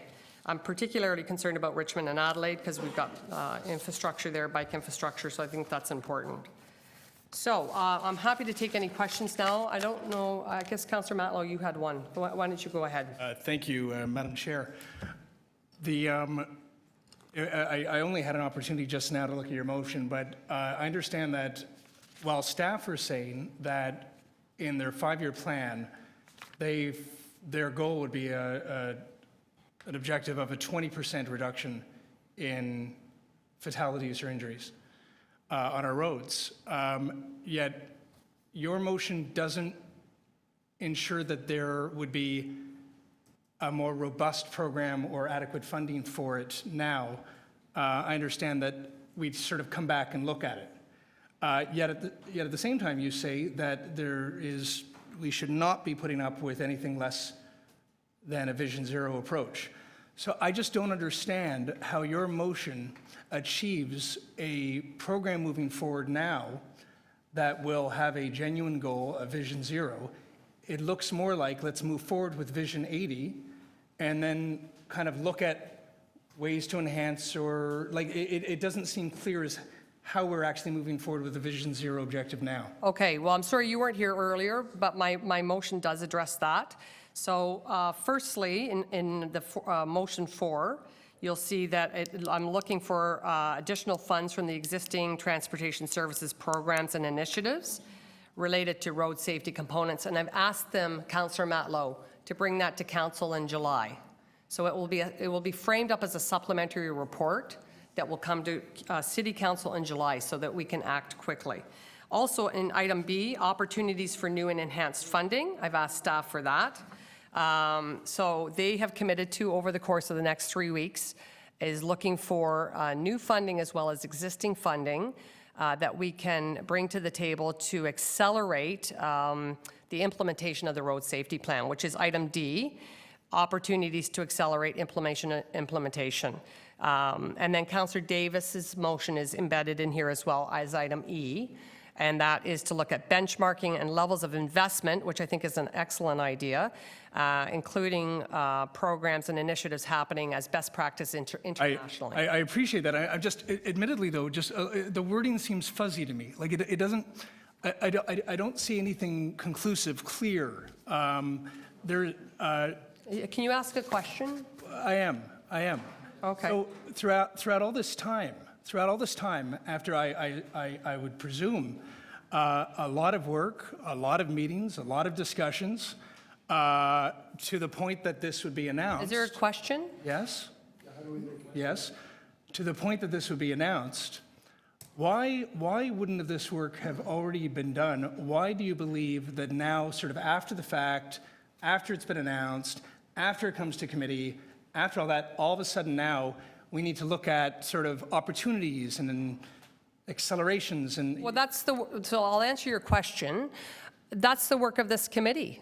That's why we have a committee structure and standing committees to do that work in advance of council, so that if the information's not all-encompassing, that we ask for supplementary reports. And the Clerk's Department has said to me many times, that's why Public Works is one of the earlier committees in the cycle, because often there is a request for additional information. But were you happy with the supplementary report? Were you happy with the No, report? in my remarks, if you listen to me, I said I think it's an excellent report and staff have worked very hard on it, but there's 2 issues that I'm not happy with, and that was the objective, the goal of 20%, and the other was the budget. So that's why I'm asking, you know now we're investing 68 million as identified in the report, but I'm asking in item 4 for funds within existing programs and initiatives to be identified and exposed, because I think the public has and the City Council has the right to know that. And then also B, opportunities for new and enhanced funding. And then opportunities to be creative. And item C, to coordinate implementation of the road safety plan with capital work. And then item D, to accelerate, because that's all we've heard from everybody is let's get moving.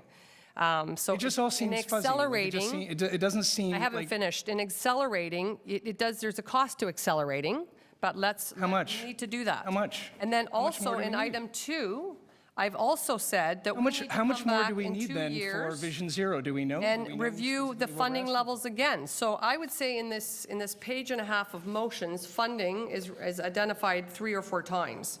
So in 2 years, just like we talked about for the cycling master plan, that we come back to committee and review the implementation progress and review the outcomes of the plan to date and the funding levels. So in response that's the to- work of to in committee, res- and to- that's so- why I'm putting so that to forward. response to a report Thank you. that doesn't hit all the targets. Your time's well We're over. asking for opportunities for enhancements and possibilities. Absolutely, that's the work of committee. Councillor Davis, do you have a question? Well, I do. I got more understanding of the intent of your motion, and I think it's closer to the motion that I'd originally put forward to you, which was to look at additional options to enhance and accelerate the road safety plan for council and budget consideration was my wording, so that it would be like the bike plan where there were options A, B, C, and D. Do you envision that this report that comes back would also consider, similarly to the bike plan, a number of options and price tags? No, I think staff have a handle on the funding piece. They have some ideas that I think they would like to.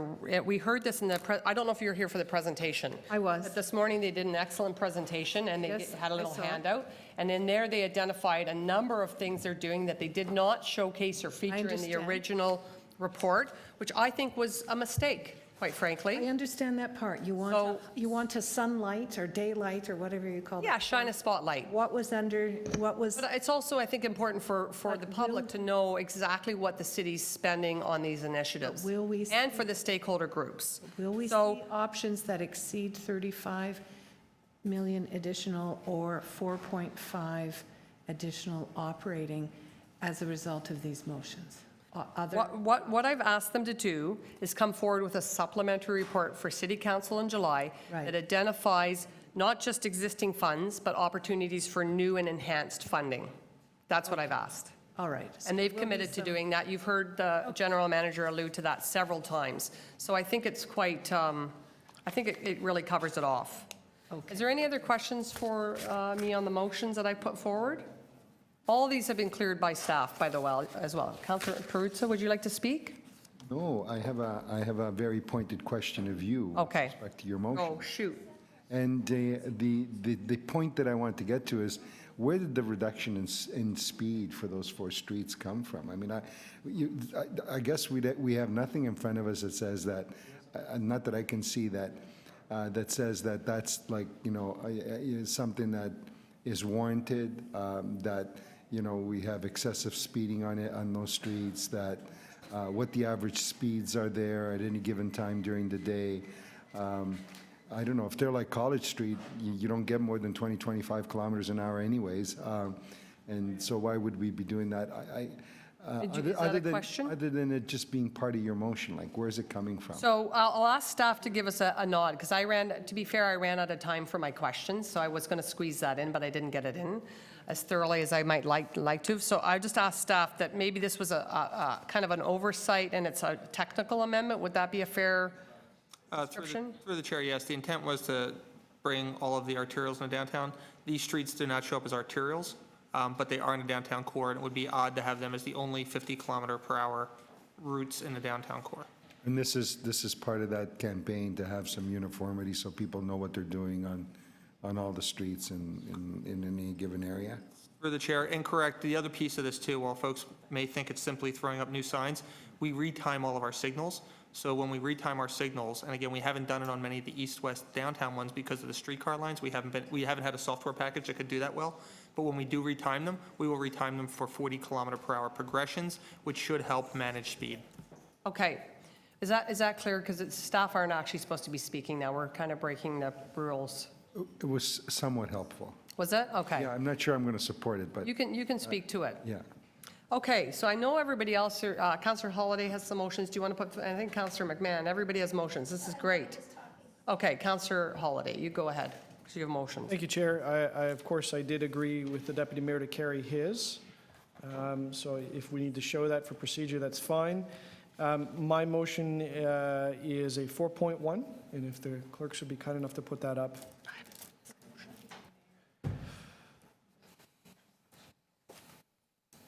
Thank you. I will paraphrase this because it's lengthy, but essentially is requesting a report back next year once the road safety plan is begun to be implemented and they've got the staff in place. But it would help find ways to help councillors to establish local citizen road safety committees, which would help roll out this plan and help work with transportation services, with the police, with public health, with the councillors' offices. That would also help support communications initiatives in the community, and would also help to gather information about the community by going out and measuring and doing some analysis, finding the hot spots, and helping us best direct our resources. And of course, finally, promoting awareness about traffic calming, the ins and outs, the policies, our service levels, and how they work. Thank you to all the deputants and everybody that participated today.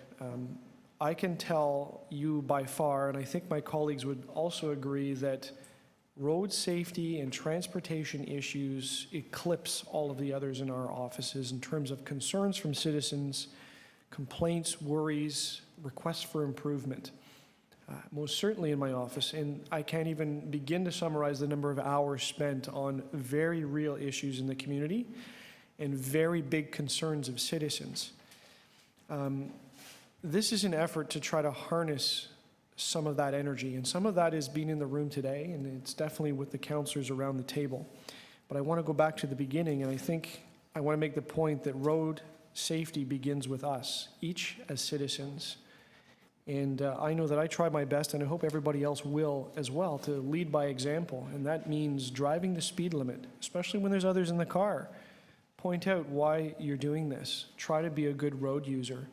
It means that when I'm on my bike, I've got my light, I've got some reflective wear, I'm not riding down the sidewalk.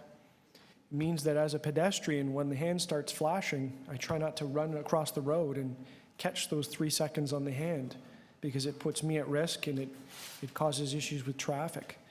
That's me, but also I want to talk about the community, because everyone always points to the city and says, you know, councillors, government, fix this. But I think we all have to be involved. And one of the discussions in the community was having local citizens come together and spend time learning about the area that they live in, because they know it well already. But I have this idea that those that are engaged and willing to take that next step and get involved and increase things, I think as a city government, we should spend some time talking to them, training them a little bit about what is needed and how road safety works, some basic engineering principles. We should have the police talk to them about how enforcement works, on how they go and execute enforcement plans, what they're looking for. And, you know, talk to people like school boards and how you can reach out to kids in the community. One of the things I asked about in the questions, and I think councillors, we all know it, the community members may or may not, but there's an incredible amount of requests for reporting and investigations. And some of them are founded and some of them are not. Some of them are just people talking about how they're not happy with their street, but they want to have speed humps and infrastructure changes put in, whether or not it makes sense from an engineering standpoint or whether or not it's sustainable from a policy perspective. We have to be fair about the amount of resources that we've got and where we put the best bang for our buck and where we implement these changes. But I think citizens can help us and help councillors can help organize them to go out in the community and actually go measure. And if it takes borrowing a radar gun from the local police division, I don't see why not. Get out there on the side of the road and start measuring counts of cars in different areas. Find out where there really is speeding going on and maybe where there isn't, and talk to the people that live around there. Find out after a ticket blitz in your area, debrief with the officer and find out where the people are from. I'm thinking about Etobicoke. It's not people from Mississauga that are racing down the local streets where I live. It's actually people that live in the area. And maybe there could be some targeted communication. But most importantly, by engaging citizens in this process, it does increase awareness and word spreads. And hopefully it spreads to their family, to their neighbors, to their children. And it's not just pointing the finger at government, but it's getting everybody involved in implementing what I think is a great plan. I hope you support this motion. Thank you. Thank you very much. Councillor McMahon, do you want to go next? Sure. I don't have a motion on this, but I'm happy to support the motions I've seen so far. I just want to say that it's been unfortunate that, just a sec. Sorry.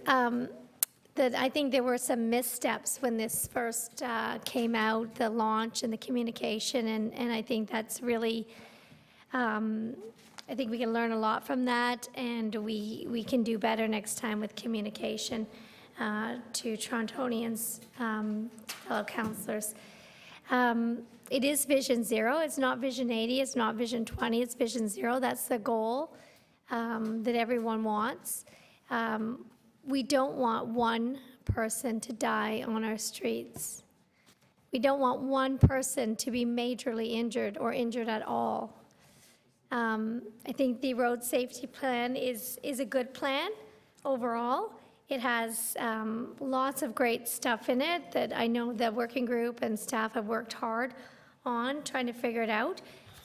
There's always room for improvement, and there's always room for more funding, which is why I like Councillor Chair Robinson's motion for, I love the revisit, circle back in 2 years with a look at increased funding there, and also the proposal to come to council, I think it is, to looking at more funding. But I'm exceptionally thrilled about the work that's going to be done around schools for school zones. That's the kind of the number one calls to my office is about kids, parents and families trying to get the kids to school safely. I've been doing lots of work in that area and have been out at many of my schools with the police officers, with parking enforcement. Hasn't been pretty, I'll tell you that, because you have parents who drive their kids to school who feel that they should be allowed to whip in and whip up on that side of the sidewalk in the car and leave it running and run Jack into school. And then you have other parents who are struggling with the strollers or the wagons and trying to navigate around those cars on the sidewalks. And then you have the craziness of never being able to get a crossing guard because of the rules and regulations behind that. And so, we had a walkability summit in my ward recently, and the goal is to get some walking school buses going at each school, and hopefully we can roll that out across the city so we can get kids out of cars. But, the streets need to be safe for the kids to get out of cars. So I'm looking forward to the school safety initiatives. I'm also looking forward to the work that MPP Eleanor McMahon has done on the Vulnerable Road Users Act and that coming into effect. And I've been very shocked to hear about the craziness, excuse me, sorry, this is exciting topic, gets me wound up. But the craziness with the dooring that I just heard, that how dooring is not an offense. So I'll be looking into that, and I'm happy to support the motions. Thank you. Thank you, Councillor McMahon. Any other speakers on this item? Councillor Perruzza. Thank you. I'm going to support the bulk of the motions that are in front of us, except for the reduction in speeds on those streets.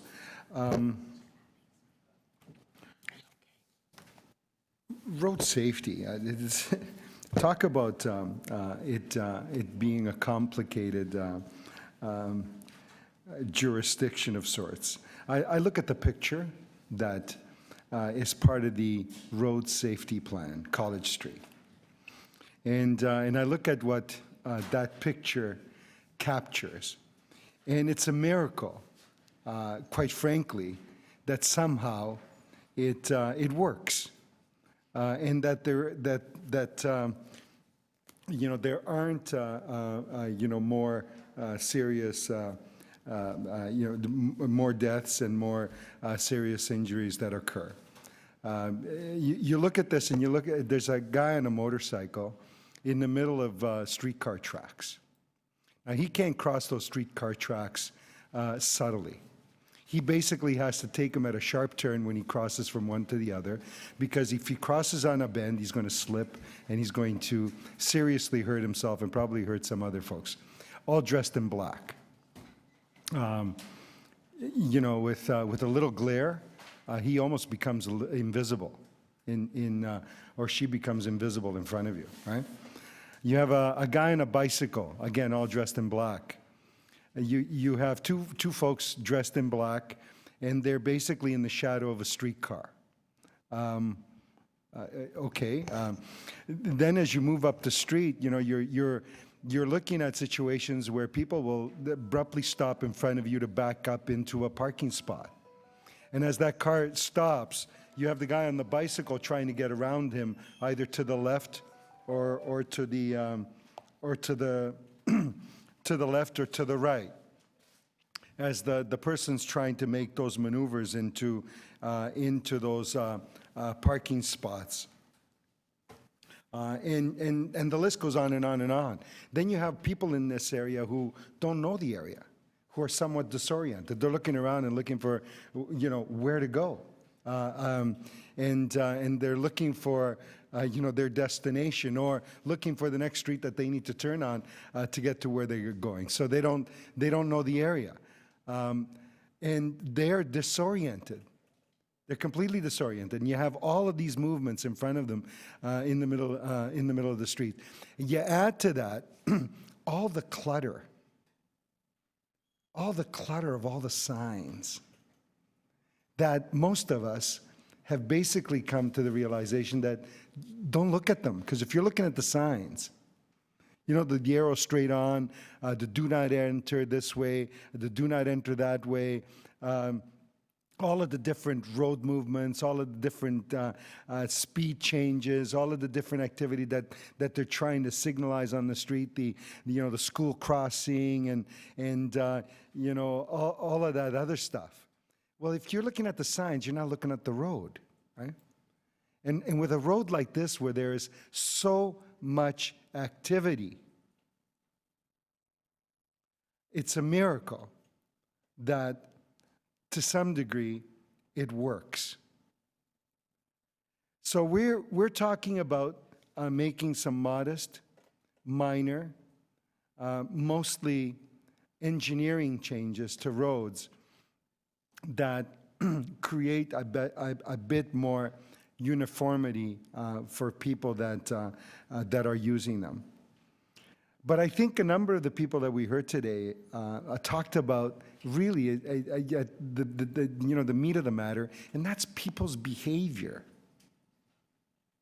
How do you legislate, alert people to be more alert, people to be more attentive, people to be more competent and more responsible with their behavior, whether they're driving, whether they're walking, whether they're cycling, whether they're on a motorcycle, or they're just standing around?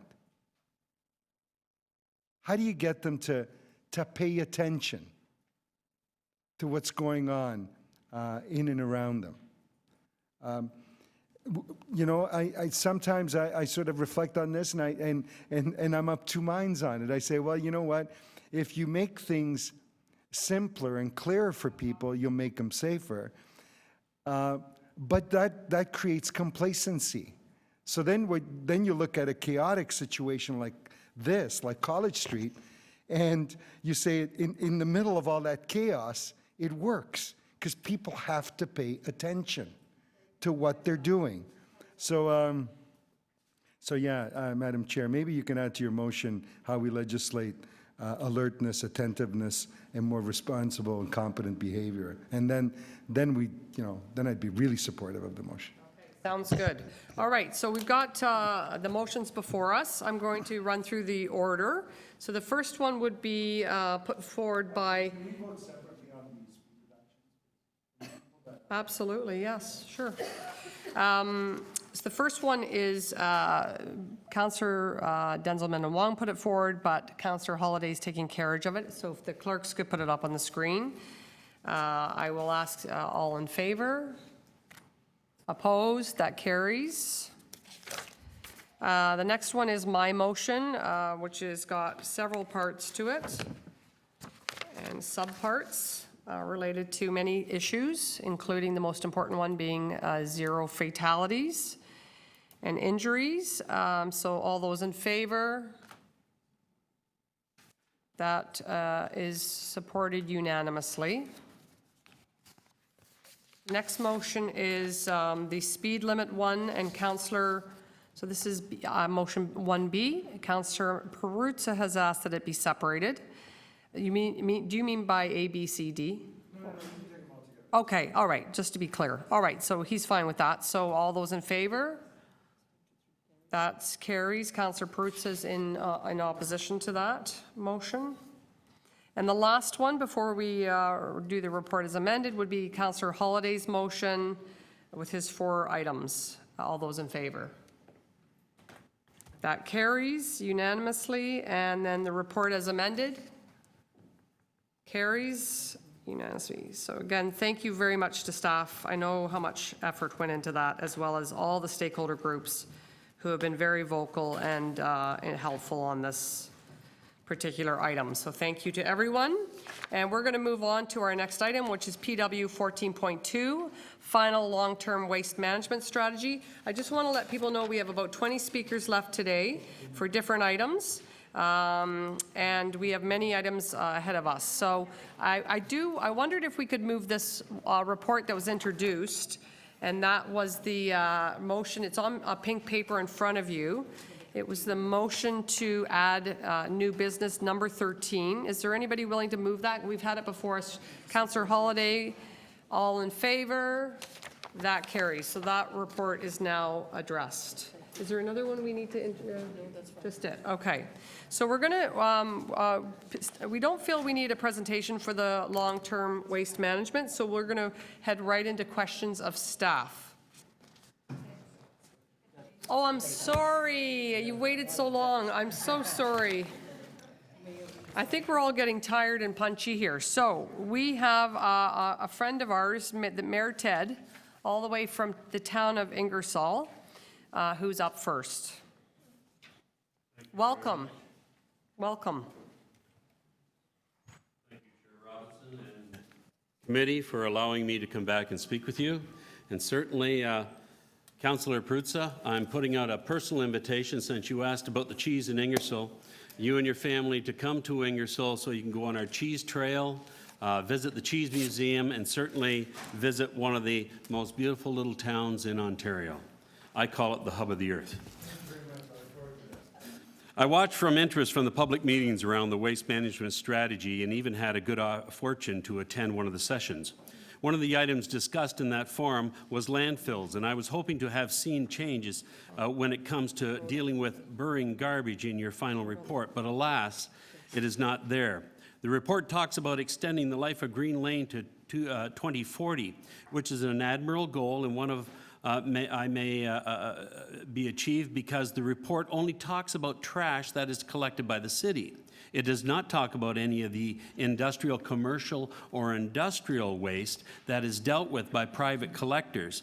And those are the people who are planning to put the landfill in Oxford, about 500 meters from the edge of our town. I applaud some of the steps that are being proposed by Toronto when it comes to waste reduction in the 5 Rs. But to be quite frank and honest with you, I really do not believe you. The skepticism comes from history. Way back in January 28, 1992, officials from Metro Toronto appeared before the Provincial Parliamentary Committee and talked about a 40-year plan, and one of the goals was to have achieved a 60% diversion rate by the year 2010, a little more than 6 years ago.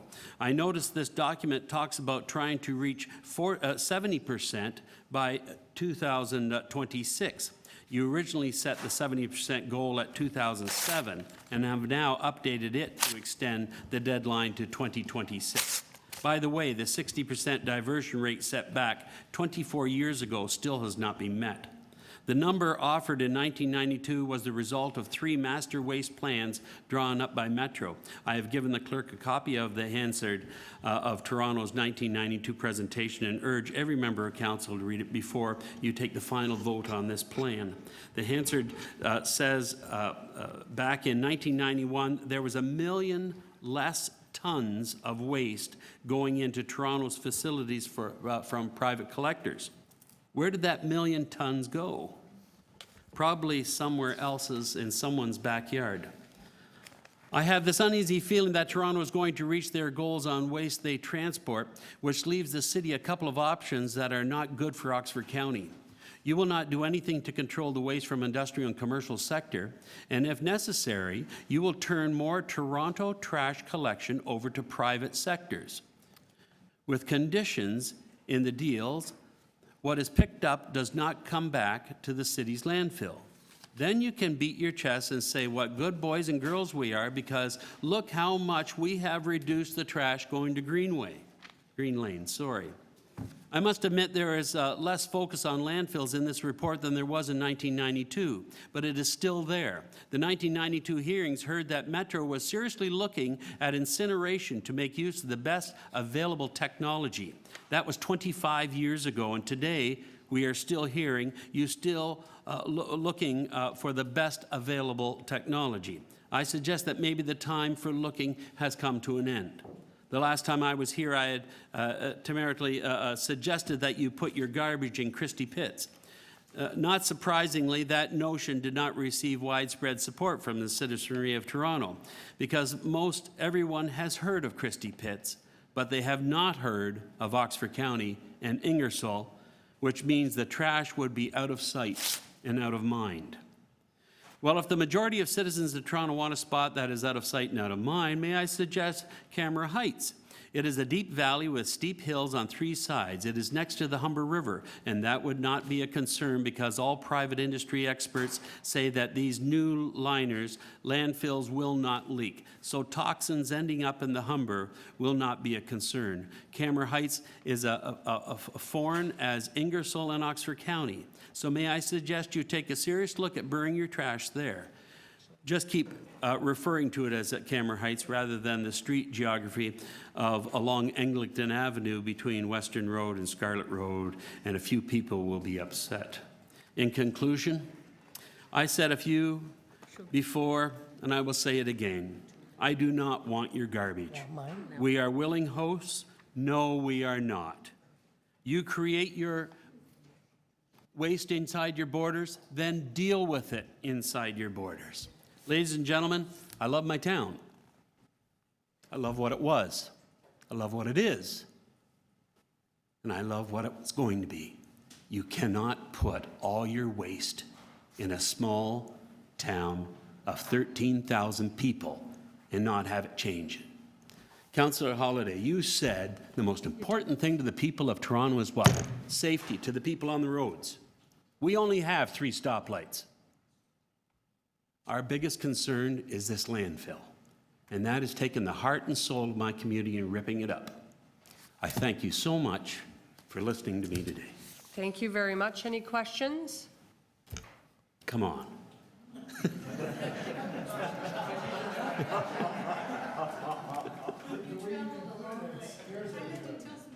Oh, yes, yes. Well, I have one. So I guess from your perspective, or you know about your own operations, do you manage all of your waste within your municipality? Yes, or how do you, within how do Oxford you- County. All of us within Oxford County have one landfill, and we manage it all within. And we have a program set up right now where we have a group of people from all the municipalities within Oxford County that are now trying to reduce and end our landfill by 2025. Wow, So the that's whole great. thing is that I think your ring just went flying. Yeah, it did. And But the thing I'm that fascinated by what you're saying, and it's a cheap ring. So the thing is that what we want to do is that making that landfill, because we know there'll always be small pieces of whatnot, extend it to 2,100. We have the technology. All of us do if we put our direction and our dollars and our energy into finding another way of dealing with our waste rather than burying it. We have that technology. We have the knowledge. All we have to have is the desire and the knowledge that you deal with it inside your border and don't export it. The more you export it, or the willingness to export, I'm sorry, and the willingness to export it, then you won't have the drive to do something about it. Okay. We're already in committee, Councillor Davis. Councillor Lee. Councillor Lee? Okay, could you be very quick, please? We have 22 people still. Which landfill site are you talking about? I'm talking about the new proposed Walker landfill that has now just passed that is just going into environmental assessments, that And has what just makes passed the terms you of reference. assume Toronto is taking its garbage there? Walker has indicated. Walkerton. Walker, the group that own the land, that will be owning the We are landfill. bringing our, Yes, what they will do, you see, is it's Garbage going to to be that dump. 18 million ton of so waste. hold on. Certainly.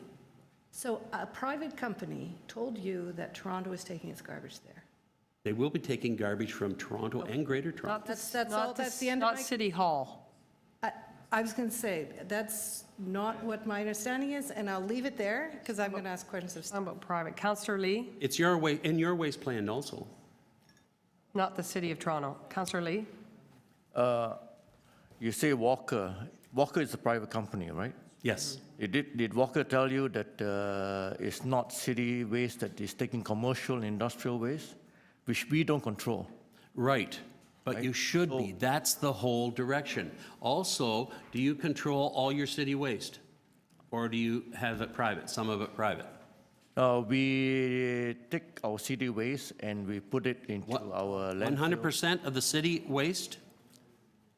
No, we only take the one that is residential, but we don't control the private, commercial, and commercial industrial waste. Does the city look Sorry, after 100% sorry, of we don't, residential? Construction waste is another sorry. one as well. Madam But anyways, Chair. you are barking up the can't wrong ask tree. I would questions, advise you to be going to the province, because it's the province that handles it. So you're washing your hands? It's not that we're washing our hands, but we don't have authority to do anything about it. It's a provincial responsibility. That's correct. Okay, so Thank you. thank you very much, and we are going to Thank move you. on to our speaker. Thank you for coming today.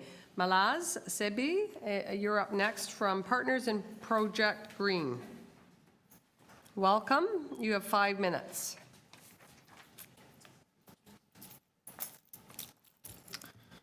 Thank you very much, councillors. Allow me to first wish you happy World Refugee Day today. I had the good fortune of going outside, meeting with the mayor, thanking him. I'd like to thank the council or the council members as well. So please thank on my thanks to the rest of the council.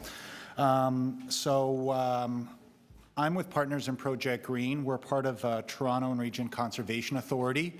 Most people would recognize the authority as helping with managing the city's rivers, as well as with environmental assessments, but we do much more than that.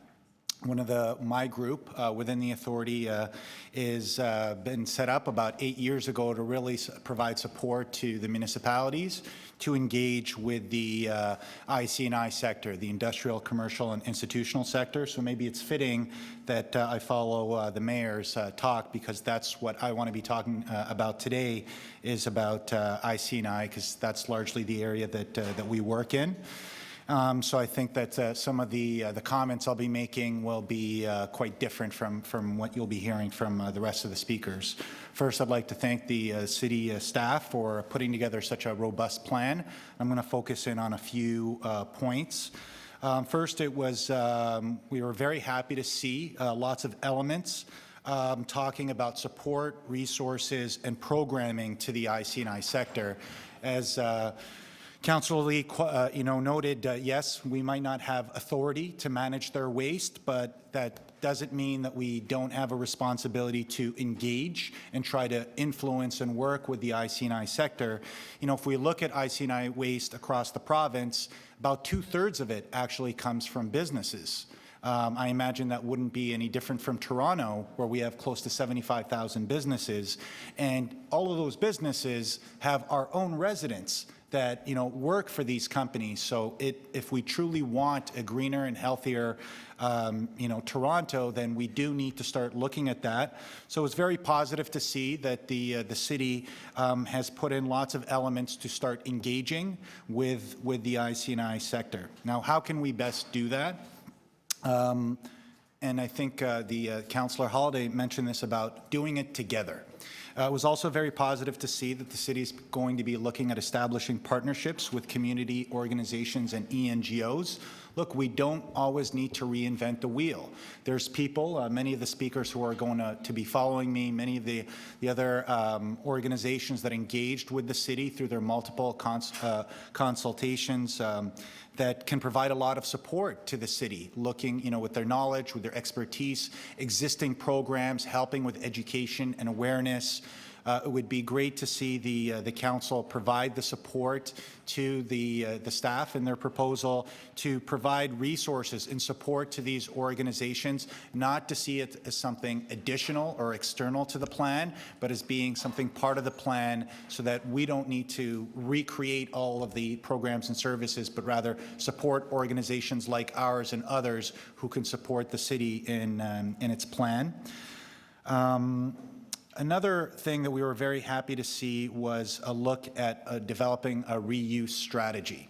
We talk about the 3 Rs, the 4 Rs, the 5 Rs. I'll be honest with you, working with the business community very closely, and even as a resident, we don't do much in terms of that second R, the reuse. Maybe the one exception is textiles. We all know, we take our stuff to the Salvation Army or the Goodwills, but really when it comes to reuse, there's not much going on. So it was, again, very positive to see that the City of Toronto was looking at reuse. Even, I can tell you, looking at the province's draft strategy with their legislation just having been passed on June 1st, we didn't see much of it. So seeing municipalities step up and address this, it's a great way to reduce the amount of waste going into landfill when we can get reuse of materials. And one such program that the city is examining is a waste exchange, which we believe is a great tool and resource that we strongly would like to see. In fact, we've just started with an IC&I waste exchange. There's over 200 users, and now businesses have started working together. And we found the secret to its success is you're making waste more accessible. So seeing that be extended to the residents, we think will be very helpful. The last thing that I'll say in wrapping is that we believe that we're thankful that this will not be the end of the conversation, the ability to interact with the city about their programs and services. Seeing that an advisory group is going to be set up, we'll make sure that organizations like ours and residents can continue talking to the city and helping with continuous improvement. Thank you. Thank you very much. Any questions? Councillor Holiday has a question for you. So thank you for talking about the IC&I sector. I have a friend that runs a medium-sized business, and he puts a lot of resources into sorting out waste because the places that he has to go to dump it, it's very expensive. And I know he literally stores cardboard, and sometimes even him on the floor sorting it through. Do you think the private sector or the city is charging the right prices for waste to help drive behaviors that even if companies and organizations and industrials and broader public sector have to put staff resources into getting in there and sorting out garbage into the best types of piles and streams that it can, do you think the prices need to go up to try to sustain that? And the counter argument is, of course, you're driving up costs for everything. What's your sense of the industry's take on that? So sorry, just to clarify, are you asking what the city charges IC&I or just the private sector in general? Just the prices to dispose of waste, and how that drives behaviors and investment by organizations in dealing with the waste on site as best as they can before it leaves their premises. Yeah, it's the number one factor. Quite often we'll find there are other factors, so CSR, environmental, and other issues, but cost always plays a larger factor. One of the challenges right now is the commodity markets have essentially tanked from everything from paper, plastics, metals, and so recycling now is actually a cost. It's probably around cost neutral to landfill, but there are some that are far more expensive, such as food waste. And that's the biggest challenge that we're seeing, and probably one of the least recycled materials in the IC&I sector is food waste, and it's largely cost driven. So I think it's really up to the province to provide some mechanisms, both to help drive potentially the cost of landfilling up to make recycling more competitive, and investing in technologies and resources to support the recycling community to bring their costs down. But no doubt it's the largest factor in people's wanting or being able to properly divert from landfill. Thank you. Thank you very much. Our next speaker is Vincent Schutt from the Project of Tides Canada. Welcome. You've got 5 minutes. So a couple things. So the first point I'd like to make is that businesses should be able to choose the best provider for their waste pickup. So a personal story of mine was I was doing a project at a place where I'm a volunteer, Center for Social Innovation. You may have heard of it. And we were changing providers away from the city. And I had to figure out which provider we were going to go with. I found out that the best provider was the city, and I wanted to stay with the city. But the reason that I was doing this project to begin with was we were being kicked off of the city's program, despite the fact that they were the best, and that's what we wanted. So back to the point, businesses should be able to choose the best provider for their own waste pickup, and that means being able to choose the city's service if they choose that. My second point, private waste providers like Progressive, the company, have purposefully misled in at least one condo tower, my condo tower, about where compost is going. So after the first project that I did, I actually did some investigation, some digging into my own building, and I found out for the past 5 years, all of the separated compost in my building, that's 250 plus residents, has been going compost straight to landfill. That's 1,250 man-years worth of separated compost that went into his landfill, and it didn't need to, or wherever Progressive sends their garbage. So I did some extra digging to verify this. I didn't just rest on my laurels, and I got that word verified by somebody inside of Progressive that it was in fact going to landfill. So that should be illegal, and that's crazy. Third point. So imagine you want to have this aspirational goal, which actually is in the strategy, an aspirational goal of no waste. Everyone is putting everything exactly where it needs to go. How do you do that? Well, people have to choose that behavior. So there's, if you look on, I believe it's page 69, page 87. There is 17 staff that are going to be working in bans and enforcement, but only one person who is going to be working on the innovation stream. Okay, so at the public comment sessions that I went to, I pointed out that the concept of behavioral sciences and change theory, science and psychology and sociology tells us how people change and how you can actually get behavior change from people. And it's not with enforcement. Enforcement is not the best pathway. The best pathway is tapping somebody's own intrinsic motivations, and the way to do that is in the psychological literature, and that's what my organization, Environmentum, a project of Tides Canada, does. That is what I have to say. So if anybody has any questions about the behavioral sciences and how they can be applied to improve our waste diversion, I'd happily discuss those with you. Thank you very much. Good work. I see there's no questions, so thank you for being here today and waiting for so long to bring us your points and your positions. Our next speaker is Emily Alfred from Toronto Environmental Alliance. Welcome, Emily.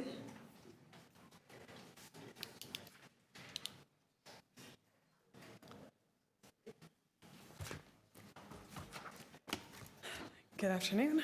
Thank you for hearing me today. So I'm just going to pull up my deputation. Sorry about that. Earlier today, I emailed a copy of a briefing note to the members of the Public Works Committee. I hope you got it. I have a few extra copies here that outline some of our main concerns.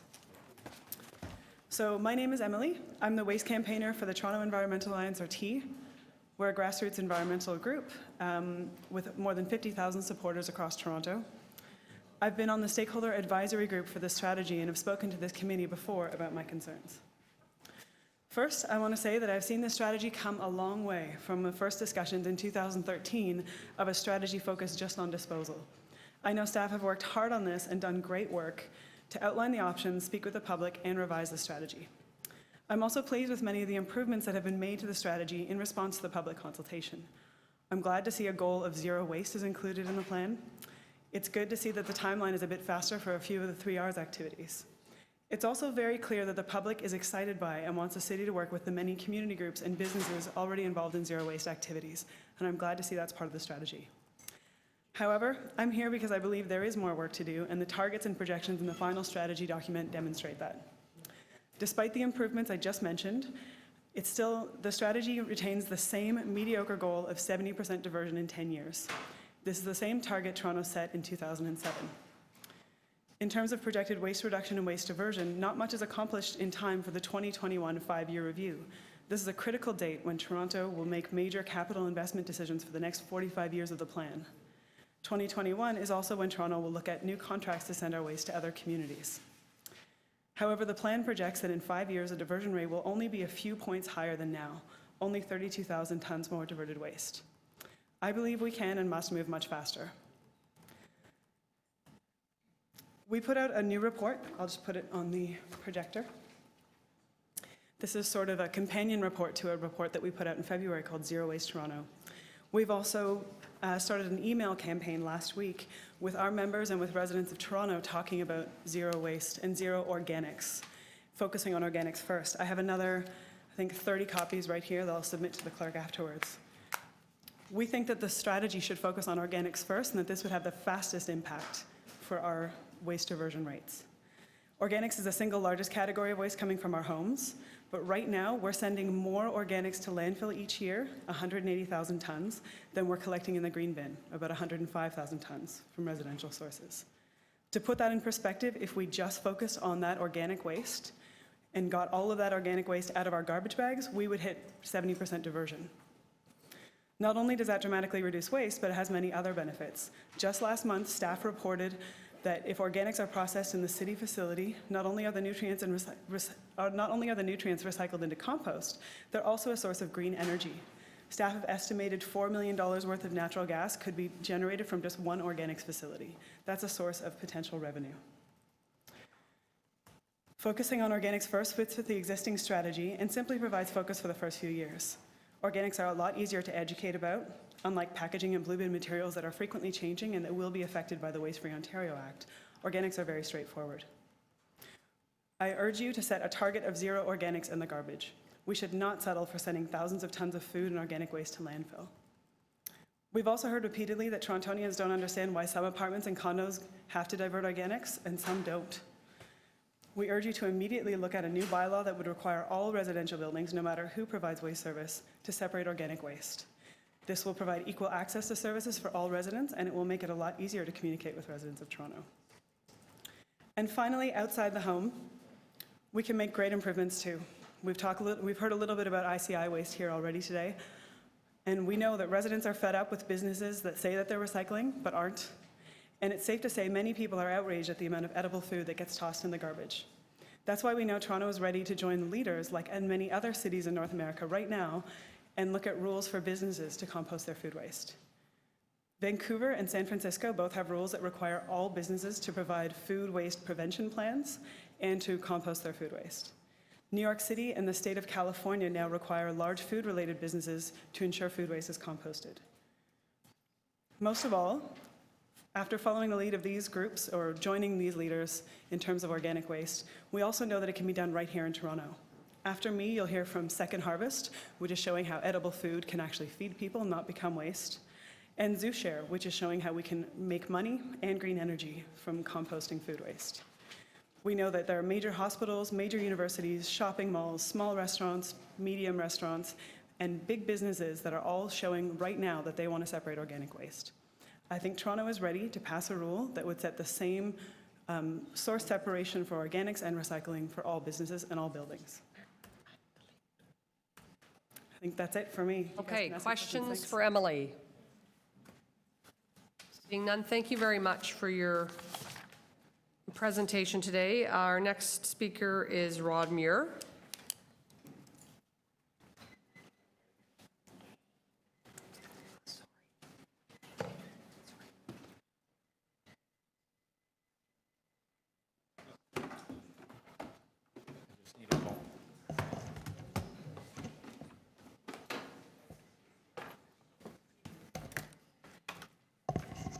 While my roadie's helping me with my setup, thank you so very, very much. I just want to, first of all, acknowledge the presence of Jim McKay, the new General Manager of Solid Waste for the City of Toronto. Jim and I have a somewhat raucous relationship going back 10 years or more. Jim, if I had one word of advice for you and a word of advice for every councillor, every decision maker in this city, do not underestimate what the citizens of Toronto are ready, willing, and able to do in terms of waste diversion. I'll never forget practically driving off the road the day I heard Angela Bukopoulos interviewed on CBC Radio as they were introducing food scrapping to the City of Toronto after having been introduced in Etobicoke and Scarborough, and Anne saying, you know, we were really surprised by the uptake. Just as they were surprised by the uptake of recycling, I'm sure, just as they're going to be surprised at the uptake of the other activities. People want to do more. And Jim, again, the only word of advice I have for you, or one of the words of advice I have for you this morning. Today also represents a bit of a milestone for myself. This month, 15 years ago, I made my first presentation to this committee. It was when the Task Force 2010 report was introduced, and at that time our goal was 100% diversion. The reality of it is was 60, and then we were going to burn the rest of it. I'm certainly glad we've moved away from that direction. But the reality of it is in those ensuing years, all we've done, to Emily's point, is added about 10 points of diversion. And we can do much, much better. And I'm going to be here, and you're going to continue to hear from me until we do much, much better. Because when it comes to increasing sustainability, there is no quicker, cheaper, and easier means of doing this than through diversion. And one of the numbers in the report shows that unequivocally. We're talking about spending $6 a household per year. $6 a household per year to try and increase our diversion rate. That's less than the cost of a single round-trip ticket on the TTC for a family member. That's how much we're talking about, spending an entire year to substantially increase our diversion, substantially increase our greenhouse gas reduction, and substantially increase our striving towards sustainability. There are 3 other points I'd like to quickly cover this afternoon in the interest of time. One is the way in which we're encouraging reuse. I want to talk about mixed waste processing, and then finally about multifamily. Listen, we don't have to be really complicated. I operate a reuse store at the end of my curb almost every weekend. We do not need to be getting complicated about this. We simply need to be asking people to put out clean, reusable items at their curb for other people to pick up. There's no magic to this. These items were gone in a couple of hours. And that's always the case with me. In fact, a hobby of mine is to collect items that are dirty or in need of slight repair and then put them back out at the curb, or in the case of this one item. So this is a solid teak chair. I'm sorry it needs a bit of oil this year, but this sucker must weigh 40 pounds. If it weighs an ounce, it's solid teak. Its value is at least $200. I found this at the curb. The problem with it, it was split. It took me all of about 2 minutes to fix this. I put 2 screw holes in it. I put 2 screws in it, and now my wife sits on the most beautiful, solid teak chair that cost me dick. Absolutely nothing. And there's stuff like this at the curb all the time. We all see it. Excuse me, Councillor Perruzza. Thank you. The other point It was a technical term. This is a broader sustainability. These are wheelchairs and walkers that my in-laws were given free. My father-in-law worked for Ford. This is about $3,000 worth of medical equipment that he was simply given. It's the reason you pay what you do for a car these days.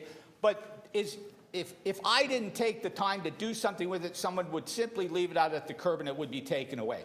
So we're talking about sustainability in our healthcare system. Here's the perfect example of why it's not being achieved. The other point I want to make is about mixed waste processing. This is total failure. This box contains perfectly good recyclable material, bottles, jars, what have you. This is my morning coffee grounds from this morning. If I were to take this and fling this over this material, it is now absolutely worthless. Mixed waste processing is simply a sign of failure, that we have simply failed to do the one thing we need to do, and that's separate out our waste. There's only one rule here. There's only one goal we have, and only one message we need to communicate to residents, and that's keep the stuff separate. And you know my little gem here, you didn't buy it this way, right? Nobody went to the store, bought a can of beans, cell phone, banana. You bought each of these items separately, you consume them separately, and at one point in time, you'll eat separately in your hand. All actually you do is keep it separate. The last point I want to talk about is apartments, and what I really want to talk about... Last point. Yes, ma'am. Councillor Perruzza, second outburst. Is about apartments from organics, and I wonder when we're going to face the reality that the big part of the problem in our separation of organics is just how lousy this container was. If you were to read this letter, this is from the Vice President of Brookfield. He hates this container. He loves the shore clothes. Here's a letter from Brad Butt. He used to be the president of the Greater Toronto Apartment Association. Okay, And he loves the shore. Rod. When are we going to face the fact Okay, Rod. that the lousy container not getting us where we need to go? Thank Thank you you. so much for your time and attention this morning. Thank you, and happy anniversary. Thank you. All right. Any questions of Rod? Seeing none, next, Councillor Perruzza. Is security in the room, please, for Councillor Perruzza? All right. Next person is David Maybury. David, come on up. Come on down. Have you been here before, David? No, I haven't. All right, welcome. I'm David Maybury. I'm warden of Oxford County, which basically means I'm the mayor of the upper tier at Oxford County. And I want to begin by thanking you for the opportunity to address this committee, and I bring greetings on behalf of the County of Oxford. Oxford, as Ted spoke a few minutes ago, has set the target of zero waste by 2025, partially because of our municipally owned landfill will run out of space in the next 20 to 25 years. Not a problem that you wouldn't be aware of from your own experience. And I would wish to encourage Toronto to establish a similarly bold goal since the reality, the capability of reaching zero waste is within our grasp. And I want to talk a little more in a minute. Our council is also committed to being fully responsible for all waste generated in Oxford County, including the ICI sector. We want to be fully in charge. And thirdly, we don't want to open a new dump before 2100. So we're not expanding, we're not opening. We know that zero waste is going to be a challenge to achieve, but there are a number of factors that in the last few years have given us hope. One is the change in technology, and the other is the passage of Bill 151, now the Waste-Free Ontario Act. Several months ago, a small delegation from Oxford attended one of your public presentations on the draft waste management plan, and frankly, we were quite concerned about some of the content and direction proposed by the consultant. While there's a general suggestion in the draft plan that the city could do more to achieve a higher diversion rate, I was actually quite disappointed by the amount of meat on the bone. We all recognize that as of yet, landfilling is considered in the short term the cheapest option. After reading the draft plan, one could easily be forgiven for believing that your consultant is pushing the landfill option as the best option by both increasing the life expectancy of Green Lane and using other landfills across Ontario, including the Moose Creek facility near Ottawa. Oxford County believes that the two foundational components of a waste management plan are waste reduction and resource recovery. And I'd like to offer you just 4 suggestions for you to consider. They are greater emphasis on resource recovery, ICI engagement, provincial advocacy, and broader collaboration. Under resource recovery, I would encourage you to maximize recycling by expanding both the breadth of resources collected, such as organic, that are now in your waste stream, and also expanding the population that is served by increasing programs such as your current ICI recyclable collection program. Oxford County recognizes that the operational cost of recycling material is greater than the operational cost of landfilling. That's primarily a result of greater manpower requirements, in other words, greater number of jobs. A total life cycle cost for recovering materials needs to be considered. And while and also that local recycling creates local jobs, exporting waste results in exporting jobs as well. In addition, in the newly released provincial energy plan, there is specific mention of reducing our greenhouse gas from waste operations and the need to capture increasing percentages of organic waste. Here, Toronto has the advantage of the economies of scale to efficiently implement programs that can significantly increase your diversion rate. The ICI sector needs to be fully engaged either by carrot or by stick. While municipal governments have virtually no authority over the ICI waste stream, the ICI sector is a valued and valuable part of each of our communities. We need them. But we also know that 60% basically of all waste is produced within our municipalities comes from the ICI sector, and that's true across the province. But if we don't have any influence over that 60%, whatever we do with our residential waste is actually minimized. We also know that the province's requirements for the ICI collection of waste data, but these requirements are currently by and large ignored without consequences. We have several companies in Oxford that we're working with to become landfill-free based on both economic benefit and their concern for the environment. As a municipal government, you have an opportunity to invite the ICI sector to collaboratively seek mutually beneficial solutions. Advocacy. As the largest municipality in the province, Toronto is in the enviable position of having the largest and most effective voice in the ear of the provincial government. The introduction of the Waste-Free Ontario Act and the circular economy is an opportunity to influence provincial direction by applying your political pressure to implement actions such as producer responsibility and the ban of non-recyclable materials. Creating provincial-wide policy that, for example, demands that all products are either recyclable or compostable would remove inequities and help level the playing field for across the province. The City of Toronto was key in electing our provincial government, and therefore you are in an excellent position to advocate for policies that could reduce your total waste burden now and into the future. Oxford County and most other municipalities in the province would be more than happy to join you in that advocacy work. And that brings me to collaboration. One final thought.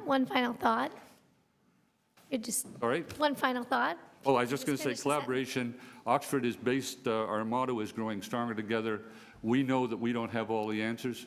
We're looking to you and other municipalities around the world to try and find out the answer to waste diversion and recycling and gathering. And I would simply just offer to you my very best wishes, and that may you have good courage on your journey to zero waste. Thank you very much. Any questions of the deputant? All right, seeing none, thank you so much for coming down. Our next speaker is Matthew Chikaonda. How did I do on your last name? You said it perfectly. Oh, all right. Have you been here before, Matthew? No. So you have 5 minutes, and the clock's up there. I'll be. And we're a friendly lot, Okay. Thank you. usually. Thank you. Thank you. I am a university student, and when I first moved to Toronto about 5 years ago for school, I moved into a townhouse complex just north of Rogers Road. And the other tenants in the townhouse complex were students and young professionals. Our landlord, he contracted with a private garbage collector, and much to many of our surprise, the facility did not actually provide any sorting for garbage. Our regular trash, our composting, our recycling, all of that, we put it into the same garbage bags, and we threw those into the same dumpster, the contents of which were collected by the garbage truck every week. To my knowledge, no further sorting of the garbage was done by the contractor, but even if this were the case, much of the recyclable material was likely contaminated by the other substances in the garbage bags, as Rod Muir so eloquently explained just a moment ago. And I know from my discussions with friends and acquaintances that this state of affairs is not unique to the complex that I lived in. I'm speaking to you because as we discuss Toronto's long-term waste management strategy, I think that it's important that we consider holding private garbage collectors in buildings and living complexes to the same standards that we set for public waste collectors. So that includes ensuring more diligent enforcement of the existing rules around recycling collection, as well as asking buildings and complexes that contract with private garbage collectors to provide collection for organic materials. My understanding is that presently the waste diversion rate for buildings and complexes is far below that for single-family residences. And while measures to ensure the parity in collection standards between public and private collectors aren't necessarily a one-stop solution to increasing diversion in buildings and complexes, I certainly think that this would be a substantial step in the right direction. Thank you. Thank you very much. Any questions Councillor Holliday has a question for you. Thank you for your deputation. I think you've spotted something that we've struggled with for some years is encouraging better diversion rates in multi-residential buildings. There's a number of challenges. One of them can be cost. Right. And there may be direct costs, the by volume, by weight, and sometimes it's a little more. And I know the story of a building that, in order to have the recycling truck come in, they need to do engineering work to the garage structure, and it would cost some dollars. Do you feel that that residents would tolerate a very modest rent increase to help pay for those costs, given that it's the right thing to do, to be able to recycle, to separate organics? Just thought what your opinion is on that.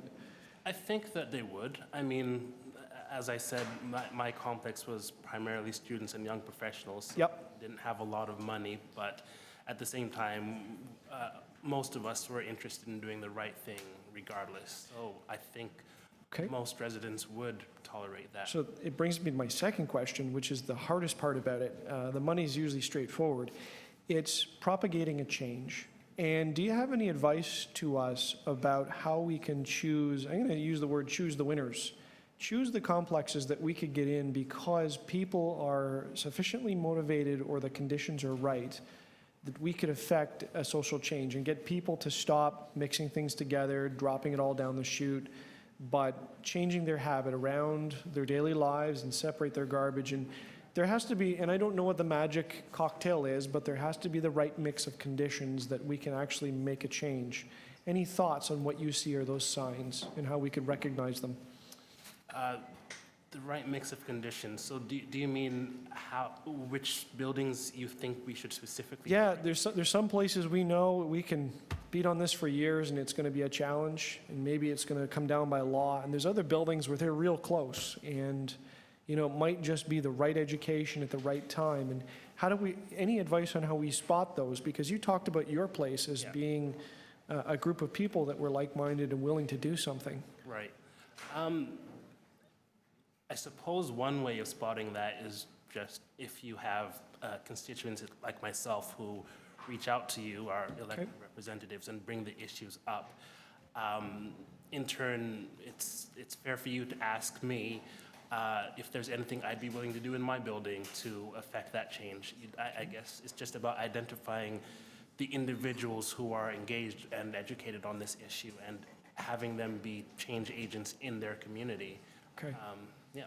You sense there's some like you out there that are willing to roll up their sleeves and get out there and make a difference. Absolutely. Fantastic. Absolutely. Thank you. All right, did you have a question, Councillor Lee? No? Okay, thank you very much. You did great. And our next speaker is Francis Darwin, followed by, after Francis, is Deborah Lawson. Just to get prepped. All right, Francis, is it your first time here? Yes, it is. All right, so the clock is over here. You have 5 minutes, and then the councillors can ask you questions if you like. Great, thank you. Hello, councillors and members of the Public Works Committee and members of the public. I want to thank you for inviting me to speak and also for listening to me. My name is Francis Darwin, and I'm here to represent ZooShare Biogas Cooperative. We are the developer of North America's first zoo-based biogas plant, which will look like this, kind of. So each year, our biogas plant will recycle 3,000 tons of manure from the Toronto Zoo and 14,000 tons of local grocery store waste into renewable power for the Ontario grid. With this process, we are diverting waste from landfills, reducing greenhouse gas emissions by the equivalent of about 10,000 tons of CO2 every year, and we will be creating 4.1 million kilowatt hours of renewable power for the Ontario grid. We support the goal of zero waste in the long-term waste strategy, and our supporters do too. ZooShare has over 600 members, most of whom live in Toronto, and who have invested over $3 million in our biogas plant. Our organization is called the Community Power Project. Funded by the community, this model keeps energy dollars in the local economy. People choose to invest in ZooShare for two main reasons. One, because they're excited to earn an annual return of 5% or more through the purchase of our community bonds. And two, more importantly, because recycling organics is the right thing to do for our environment and for future generations. These Torontonians proudly participate in the Green Bin program every week at home, and they have shown enthusiastic interest in investing in our project because they understand that throwing resources in the garbage doesn't help our environment or our city. We talk to people every day at various markets and events about ZooShare. We regularly hear from them about how simple and smart our project is and how it just makes sense. We also regularly hear from restaurants and food companies about how they want to send their organics to us rather than sending them to a landfill. That's why ZooShare supports a strategy that looks at organics first. We believe that Toronto businesses and residents are ready and able to divert organic material, and we believe the city should look into regulations to require all businesses and residents to divert their organics as soon as possible. The city has historically been a leader when it comes to progressive waste management practices. We feel that this committee, you guys right here, right now, have an amazing opportunity to continue that trend and follow in the footsteps of other smart cities who you've heard about a lot today already, Vancouver, New York, and San Francisco, and put a focus on getting organics out of the garbage bags first and foremost. This will have a great positive impact on greenhouse gas emissions, waste diversion targets, and the city's bottom line. When you have thousands of tons of nutrients and energy potential at your disposal, you don't dispose of them in a landfill. As the CBC's Tora Couture likes to say, there is no such thing as waste, only wasted resources. Thank you. Excellent. Do you have any questions? And excellent graphics. And we do have questions from interloping Councillor, Councillor Layton. Thank you very much, Madam Vice Chair. Have I got a deal for you? All right. I have formed a group of craft breweries, and they form the Cask Force. They're City of Toronto craft breweries, and one of the problems that they have is spent grain. One of the ideas they have is to provide that spent grain at zero cost to the zoo as a potential food source. Looks to me like you wouldn't even need it as a food source. It could be a fuel source for your biodigester. They have tons of this stuff, and it's organic material. It's spent grain that's just, it's been already fermented once, but it could ferment some more, I'm sure, that perhaps we could connect you up with. That wasn't a question, but I'll try to phrase it in a question. Are you looking for more fuel sources? We currently are under an NDA. We're not able to talk about our current contracts. We do have some sources at the moment. However, I could definitely connect you with our executive director. We'd love to talk. So you're under contract. We can't discuss the finalized details of our contracts at the moment. Okay. Can you discuss whether or not you'll be at capacity? Yes, we will be at capacity, and I can't really say more than that. Okay. And the funding model, I believe I purchased a membership. I didn't quite go the way of the shares, but what was the original seed money that went into it? The original seed money was 27 members of the Toronto community who believed in ZooShare when it was just an idea, and they invested, oh my, I should know this off by heart. I believe it was $500,000. And the rest of the funding, we've raised over $3 million from local community members. For the rest of the funding, But the seed funding for who originally put together the proposal, was it Trek? Was it, We have been involved with Trek, but I don't believe they put up any seed financing. It was 27 founding members of our community that put forward the seed financing. We also had a few grants that we won, but I don't believe Trek has actually given us funds, as far as I'm aware. The Toronto Atmospheric Fund, at one point, you had contracted for an investment. I don't think you used it in the end, did you? I don't know the details of that, sorry. Okay. There's 3 of us on the board there, so I thought they got it, but then they didn't need it, so we rescinded it. Okay. Okay. Yeah. Sorry, now we're Okay. just having a little conversation. Yeah, that's Thank you very much. as fascinating as it is. You All were on right. the board at one point, I weren't know, you? I know. Steven's on the board? We're all Thank you half very much. alumni. Thank you. Thank you very much. Any other questions? Great. All right, thank you very much for coming in, and Deborah Lawson is up next. Come on down. Yes, everyone peaked up when they heard craft breweries. All right, and ZooShare. All right, here we go. All right, so Deborah has the floor. Thank you very much. Mine starts with good morning, so I've been here a while. It's nice to be the final speaker. I'm Deborah Lawson. I'm the executive director. Sure, if you don't mind sitting down, Deborah, that's great. Do you want me to sit down? Yeah, But I have great. things to move here. Cozy. Don't want to waste time. Thank you. I'm the executive director of Second Harvest, which is Canada's largest food rescue organization. We're located here, and we serve the communities within the GTA. I'm just going to give you a recap for those of you who are not aware of us. Some of you think that we just pick up a few sandwiches at a time. Actually, we're on track to pick up 9.2 million pounds of surplus food this year, 83% of which is perishable, 61% is nutrient dense, and we service 220 agencies in the GTA. We currently feed 100,000 people a month. Every day our trucks leave our warehouse and we head to the 4 corners of Toronto and we pick up donated fresh food. I'm sure you're all aware of the types of social service agencies that we serve, so I won't I won't go into a list. All of our food is donated by local food retailers, manufacturers, restaurants, caterers. We do not purchase food. We do not sell food. Children and youth represent 40% of our food recipients, and we supply only high-nutrient, perishable food, particularly fresh fruit, vegetables, and meat and milk.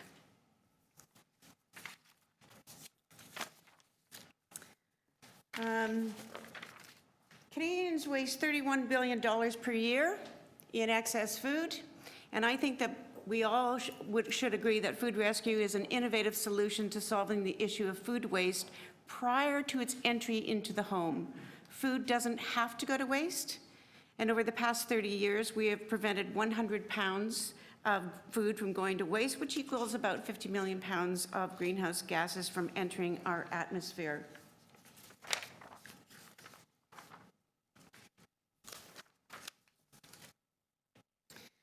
So what's food loss and waste got to do with sustainable development? Well, a lot actually. If you look at this chart, a full 1/3 of the food the world produces ultimately goes uneaten. That's 1 billion tons of food loss and waste, which we refer to as FLW, every single year. There are many good reasons to reduce this loss and waste: food security, economic gains, environmental sustainability, just to cite a few.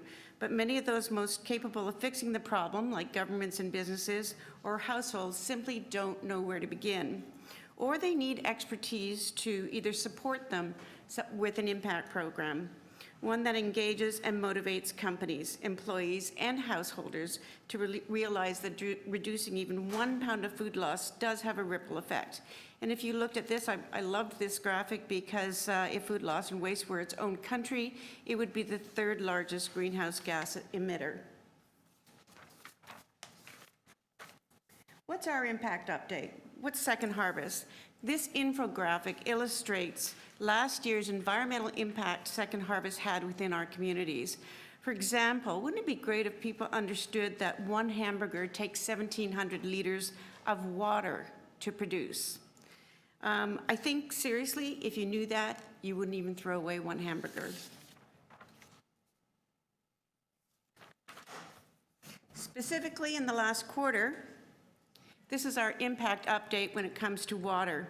So what we've picked up, when you look at 2.5 million pounds, is the equivalent to approximately 970 Olympic-sized pools. So why am I telling you all of this? Well, I think when we redistribute 8+ million pounds of food, people need to realize that even reducing, as I said, 1 pound of food loss does help. I shared this graphic to illustrate the amount of water that did not go to waste in the production of these foods that Second Harvest rescued and redistributed. As you can see, we saved almost 5.5 million liters of water from being wasted, and this is our first quarter. Food security is also is an important strategy in making more food available without needing to increase production. Toronto should be very pleased, and I'm proud to announce that Second Harvest has been asked to attend and participate in an International Rescue Food Recovery Conference this year, as convened by Harvard Law School. More specifically, we are the only Canadian organization in attendance, and we will be sharing best practices, which we hope to share with all of you. So what's our vision to 2020 in 7 seconds? I'll skip those notes. It's our goal that the City of Toronto support us both financially and understand the value that we bring to our communities. If it helps, here's what we really provide other than nutritious meals. Second Harvest saves each agency we serve approximately $90,000 in food costs. In our Charity Intelligence, which rates the top charities in Canada, has done our social return on investment, a national SROI, and we are in the top 10. For every dollar that you invest in us, you're investing $6, and we will need the city to start recognizing the work we already do in redirecting what could be organics in landfill. Thank you. Thank you very much. It's enlightening. We have a couple questions for you, if you don't mind. Councillor Layton. Thank you very much. And first of all, thank you for the fantastic work you're doing. I see it as being a very noble effort, because you're not only helping us deal with food waste, you're using that embedded energy to help feed families. We invest a lot as a country, as a society, in making sure we have enough food. We cut down rainforests. We use all this water. We use a lot of the energy we use on farms to produce it, and to see it go to waste, it's really a shame. And to burn it and to put it in organic biodigester is one thing, and that's great, but we lose a step in between, that we could be getting something before it turns into zoo poo and comes out the other end as energy and fertilizer, and you're filling that role. What have you seen in the way of demand for the food that you rescue? We're at capacity right now in terms of the amount of food that we can pick up. We know that we can pick up probably 12 million pounds of food by the end of next year. And the reason I think that is critical that we do is because we don't create the demand. The demand, it dictates what we need to do. So we have 60 agencies on the waiting list, on our waiting list of 220, and that does not include another 100 that we haven't even vetted. So why is it the capacity and the number of trucks, your warehouse storage, We're at capacity at our warehouse. All our trucks are filled with food at night, running. That's how much food we have. If you think about it, we can distribute 1 million pounds of food per truck per year. We have 8 trucks. We have probably a 4,000 square foot warehouse, but it's perishable food. We turn it around in 48 hours, so it shouldn't stay in our warehouse, but we're at capacity where we're located. and likely you're not picking up from small retailers, you're picking up from the large ones. Those days are gone. We became an inventory management system for small retail stores, and so we work with brokers. We also have people who have invested in our cause and believe in us. For example, a very short story, the farmer who was at the Ontario food terminal had 20,000 pounds of potatoes get rid of. He came up, he did his due diligence on us, and went back out to PEI. Now we receive 50,000 pounds of potatoes every 2 weeks. So I know a little bit about the story. Can you explain for folks who might not about the organization in Montreal that you have a reciprocal relationship with? Right, so I've learned a lot about reverse logistics. Purolator actually brings the potatoes back from PEI. They stop in Montreal and they drop off about 20,000 to one of the largest food banks in Quebec, and Quebec in turn fills up that half of the truck with meat. So by the time it arrives in Toronto, we have meat and potatoes. Your corned beef and your hash. Well, it's better than corned beef and hash, I will tell you that. Oh no, so I make quite good corn. I was meaning that as a compliment. No, I'm sure you do. But the reality of that is what happens is agencies then can depend on food coming in at a certain time. That's critical. What could we be doing better, and both resources, so cutting you a check and otherwise, to help facilitate your growth? I think there are 3 things that you could be doing. One of the things is we're the best kept secret of this city, and I don't understand why. We currently serve more people, and in fact, as you know, we provide food banks with their food, which is incredible. We have no body above us. We have no territories, and so we're able to broker food. We're able to go to different provinces, broker food, go to distribution centers, and bring that all. But we feed the Toronto area by produce as far as Leamington, as far as PEI. We go up to we serviced Winnipeg Harvest.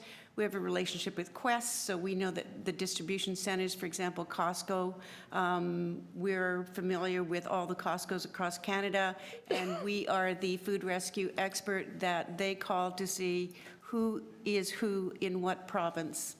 And so that's one way to really expand that we do not pick up 7 sandwiches at a time. That's what we did 31 years ago. Second of all, we are at capacity. We, for responsible growth purposes, we've decided to renew our lease where we are at Allen and the Shepherd. There were 33 people working and in that place, and I don't think I could add a 34th.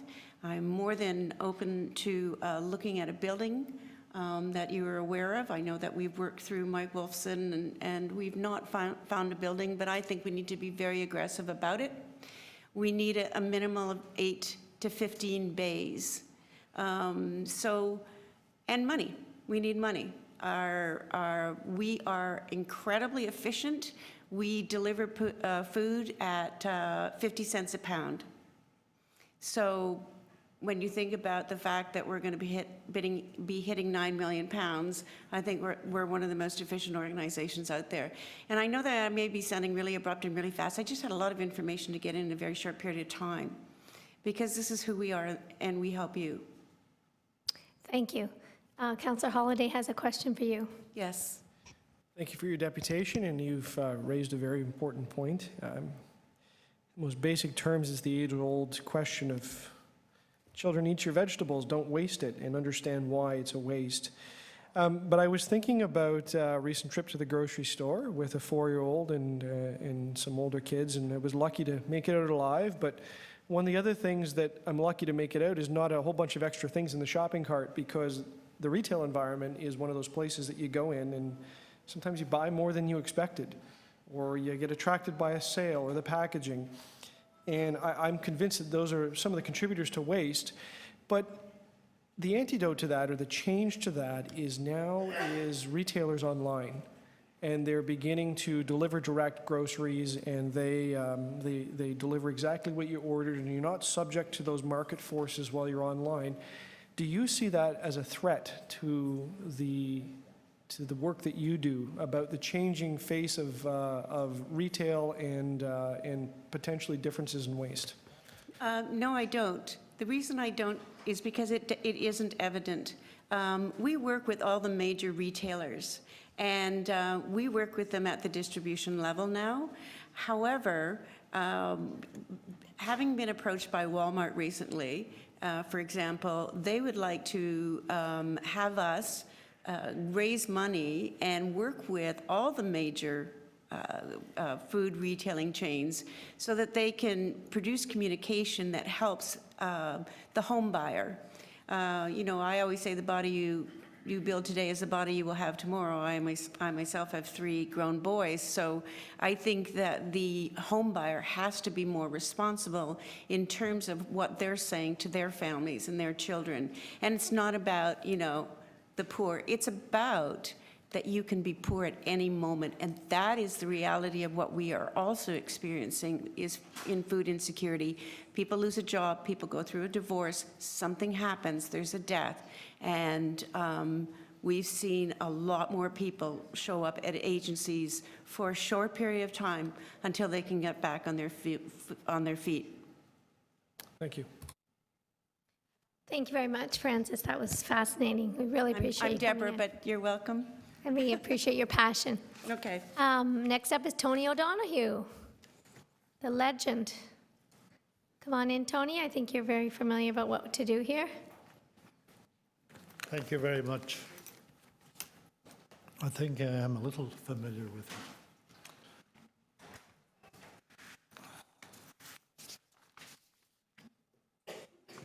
I thought I would put a couple ideas down on paper on the long-term waste management strategy, which I think is very positive, to try and have a look at cutting down, cutting down, cutting down. And I have written the 2 pages here, basically, and I focused on the area that I think a person like me has more interest in, because we can do something about it. Because I'm just a normal guy that lives in a house with his wife, and we throw out garbage. And I want to address that and how I do it. I simply get the smallest cans that I can. I don't get the big cans. Won't have anything to do with them, but just the smallest cans. I have a composter at the back of my house who don't throw out any organic waste. The meat, bones, and chickens, like little bits of other stuff that won't decompose or compost, they go into the garbage. And we have 1 garbage can each. I'm in a duplex, 1 upstairs and 1 downstairs. And we religiously make sure that we put out the smallest amount of garbage. And every morning, when I get up, when I get the bananas and the apples or whatever we're having and things like that, and the fruit and everything, I chop it all up and put it into that small can that one of the speakers here before me showed, that it was too small, I guess they were saying. But that's my contribution, our contribution, myself and my wife, to the organic side of garbage. And it goes into the back, into the circular bin that we got from Metro about 20 years ago. Now, I've talked to the chain stores because they could be a great help. And the story I get from them really is sort of a monotonous thing about not having any help from the city. They are not promoting this. And I'm simply saying, why don't you promote it? Get your staff together and get them organized. And the city will help you in some way. At least I think they will. They'll do their best. And I'm thinking that the politicians in the 44 wards wouldn't mind going around and speaking to the people who run the chain stores and have their stores in the area, and the small stores as well, because the small stores, I think, are more environmentally friendly.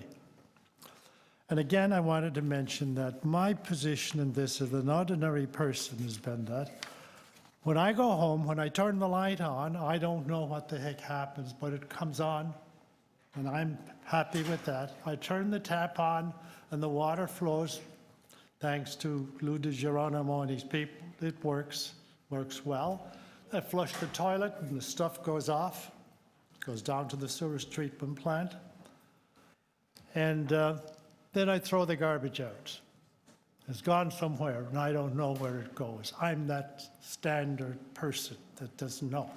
So what I'm going to suggest really is that we focus on the main food stores and try and help them become more of a solution than a contributor to the problem.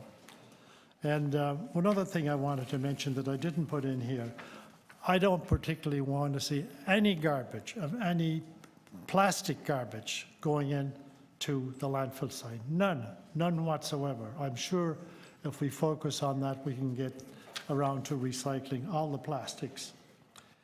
And the other thing is that I did a book about 10 years ago, and I'm reviewing it now, and I'm going to have all these things in what's happened since in the last 10 years on waste, electricity, sewage treatment, and water supply.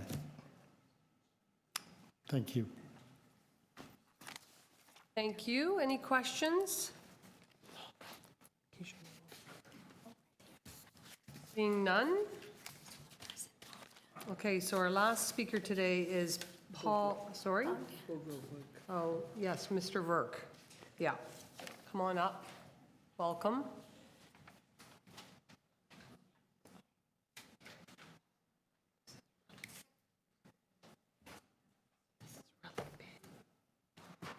The Eiffel Tower.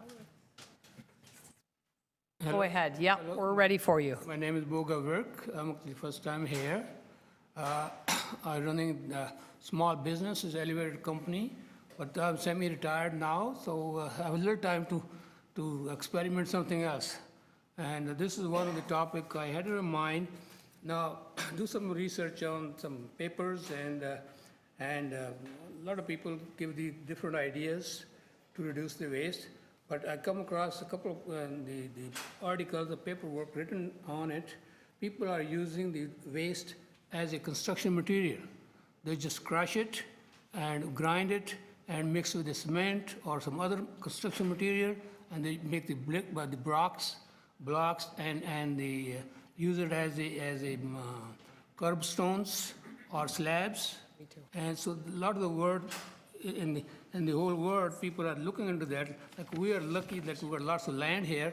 Everybody looks for easy solution. We are dump it into the landfills. But other countries and the cities, they don't have that options. And they're looking into this very seriously, using as a construction material. and which when say somebody say 60% of the waste is the construction material from the other people, that the renovators and that kind of stuff over there. So they all goes into that, into the same machine. They crush it and grind it and mix it and dry it up and make it blocks, and they use it as a construction material. And I suggest that the City of Toronto should encourage, I believe you are starting an RDA unit, Research and Development Innovators, and they should look into the possibility of using all the waste, including the liquid waste, in it as a part of the construction material. That's my suggestion to. Thank you very much. Any questions? Seeing none, thank you very much, and that ends our speakers list for 14.2. We're going to move into questions of staff. Thank you very much. I don't see any questions of staff, so speakers. I've got quite a series of motions, but Councillor McMahon, why don't you start? Sure, that's great. And we have really great speakers today. I have a motion, if it could be up on the screen.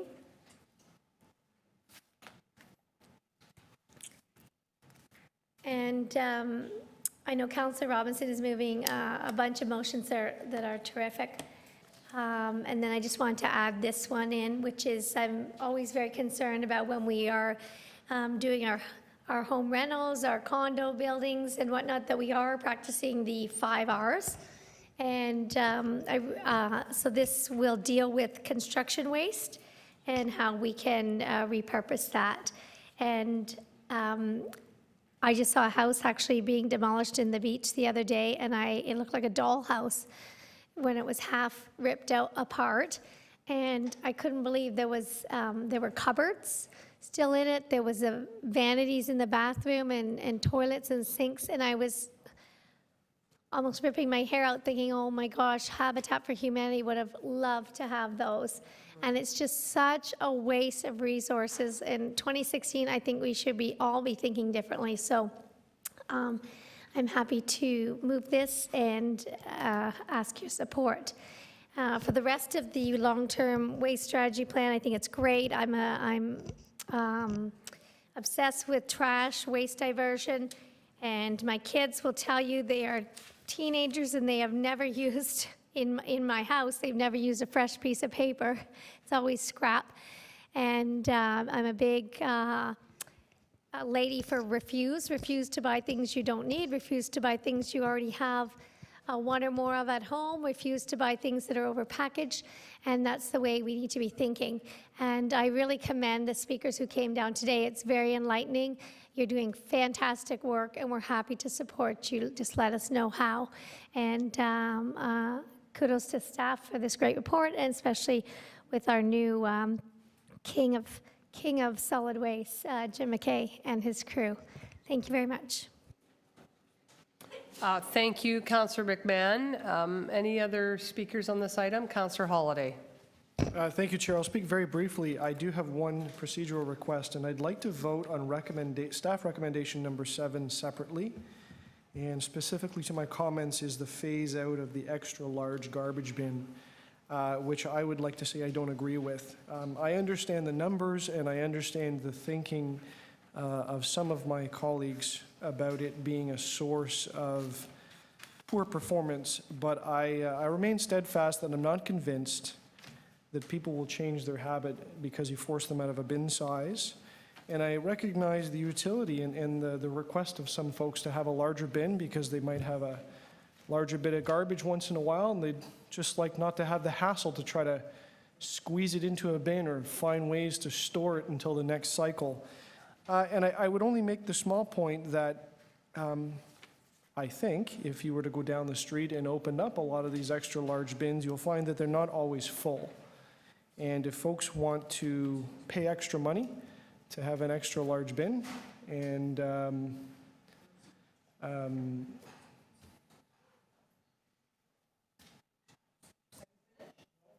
there's some sort of discussion going on, but okay. So yeah, if somebody wants to pay extra money for an extra large bin, I'm happy to take their money if it's not full all the time. So that just simply is my request to vote on that one item separately. Otherwise, I thank the staff for excellent, tremendous work on the strategy, and I look forward to supporting the balance of it.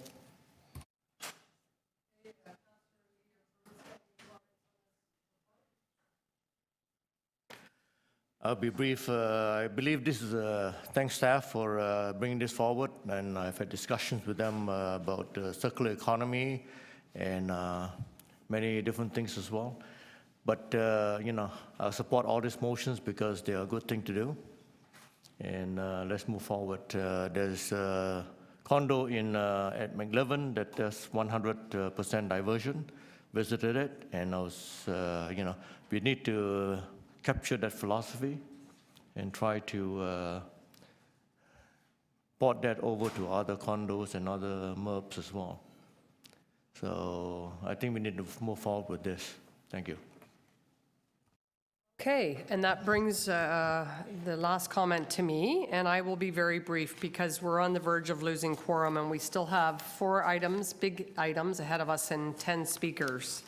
So I will just walk you through my motion, which is on the screen, and I circulated it in advance because it's a lengthy one. It's 3 pages. And I want to thank city staff, my staff, as well as Toronto Environmental Alliance for help in shaping some of these motions. First of all, it's an incredible report. It's been a long time coming, and a lot of time and energy has been invested into creating this report that's now at its final stage. And I'm just going to quickly walk you through my motions. The first one is not quite as bold as I wanted it to be, and I had to kind of rein it in a little bit because clerks told me that it would have killed the entire plan.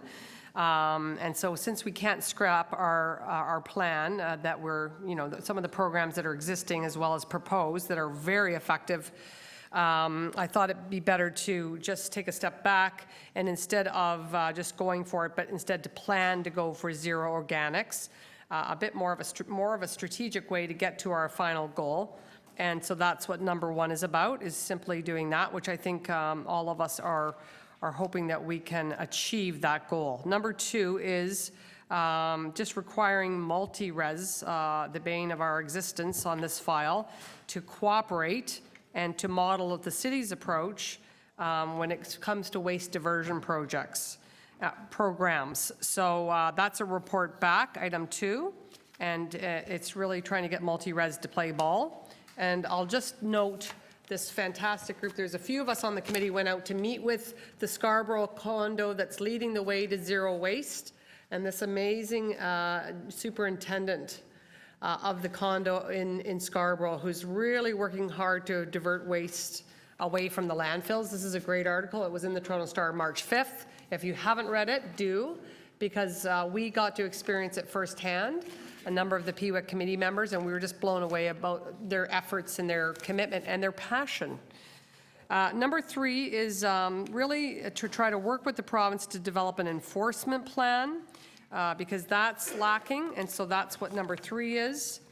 And then number 4 is something Councillor Lee's already talked about, is the circular economy, which I was lucky enough to go and meet with Minister Murray and have a great conversation with him about this. So we want to make Toronto exactly this, a circular economy city. And, you know, it's impressive Minister Murray's, his depth of knowledge on this file is incredible. So a shout out to him. Number 5 is just basically looking at the metrics, A to D, and improving the metrics, framing that up. And number 6 is really trying to maintain and keep our stakeholders involved, just similar to the road safety plan, keep them involved, but also creating a communications advisory group that would help with people and residents that don't speak English. So looking at that approach on how we make sure we're communicating to everyone in Toronto. And 7, which is really long, a page and a bit, in a heartbeat or in a snapshot, that's about getting the province to look at what we're concerned about as a big municipality, the biggest. And so for the province to consider all of these things, for 7, A, B, C, when they're going through the process of finalizing the strategy and developing and finalizing the strategy for a waste-free Ontario, that they consider all these things that are very important, I think, not just to our municipality, but to all municipalities.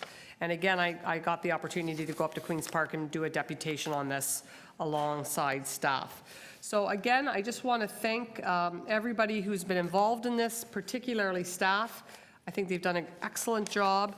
And I had a lot more I wanted to say, but I'm not going to because we're running out of time. But congratulations and hats off to our staff in waste management. And on that note, I'm going to ask the committee to vote on the motions that are before us. So we'll start with Councillor McMahon's motions. If you could put that up on the screen.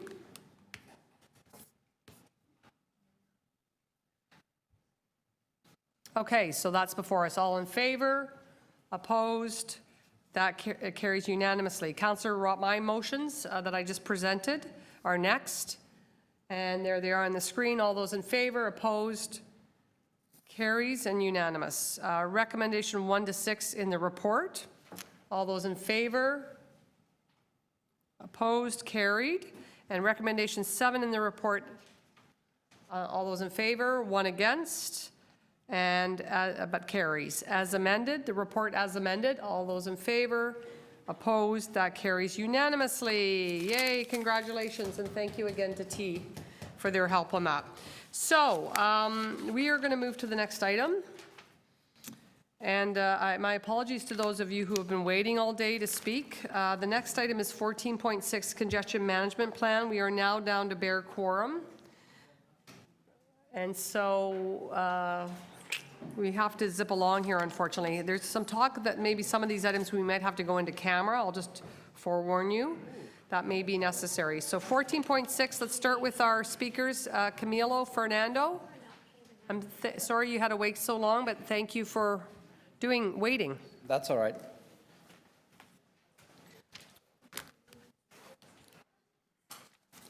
So my name is Camilo Fernando.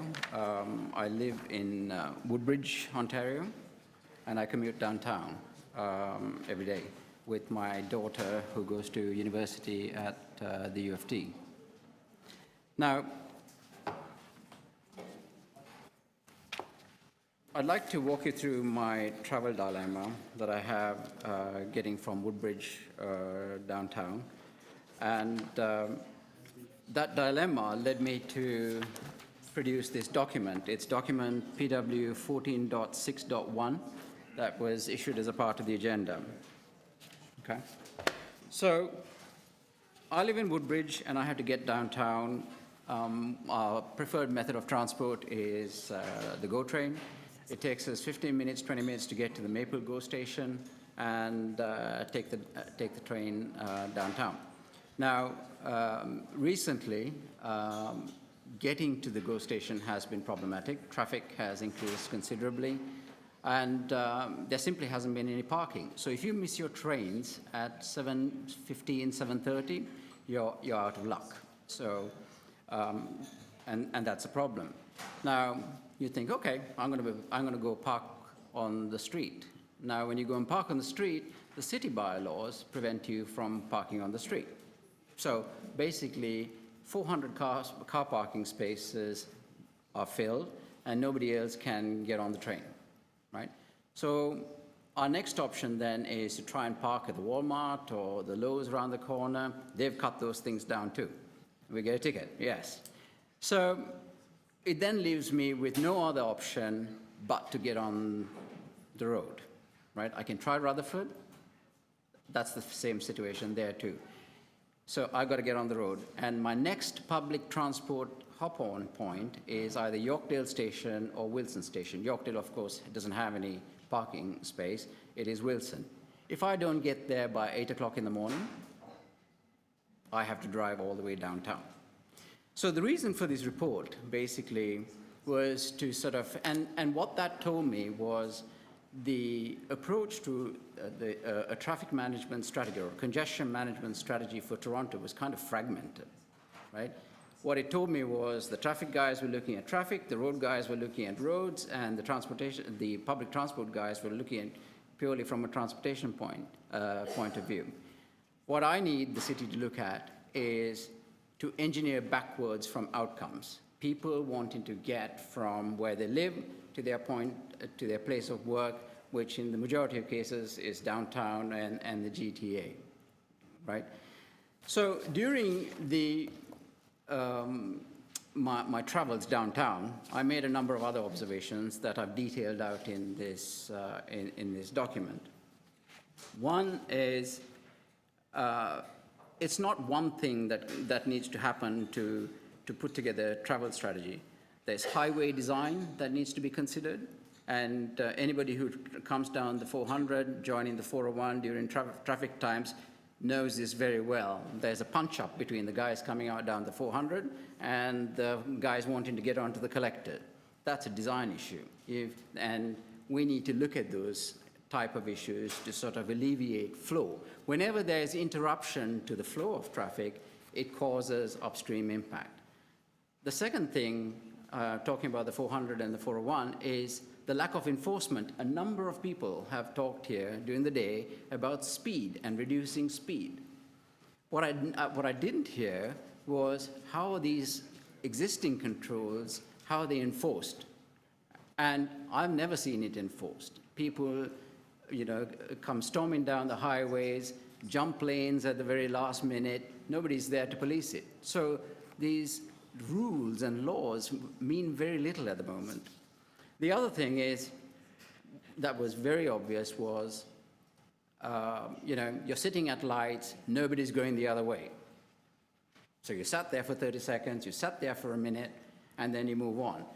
By the time you reach the next set of lights, it stopped again. Now, yes, it's very annoying, right?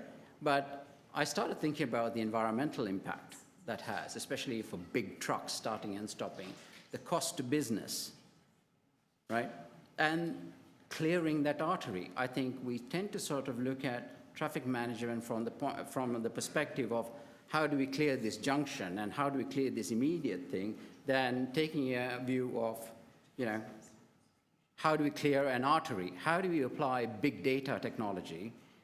We know about big data. We know about when stores open. We know about when stores close. We know the weather information. All of these things need to be considered and applied dynamically to traffic controls, which I don't see happening. So my ask here, and I'm going to wrap up, is a complicated subject, is to be holistic and to work with the other municipalities to ensure there's compatibility with all of these other systems. Thank you very much. Any questions? So thank you for bringing up a pet peeve of mine, a few of them actually, but a big one is the discussion about commuter parking on periphery. It's the story of my life every day. I mean, I come from the west end, you come in from the north. When you were out talking to others about this, what was the reaction when you discussed the need for additional parking at GO stations, subway stations, places where commuters can deposit their car and then get on to mass transit for the last leg? So the general response is make more spaces happen. And I took that idea to Stephen Del Duca, the Minister of Transportation. And I said, look, you have 600 spaces here. You can't go on massing more land and making them into parking lots. You need to start stacking up or come up with a bus strategy to get from these intersections to these transport hubs. And there was no interest in that. So the general reaction from the public is, give me more spaces, I need to get to work, make the traffic situation go away, because it's taken me 45 minutes just to get to the train station. Yeah, I guess the comment is I was passing the bus rapid transit terminal at Cawthra in Mississauga yesterday, and I didn't see a drop-off for passengers, and I didn't see parking, and perhaps it's not finished, but there was nothing there. I wish you well in your advocacy. I think it's a great message. Thank you. Thank you. Next speaker is Hamish Wilson. Thank you. I'll try to be brief. I'm a little concerned that what we're discussing tends to be only focused on the car-oriented type of congestion. And in fact, we have transit congestion, we have pedestrian congestion, sometimes we have bicycle congestion. So I'm concerned that to really get effective management, we need a reduction in the car transport, not just managing. And that would tend to mean better transit. First and foremost. And how we get there, of course, is a little controversial, a little less easy. This is an old diagram of a car flow. It's missing the Don Valley inputs. We have an immense amount, and I am core focused, pardon me, it takes so long to get scant done in the center of the city, though there have been some changes, but there's a huge influx of space-consuming cars coming in from the West End. Primarily. So in terms of actually managing congestion in the core, I think we really have to make sure that we improve the flows of people by providing better transit, especially through this pinch point here at the base of High Park. Everything that comes in from west of there has to funnel through this small strip of land from the base of High Park to the Lake Ontario. So it's a prime area for better transit. GO's been doing wonderful things, but when we get to actually looking at the waterfront transit reset, we don't need the milk run so much as we do fast, good transit. Another thing, there's the an old downtown relief transit option. Again, using Front Street, using direct things. And if we actually look at the east leg, I think we should be thinking of keeping it simply surface. There's the entire Don Valley Parkway that we should be thinking of maybe converting a little bit more of to a transit use, like a reversible rush hour busway, for instance. That's one thing that I'm thinking, hey, why don't we do more of that? Tehran's done that. Why are we so behind? It could be subway relief on the Danforth. It could be subway relief on Yonge Street, perhaps, or Bloor Street. I think we've really got to be thinking of how do we actually relieve the transit as well as the car, because if you don't provide the easy, good transit, people are going to continue to want to drive. And sometimes we're a bit slow on these things, like with that Bloor Danforth or the Bloor Bikeway. We didn't actually see, in my view, that there was a transit corridor on Bloor Danforth, and that's the one that really needs relief. Going back to something from a while back on what's happening in Europe to reduce congestion and air pollution, the measures that they got into, high-speed rail, stiff gas taxes, improved public transit, urban planning that takes pedestrians into account, road taxes, parking restrictions, lowered speed limits, and even the lowly bicycle figure prominently in European plans to fight urban congestion and air pollution. This is from 1993. We've got a long ways to go, and I'm afraid in our how we do transit is just a disaster at times. I hope you've had a chance to read, Edward Keenan's column in today's Star. It's actually a bit of a hoot at times. I laughed. Given that the Scarborough subway is just zoomed up by another 900 million and they haven't even started digging yet, what could be done? How could we actually do things? He's suggesting buying helicopters, buying ponies, and also making sure that we have housing. So in terms of actually providing effective congestion management, I think we actually need to make sure that we have appropriate funding for good transit and back away from that Scarborough subway extension again. Just back away from it, let it sink. Thank you. Seeing none, we'll move to speakers. Questions of staff, speakers. Seeing none, all those in favor? Moved. All right, that carries. We're going to move to our next item. And we have 3 items left. This is PW 14.7 vehicular destination sign policy for the City of Toronto, and we've got Troy Young here to speak on this matter. No, he's not here any longer? Okay. So then I've got technical amendments that I was just handed from staff that they would like me to put forward if the clerk could put them up on the screen. It was literally just handed to me 30 seconds ago. And it looks fine to me. So if I can ask the committee to... These are technical amendments to the report before us from staff. Written by staff, and so all in favor? Opposed? That carries. We're on to PW 14.10. Oh, I'm sorry, I also have to do the report as amended. I'm tired. All in favor, opposed, carries. That carries. So now we're on to PW 14.10, Metrolinx Eglinton Crosstown. The corridor long-term road closure and temporary traffic signal approval. We've got a number of speakers. We are at bare quorum. And there's a chance we might have to go into camera for this, and also item 14.11 because of some of the sensitive content. I asked for Troy Young, and okay, that's fine. Okay. So I'm just letting everybody know the circumstances that we may have to go into camera for point 10 and point 11, depending on, I guess there's some sensitive content related to these items. So we have a number of speakers. We have 6. I don't know if the Eglinton Way BIA want us to speak all together at the same time, the 3 people? No? No, they don't. Okay. So let's start with Miroslav, but let's only give him 3 minutes because he sent an angry tweet my way saying no more office Christmas list. You did? Well, why are you still here? 11. Oh, 11, okay. All right, thanks for doing that, but I want to get back on your Christmas list. Maureen, you're up next from the Eglinton Way BIA.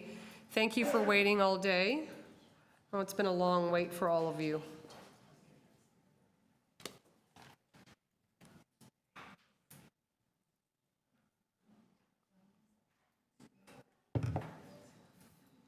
Good afternoon.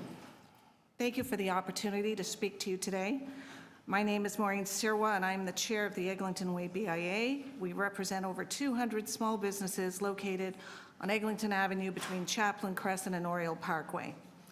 I'm here to talk to you today about the disruption associated with the development of the crosstown and how we all need to do a much better job protecting local business interests from unnecessary construction-related practices and activities.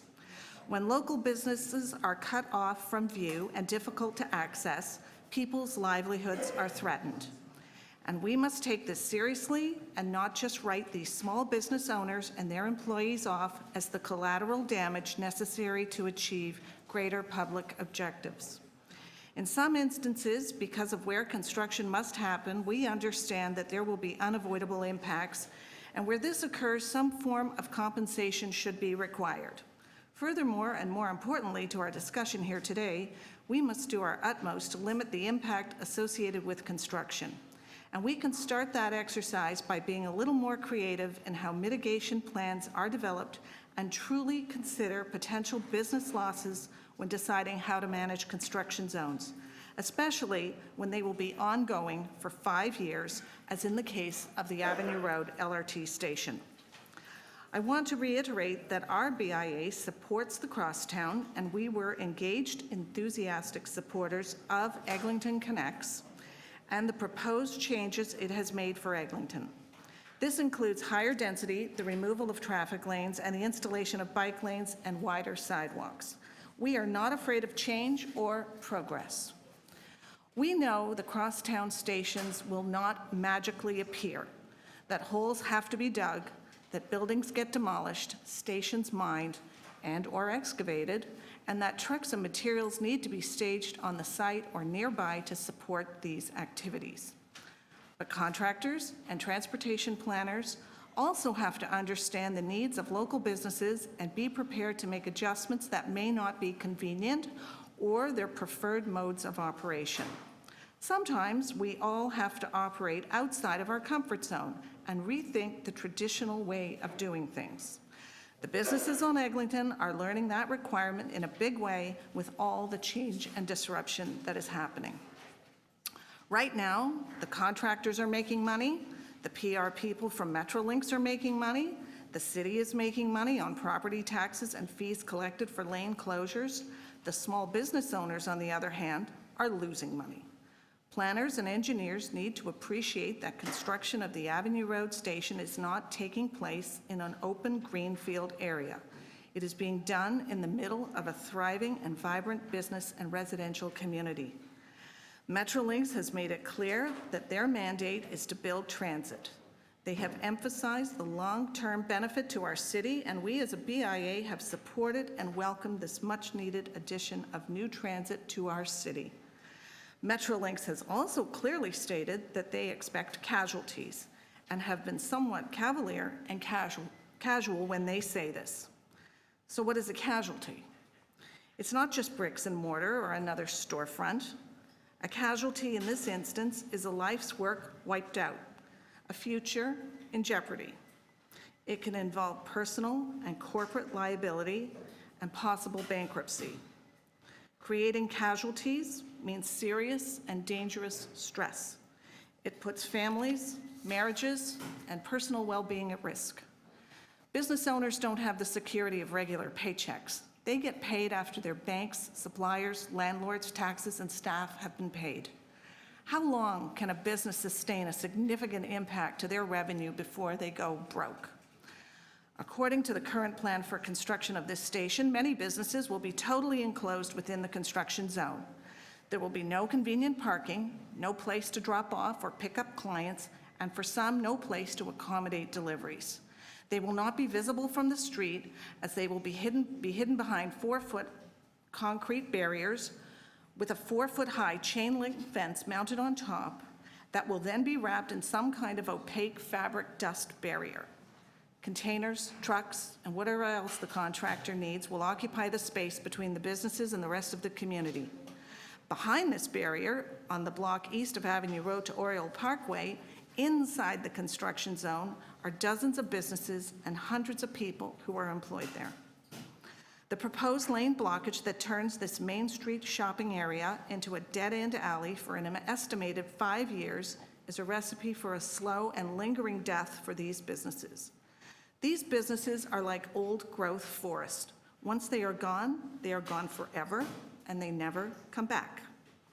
We believe that by reducing the construction footprint and saving an immediate street parking area as a short-term drop zone will make the difference for the ability of these businesses to have a fighting chance for survival. Please do not let Metrolinx, a public developer working on a public street for the good of the public, receive any permits until every avenue has been thoughtfully explored to limit the size of this construction zone and do something, anything, to try and save some of these small business owners from disaster. Thank you. Thank you very much. Any questions? Councillor Carmichael Grubb. Thanks, Maureen. How many businesses approximately have gone under since the construction began on Eglinton in your stretch? 15 to 20 at least. Okay, thank you. Okay, thank you very much. There's no other questions. Our next speaker is, it's Ronald Beeben, the Eglinton Way BIA. Again, we have 3 people representing that area, so that's great. Ronald, go ahead. How well are you? Are you used to being here? That's the clock up there. 5 minutes.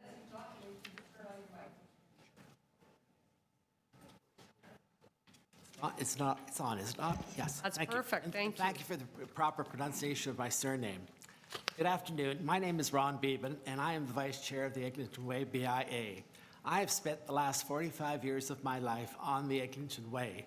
First of all, I was an employee of a company that I then purchased 10 years ago. We moved our company down the road to just where the construction will be commencing.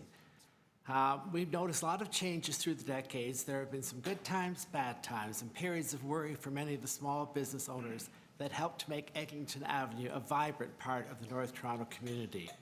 I know that change can be good, and I know that everyone is doing their best to get the crosstown built, because, as everyone knows, the city needs more transit.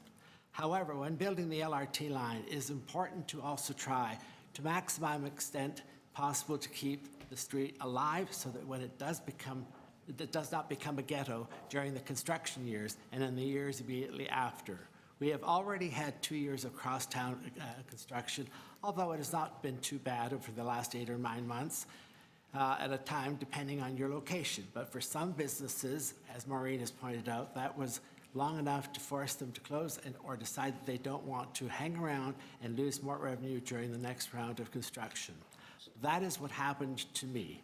The issue of my store recently came up, the lease of my store recently came up, and my store was across the street from where the major construction of the Avenue Road LRT will start taking place. As I considered my options, the thought of dealing with 5 years of construction was a major factor in my retirement. For my neighbors with longer-term leases or those carrying mortgages on their stores or for those worried about letting their employees down, they don't have that option. They are going to have to tough it through. They will need help. As you consider providing staff the authority to issue long-term permits to close down lanes on Eglinton, please be aware that this is a major factor in affecting the prospects of the business inside and immediately adjacent to the construction area. Based on our experience with Metrolinx in Crosstown, once permits are issued and the fences and pylons go up, it is impossible to make adjustments. During the last 2 years, when construction stopped for 6 months at a time, or when we could prove that a block was barricaded unnecessarily and left empty, or when another block was taken over for the convenience of contractors to stage a Congo line of idling trucks that would not be needed for hours, or when we watched construction workers park their personal vehicles in a lane reserved for their exclusive use. All our complaints fell on deaf ears. The city told us to talk to Metrolinx. They in turn told us to talk to the contractors, and they had permits and nothing could be done. I'm asking you to make sure that that doesn't happen again. Limit the size of the construction zone and make them detail every inch they need before construction begins. And don't assume that those common sense measures take place.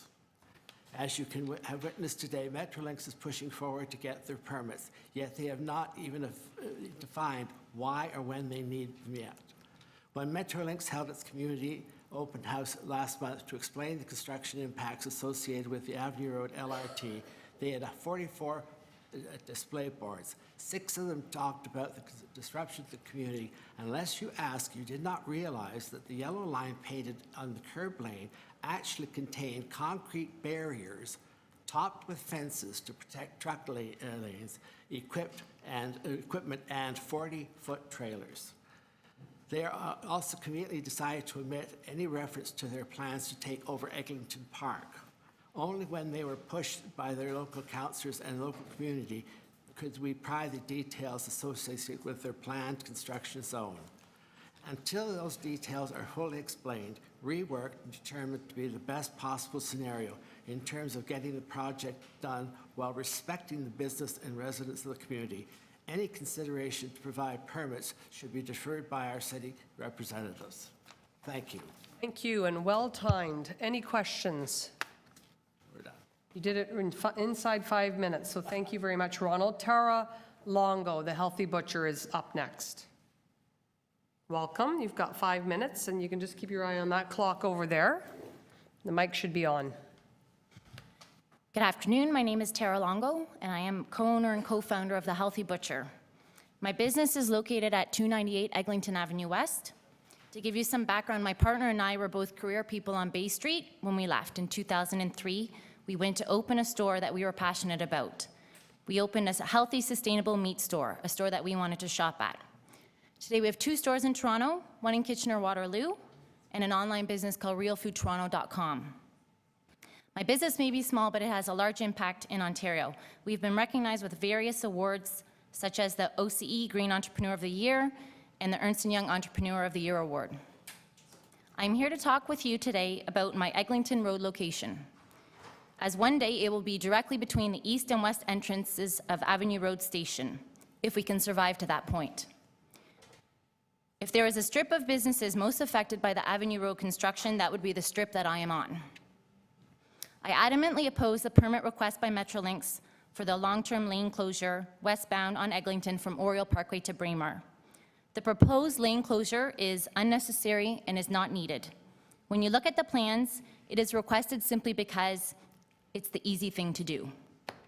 It is not taking into account the suggestions and ideas proposed by the BIA, the business owners, and the residences to make this situation more workable and as harmless as possible. Let me explain my business to help you understand what I mean and to tell you the impacts of this decision. At our Eglinton location, we employ over 35 full-time staff, plus part-timers. This location is our commissary, and it provides product for all 3 locations in Ontario, as well as realfoodtoronto.com. We source locally from 70 Ontario farms. We bring in Ontario lamb, chicken, beef, pork, and turkey weekly. We process it on site into hundreds of different products, including sausages, burgers, prepared foods. We have a full produce department and buy from Ontario farmers. Our dairy department buys directly from Ontario farmers and producers. Overall, we get about 10 large delivery trucks per day at that location. The grocery sector is defined by low margins, and that requires a large turnover of inventory, which can only happen with people getting access to my business. The unfortunate reality I now face is that no matter how good the service is or how unique the product offering I provide, if I cannot get people into my store in a reasonable period of time or within a reasonable distance, they won't come anymore. The proposed plan is looking to remove the 15 parking spaces directly that service my business. It is also looking to barricade the front of my store with a one-way walkway covered by 8-feet-high jersey barriers for the next 4 to 5 years. I'm not sure how I will get deliveries. Where will the trucks park to load and unload? Where will the customers park? How will garbage be handled when the sidewalk space is limited and the sidewalk space will go from 7 feet wide to under 3 feet wide? How will anybody know I'm there? How will it be safe? How will firemen and policemen services these 10 businesses on this strip? This is just the start of the long list of questions that have not been answered by Metrolinx. And although they claim to be working with the community, they are not taking our recommendations into consideration. If the permit is granted, there is no further need for them to consult with us. They've been given the green light. There are so many questions that need to be answered and properly addressed to minimize business hardship. Please take a stand and don't recommend this closure. There is more work that needs to be done. The City of Toronto Transportation Services Manager said in his report today that it has citywide significance, this decision. So please, let's just not bulldoze the small business. Let's see if we can be a leader in development. To conclude, I'd like to put something into numbers. Again, today, the City of Toronto Transportation Services added a financial impact note on his report. It stated that the loss of parking revenue from these paid parking spaces is approximately $1.5 million over the long-term road closures. Let me just put this into numbers for my store. 35 full-time jobs equals $1.75 million annually in income Torontonians. That's over $7 million over the next 5 years. That is lost if this store closes. Purchases from Ontario farmers, over $7 million at risk in the next 4-year period.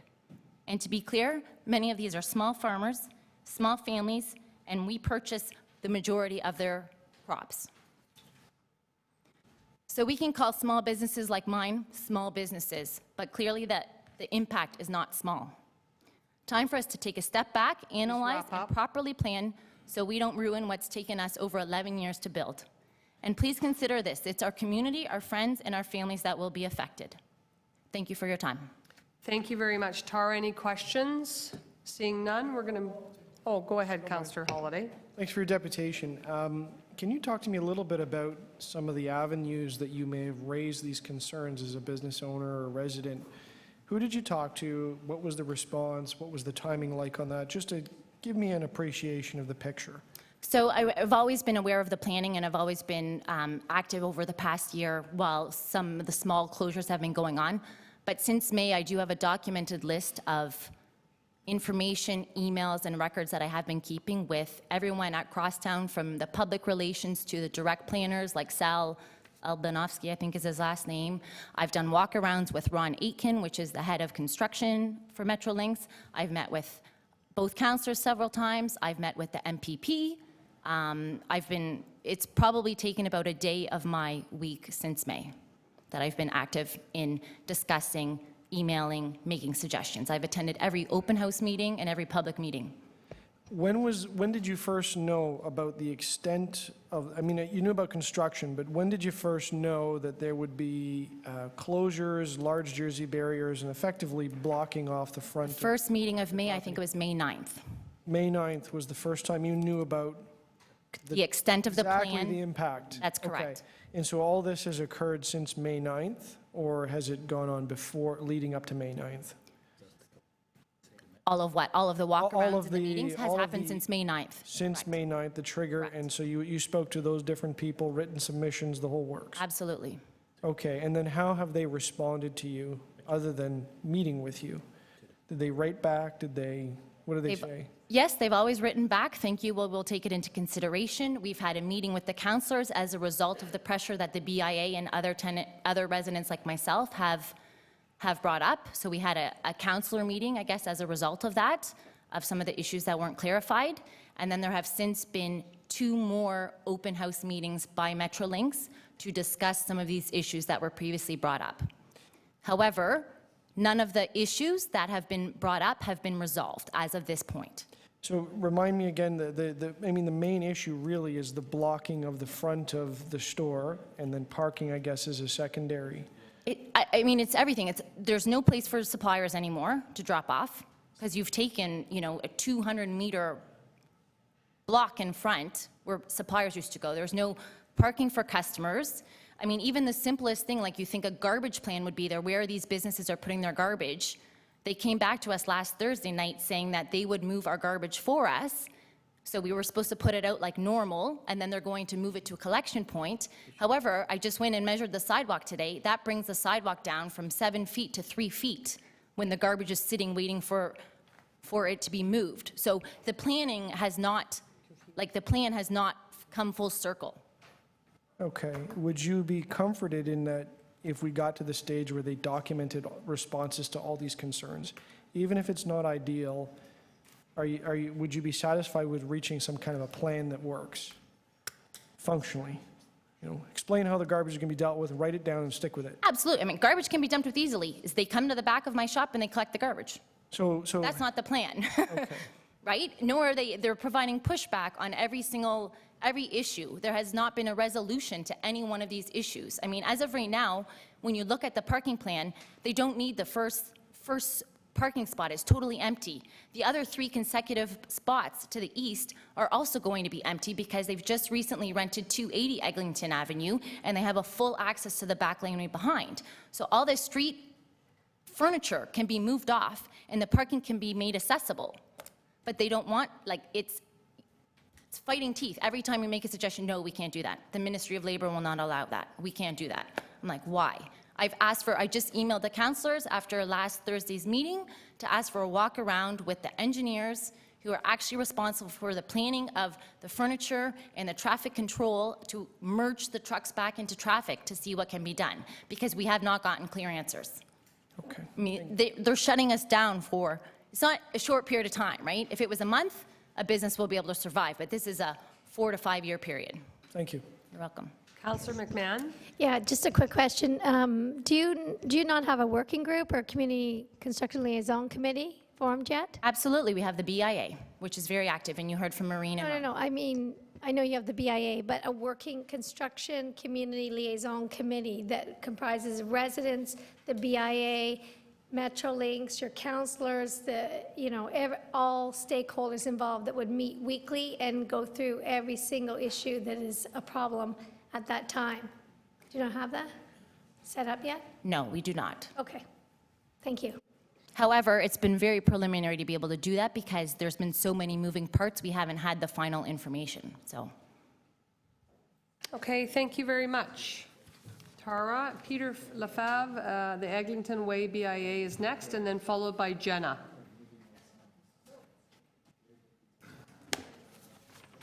Welcome, Peter. So you have 5 minutes, and the mic, just make sure your mic's on. Check. Good, that's All right. perfect. Okay, speaking to Eglinton Avenue, from Avenue Road going east to Oriole Parkway, the area, those red squares there, those be planted in front of the stores just east, or just west of the entrance. That's the secondary entrance to the subway there. So what we're suggesting, or what I've suggested, is to find another place to put these things. These are static. They don't move once they're put down. One's a workshop, one's a transformer, one's a circuit breaker box, and something else there. But anyway, so the idea is to move those to a different location and basically free up some parking spots, so when the trucks are coming in this way, picking up or dropping off there, and then pulling out and going to where they go. So what we wanted to suggest is to take these boxes here. I'm suggesting put them over here, block off Oriole Parkway, this bottom end, which is just a one-way going south to accessing. It's not a big deal, I don't think. Put those boxes over there, alleviate some of all this red line here, that's all the barriers they'll be putting up. So we can start bringing those back so that the trucks can actually access traffic back here instead of up here. So just working forward, our ideas these are ideas, I'm sure anything's possible to move these things and to work this stuff out and to mitigate some of the impact on the businesses. So, and the other thing was the fencing, which has an 8-foot black mesh. I don't know, they say it's environmentally mandatory to have that up there, but I've noticed the other construction sites on Eglinton, east of Yonge and at Mount Pleasant and Yonge, there doesn't seem to be any of that black mesh, which does block the visibility to the businesses as well. I think to be proactive and creative in helping these businesses survive this period, I'm just not only working with the crosstown people in a positive way to make it happen, but also working with the city about signage so the businesses can have signs placed on these fences that will help people direct customers to their shops as well. So I think that there has to be some signage rules relaxed in that department too. But the main thing is to provide as much visibility and parking available for the businesses. And there's one other suggestion I'd like to make as far as parking is Highborn Road, which is this street right there, is to put a barrier up, which they did in the last stage. They had that blocked off. So what I'm saying is put up a barrier. You can create a few more parking spots between the end of that barrier and Eglinton Avenue. And it will also stop traffic from turning down Highborn Road into the local neighborhoods so that you can get off of Eglinton Avenue, which will be backed up considerably, I'm sure. So that's about it. I'm way under time, but I just wanted to make those points, and hopefully the Metrolinx people or crosstown people will take them seriously and help these businesses out as much as they possibly can. I know they said it's not possible, but I just believe if they can put a man on the moon, we can move a few boxes. Okay, thank you very much, Peter. Any questions for Peter? All right. Seeing none. Thank you, Peter, again. All right. Thanks. Jen is up next. Fleur de Lis, Office Manager, welcome. You've got 5 minutes, Jenna. Of course, I'll be quick. Good afternoon. My name is Jenna Quinta, and I'm the Office Manager of Fleur de Lis Interior Design. We're right next to the Healthy Butcher on the northeast corner of Eglinton and Avenue. My purpose for coming here today is to shed light on the serious concern of business survival around the construction zone of Avenue Station. As an interior designer, I understand the needs and space a construction zone such as this requires. However, I truly believe the footprint being proposed is designed for the convenience of Metrolinx and in no way considers the survival of local businesses. The plan they have proposed will not only prohibit parking less than 2 blocks away, but it will put us in a dead zone with zero walking traffic. We have a storefront called Room Inc., where we sell custom furniture, pillows, and accessories. The storefront survives purely off of the walking traffic of passersby. With this new proposed plan, I don't believe I will see a single passerby. I myself avoid construction zones and what would make anyone else's feelings any different. Our office receives 20 to 30 deliveries a day, rolls of fabric, wallpaper, furniture, and samples. These deliveries drop off currently in the front of the office. All deliveries are now being proposed to load and unload over a block and a half away. In the eyes of Metrolinx, this is a convenient solution. In my eyes, this will not only put stress on the drivers that will already be delayed by traffic, but also stress on myself and my colleagues, who I guarantee will have to be the ones to walk through the construction zone just to receive these deliveries. We have 2 to 3 client meetings at our office every day. Clients already complain about the current parking situation being an inconvenience, and now losing 34 parking spots will obviously only make the situation worse. Our principal designer and owner lives in the apartment upstairs. We have a renovation scheduled for the fall on the upper floor, and with minimal access to the back or front of the office, I can only estimate extra fees that will be tacked on for inconvenience and time spent. Meaning that not only do we have to live through the constant banging, vibrations, trucks, and frustrated drivers on the road, but we have to pay extra to convince people just to come to our office. I could accept this plan if it were for a few months, but to accept it for 4 to 5 years is completely outrageous. I can't even have lunch in a peaceful place since Metrolinx is now taking over the Eglinton Park, the only green space in the area. I will be living, breathing construction with no compensation, only expenses to our business. The request to open up one spot for being a blessing in front of the Healthy Butcher is a small compromise to give us local business owners a fighting chance to survive through this long construction process. Metrolinx team has made me feel bullied throughout this process. They plan meetings at the last second. They have made little effort to work with the BIA and local businesses and have requested alternative solutions and continually shut all of those suggestions down. Many owners who you do not see here today because they themselves feel helpless don't understand the effect that you councillors can have on achieving a happier outcome. I believe in that. That's why I'm here. My job truly depends on it, and I hope that you can postpone approval of this plan so both parties can come to a fair and acceptable solution. Thank you. Thank you very much. And any questions? Seeing none, that completes our list for PW 14.10. I'd just like to inform committee that there is a feeling that we need to go into camera for a very short period of time to address not just this issue, but PW 14.11. It's been recommended to me by clerks that we then proceed to the speakers. We have 2 speakers for 14.11. We proceed to those speakers and then go into camera. So if the committee is okay with that, we'll just do that. So Miroslav, you're up next. See how I fast-tracked that for you? You could have done that at 9:30 in the morning.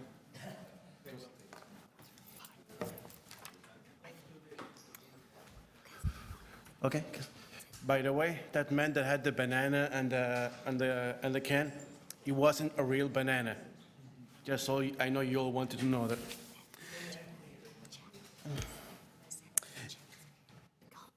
One thing that makes one of the symbols of Canada is hockey. I came to Canada when I was 11, and I lived on a small street. I had my net for hockey and basketball. When you're 11, 12 years old, you don't care about the bylaw or anything the city says. You're preteen. When the car passed by in the small streets, I mean something like Shepherd, Finch, Kipling, Queen Street, the small streets. We yelled car, we picked it up, we moved it, we kicked the puck or the basketball, and that's it. The city has been turning around because I had turns around and ignores it unless somebody complains. Playing road hockey is a thing we all do as Canadians when we all grew up, or play basketball. I played road hockey for charity on Councillor McMahon's Street, Winneba, south of Queen Street. And if the city wants to fine me for playing hockey with my kids, I watch my kids and my neighbors, you'll have to drag me screaming out of the street, because that's a tradition. Sometimes, just because there's a bylaw, technically speaking, there's a bylaw that says you can't climb a tree without a permit. That's an actual rule. How many kids climb trees? How many do you all climb trees? You know, how many of you, if any of you played road hockey when you were kids? It's good. We should be encouraging kids to play sports, healthy sports exercise, not being on their video games, on their cell phones, playing whatever video games they play now, you know? should they people play on the bigger street? No. If my daughter wants to play on Queen Street, before she finishes that request, I'm going to say no. If she wants to play on Winneba Avenue, which she does with her best friend and all that, go for it, you know. But I don't know if there should be even the ban. I think is stupid. I don't know what else to say. I mean that with all due respect, because it's going to happen. And how many of you are going to get reelected if you have bylaw officers telling a 13-year-old you're going to find them? You know, you could work out some kind of permit thing or something, but no matter what happens, it's going to. Road hockey is going to continue. I am going to continue no matter what the city is. My daughter and her friends are doing good, healthy exercise. You should all play road hockey. It's a Canadian tradition, you know. And all over the city, it's going to continue happening. It's my responsibility as a parent to make sure they don't go into one of the bigger streets. My daughter plays on Sunday. She goes down to Ward 32 from Ward 43 and plays on Ward 43 all over, you know, all over the lakeshore, the front, you know, at the bottom of Scarborough and in Kew Gardens. And there's not too many other places in Scarborough to play hockey, but just turn the other way around. I don't know what else to say it, you know. Things are going to happen no matter what you decide. You know, this report was kind of a waste of time, in my opinion, because nothing against staff. You guys do excellent work. This is going to, road hockey and basketball is going to continue no matter what you people say. Traditions of being a kid in Toronto, you know. That's it. Yeah. I don't see anything, any questions, so thank you for waiting all day. Derek Moran is next. And Derek, again, thank you for being so patient.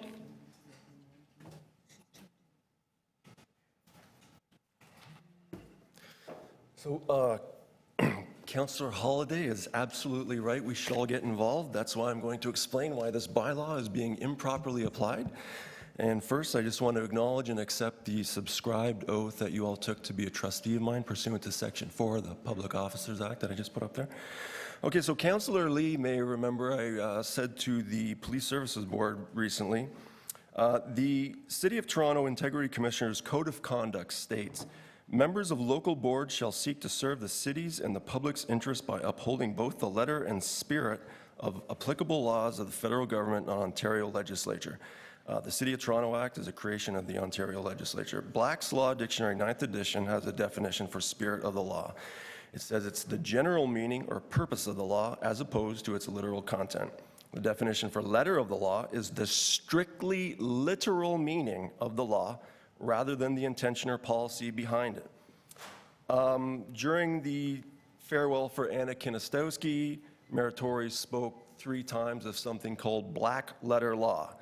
Now, part of that is that there's a maxim in the back of a Black's Law Dictionary you can find. The application is the life of a rule. I had a conversation with a 53 Division police officer the day after Project Claudia, and he conceded to me that, yeah, it would be fraud if you went around charging people with laws that didn't actually apply to them. So that being said, everyone here knows what the actual definition of a City of Toronto bylaw is in the City of Toronto, exactly, right? Okay, so this is Section 258. Bylaw includes a resolution for the purpose of a local board. There's some case law, however, on what the definition for includes is being used here. It's not the definition we learned in grade school, which is expansive in addition to, et cetera, et cetera. Apparently, the federal government sued itself in Canada Information Commissioner versus Canada Minister of National Defense, Supreme Court, 2011. The Latin maxim, again, some more black letter law, a statutory interpretation, expressio unius est exclusio alterius, to express one thing is to exclude another. Supports the government's view. If Parliament had intended to include the PMO and Minister's Office in Schedule 1, it would have referred to them expressly. Cochrane versus Ontario Attorney General, 2007. The Attorney General suggests in the alternative that the problem could be addressed by either adding the word only, such that the definition reads includes only, or replacing the word includes with the word means. The better course is to read in the word means to replace the word includes. I know it's legalese. Martin's Criminal Code, trading stamps, annotated part, the definition of trading stamps in this section is exhaustive, notwithstanding the use of the word includes. R versus Loblaw, Grossitarius, Supreme Court, 1961.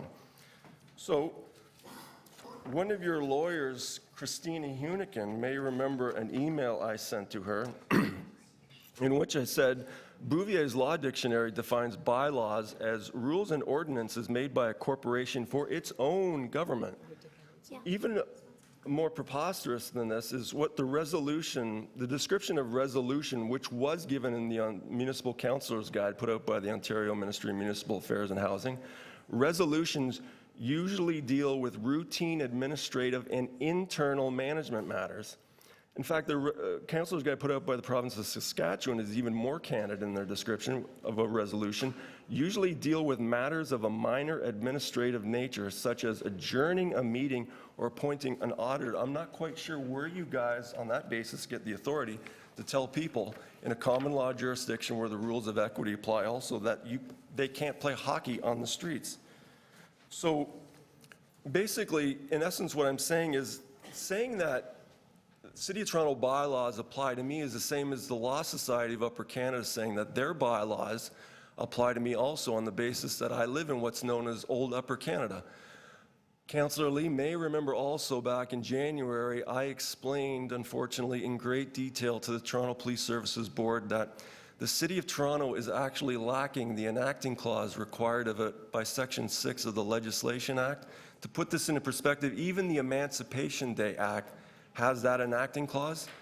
And when I asked Chair Pringle at the very end of it, so do you guys have any questions? Do you guys all understand that the City of Toronto Act lacks the enacting clause? You can watch the video and clearly audibly hear Chair Pringle say, yup. So the City of Toronto Act, I hate to break it to you, is invalid and of no force or effect. So enforcing these bylaws upon people are basically fraud. Everyone understand what a City of Toronto bylaw is now and who it exactly applies to? Yeah. Terrific. Thank you very much. Okay, so I guess now that we've completed both speaker lists, I have a member of the committee that would like to go into private for a very short period of time. So I will move a motion to do that. The committee recess its public session to consider items PW 14.10 and 11 to consider matters related to receiving advice on the subject to solicitor client privilege. All those in favor, that's carries. And we are heading now into closed session, into in-camera. So unfortunately, everybody here who is not a councillor or city staff have to leave the premises. No, Councillor Lee, you have to stay. He looked hopeful for a minute. I've dashed his hopes. We have bare quorum, so if one person budges, do you want to run to the washroom or anything? It's like, I think we can move very quickly into camera, and I don't think we'll be in camera very long. Yeah, the two items that we're gonna bundle them for this purposes, and then we can wrap it up because I know everybody's been very patient. Are we?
it so everybody could see it.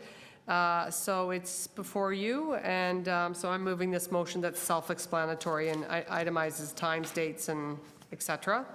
If clerks could put it up on the screen. I'm going to move that motion. And is there any other speakers on this item? Oh, Councillor, absolutely. Councillor Carmichael Greb, go ahead. It's good that's moved now. Go ahead. Go for it. Yes, we've been dealing with Metrolinx for the last year. It's kind of got quiet for a bit once the construction stopped, but now that construction has started up again and we have been told it will be worse than anything we've ever seen. I've been very concerned about the businesses in the area who are already suffering, and we have not had answers from Metrolinx. We've had some, but we have not had all the answers that we need, including why they require the park to use as construction staging. So we're having a public meeting about that tomorrow night. And the consultation has not been done by Metrolinx with businesses. That has more recently, but we've had to push them to do any consultation, and residents have been left out as well. So the more answers we can get from Metrolinx, the better. Okay, thank you very much to the local councillor. And Councillor Holladay, do you want to place your motion? Or Yes, as advised by the clerks, as long as it's sequentially after your motion being placed. So if that's currently on the table, then I have one. would it come before? It doesn't matter. No Yeah. problem. So I am placing this on behalf of my colleague, Councillor Carmichael Greb. The motion is simply to delete recommendation 1G and to request a supplemental report to council. And that supplemental report can speak about the subject matter of 1G. And as I understand, council can then deal with the details of this matter at that point in time. And I'll just go back to the conversation we had when we originally discussed the policy of expediting the permit process at this table. And there were some very earnest concerns raised by councillors in areas affected by the Crosstown LRT project about giving up autonomy or effectiveness of the local councillor to be able to do their job, to deal with construction-related matters and some of the fallout from this heavy work. And I think the discussion around the table and even the answers to the questions that we posed offered some comfort that there would be room in the process to modify it as we needed to. And I think that's what we have here today. I don't think anyone at this table wants to hold up the Crosstown project. But I think we need a little bit of time, a little bit of breathing room to get some of the issues ironed out. And I'm quite convinced that over the next few weeks before council that's going to happen. And in fact, we've requested that in a report. So I'll be looking forward to hear the results of that. I'm sure my colleague will as well. And we'll take it from there at that point in time. Thank you. Yeah, thank you very much. And thank you very much for coming in today and telling us your stories. And thanks to your local councillor for bringing this forward. And so I'm a big supporter of mom and pop shops. And I'm also realistic that some, construction work needs to get done, but there needs to be ample communication. And in my experience, you can never have too much communication, and you need everyone on board working together. And so in my neighborhood, we worked through Kingston Road Village, had their TTC tracks replaced. It was only 6 months. It was one lane of Highway 2 being opened. The rest were closed, so it was pretty horrific for them. They weren't a BIA, they were a business community, but we did all kinds of great things and ensured that the businesses survived. And we actually got new businesses in the middle of construction, and we did.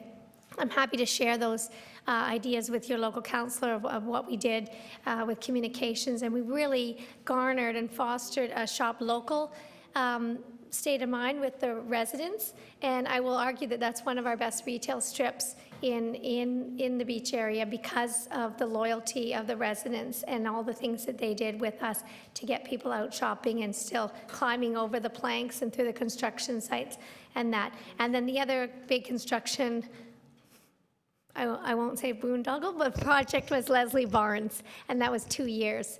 and that was Leslieville BIA. And so I'm happy to share all that stuff and ensure that other councils share their best practices and work together with your councillor to keep you open and obviously keep the construction running as best we can. Thanks.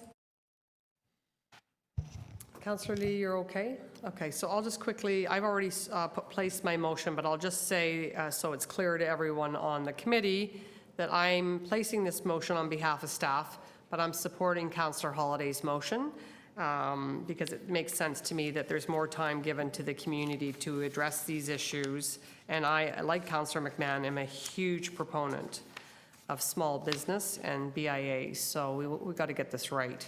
So given that, I think we can now move our motions. So mine's up first, is that correct? No. Councillor Holliday's motion goes first, is placed first. So if you can put that up on the screen. All in favor? Opposed? That's unanimous. And then my motion, which as amended by Councillor Holliday's, thank you. All those in favor? Opposed? That carries. Okay, that item is now complete. We're going to move to PW 14.11, basketball and hockey nets on the public right-of-way. Any questions of staff in public? We did have a discussion about this in private session. Any questions of staff? Going, gone. Okay, so let's move to speakers on this item. Councillor, would you like to speak on it, or you're good? Yeah, okay. So this item started back in September when I had several residents issued notices of violation for having hockey nets and basketball nets on the public right-of-way in a neighborhood where there are no sidewalks. Most of the garages are under the houses, so you can't play in the driveway.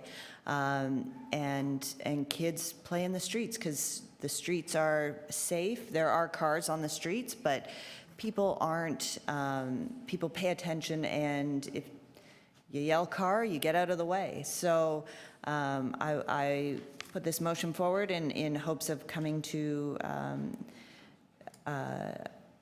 fixing the problem of having kids being forced to move basketball nets at the end of the night after they've been playing, when they're playing in the street anyway. I'd rather have kids outside playing than inside watching TV and on iPads and sitting on their butts. So that's how we reached where we are today. Thanks. Thank you very much, Councillor. So we have another speaker. Okay, so okay, go ahead. Yes, perfect timing. Because I have a motion. Yeah, that's right, you do. I think clerks could put it on the screen, that'd be great. And it's just asking for the stats on these violations and just to get us more information. So we'll move this to council without recommendation, but we'll get the stats to come to council so we can have a fulsome, exciting debate at council. So love your support. Okay, other speakers on this item? Councillor Lee, Councillor Holliday, you don't want to speak on it? Okay, so I'll just take 30 seconds to say I absolutely agree with Councillor Carmichael Greb's assessment of this situation and Councillor McMahon, and I want to thank them both because Councillor McMahon last term took a leadership role on this issue, and Councillor Carmichael Greb's leading the charge now. I know her ward's been affected by this issue in a big way, and I've had recent issues in my ward in the same vein. So I think Councillor McMahon's motion is an excellent kind of keeping the item going and alive and the conversation going, but actually providing some data and some specifics around what is actually going on, because I don't think any of us have a sense of that. So I think this is a great motion to keep things moving on this issue and learn more about it and provide council in our July meeting. Oh, is it July meeting or no? It's coming. Is it coming to the July meeting? I have an old motion in front of me. So coming to the July meeting. So that gives us a few weeks to gather this data and this information to really inform us in a much bigger way of how we try to address this very complicated issue, which most of us would like to support and would like to see the children play freely. So I will be supporting Councillor McMahon's motion. Any other speakers? And seeing none, all those in favor? That passes unanimously. Thank you very much, everyone, for a long and productive day.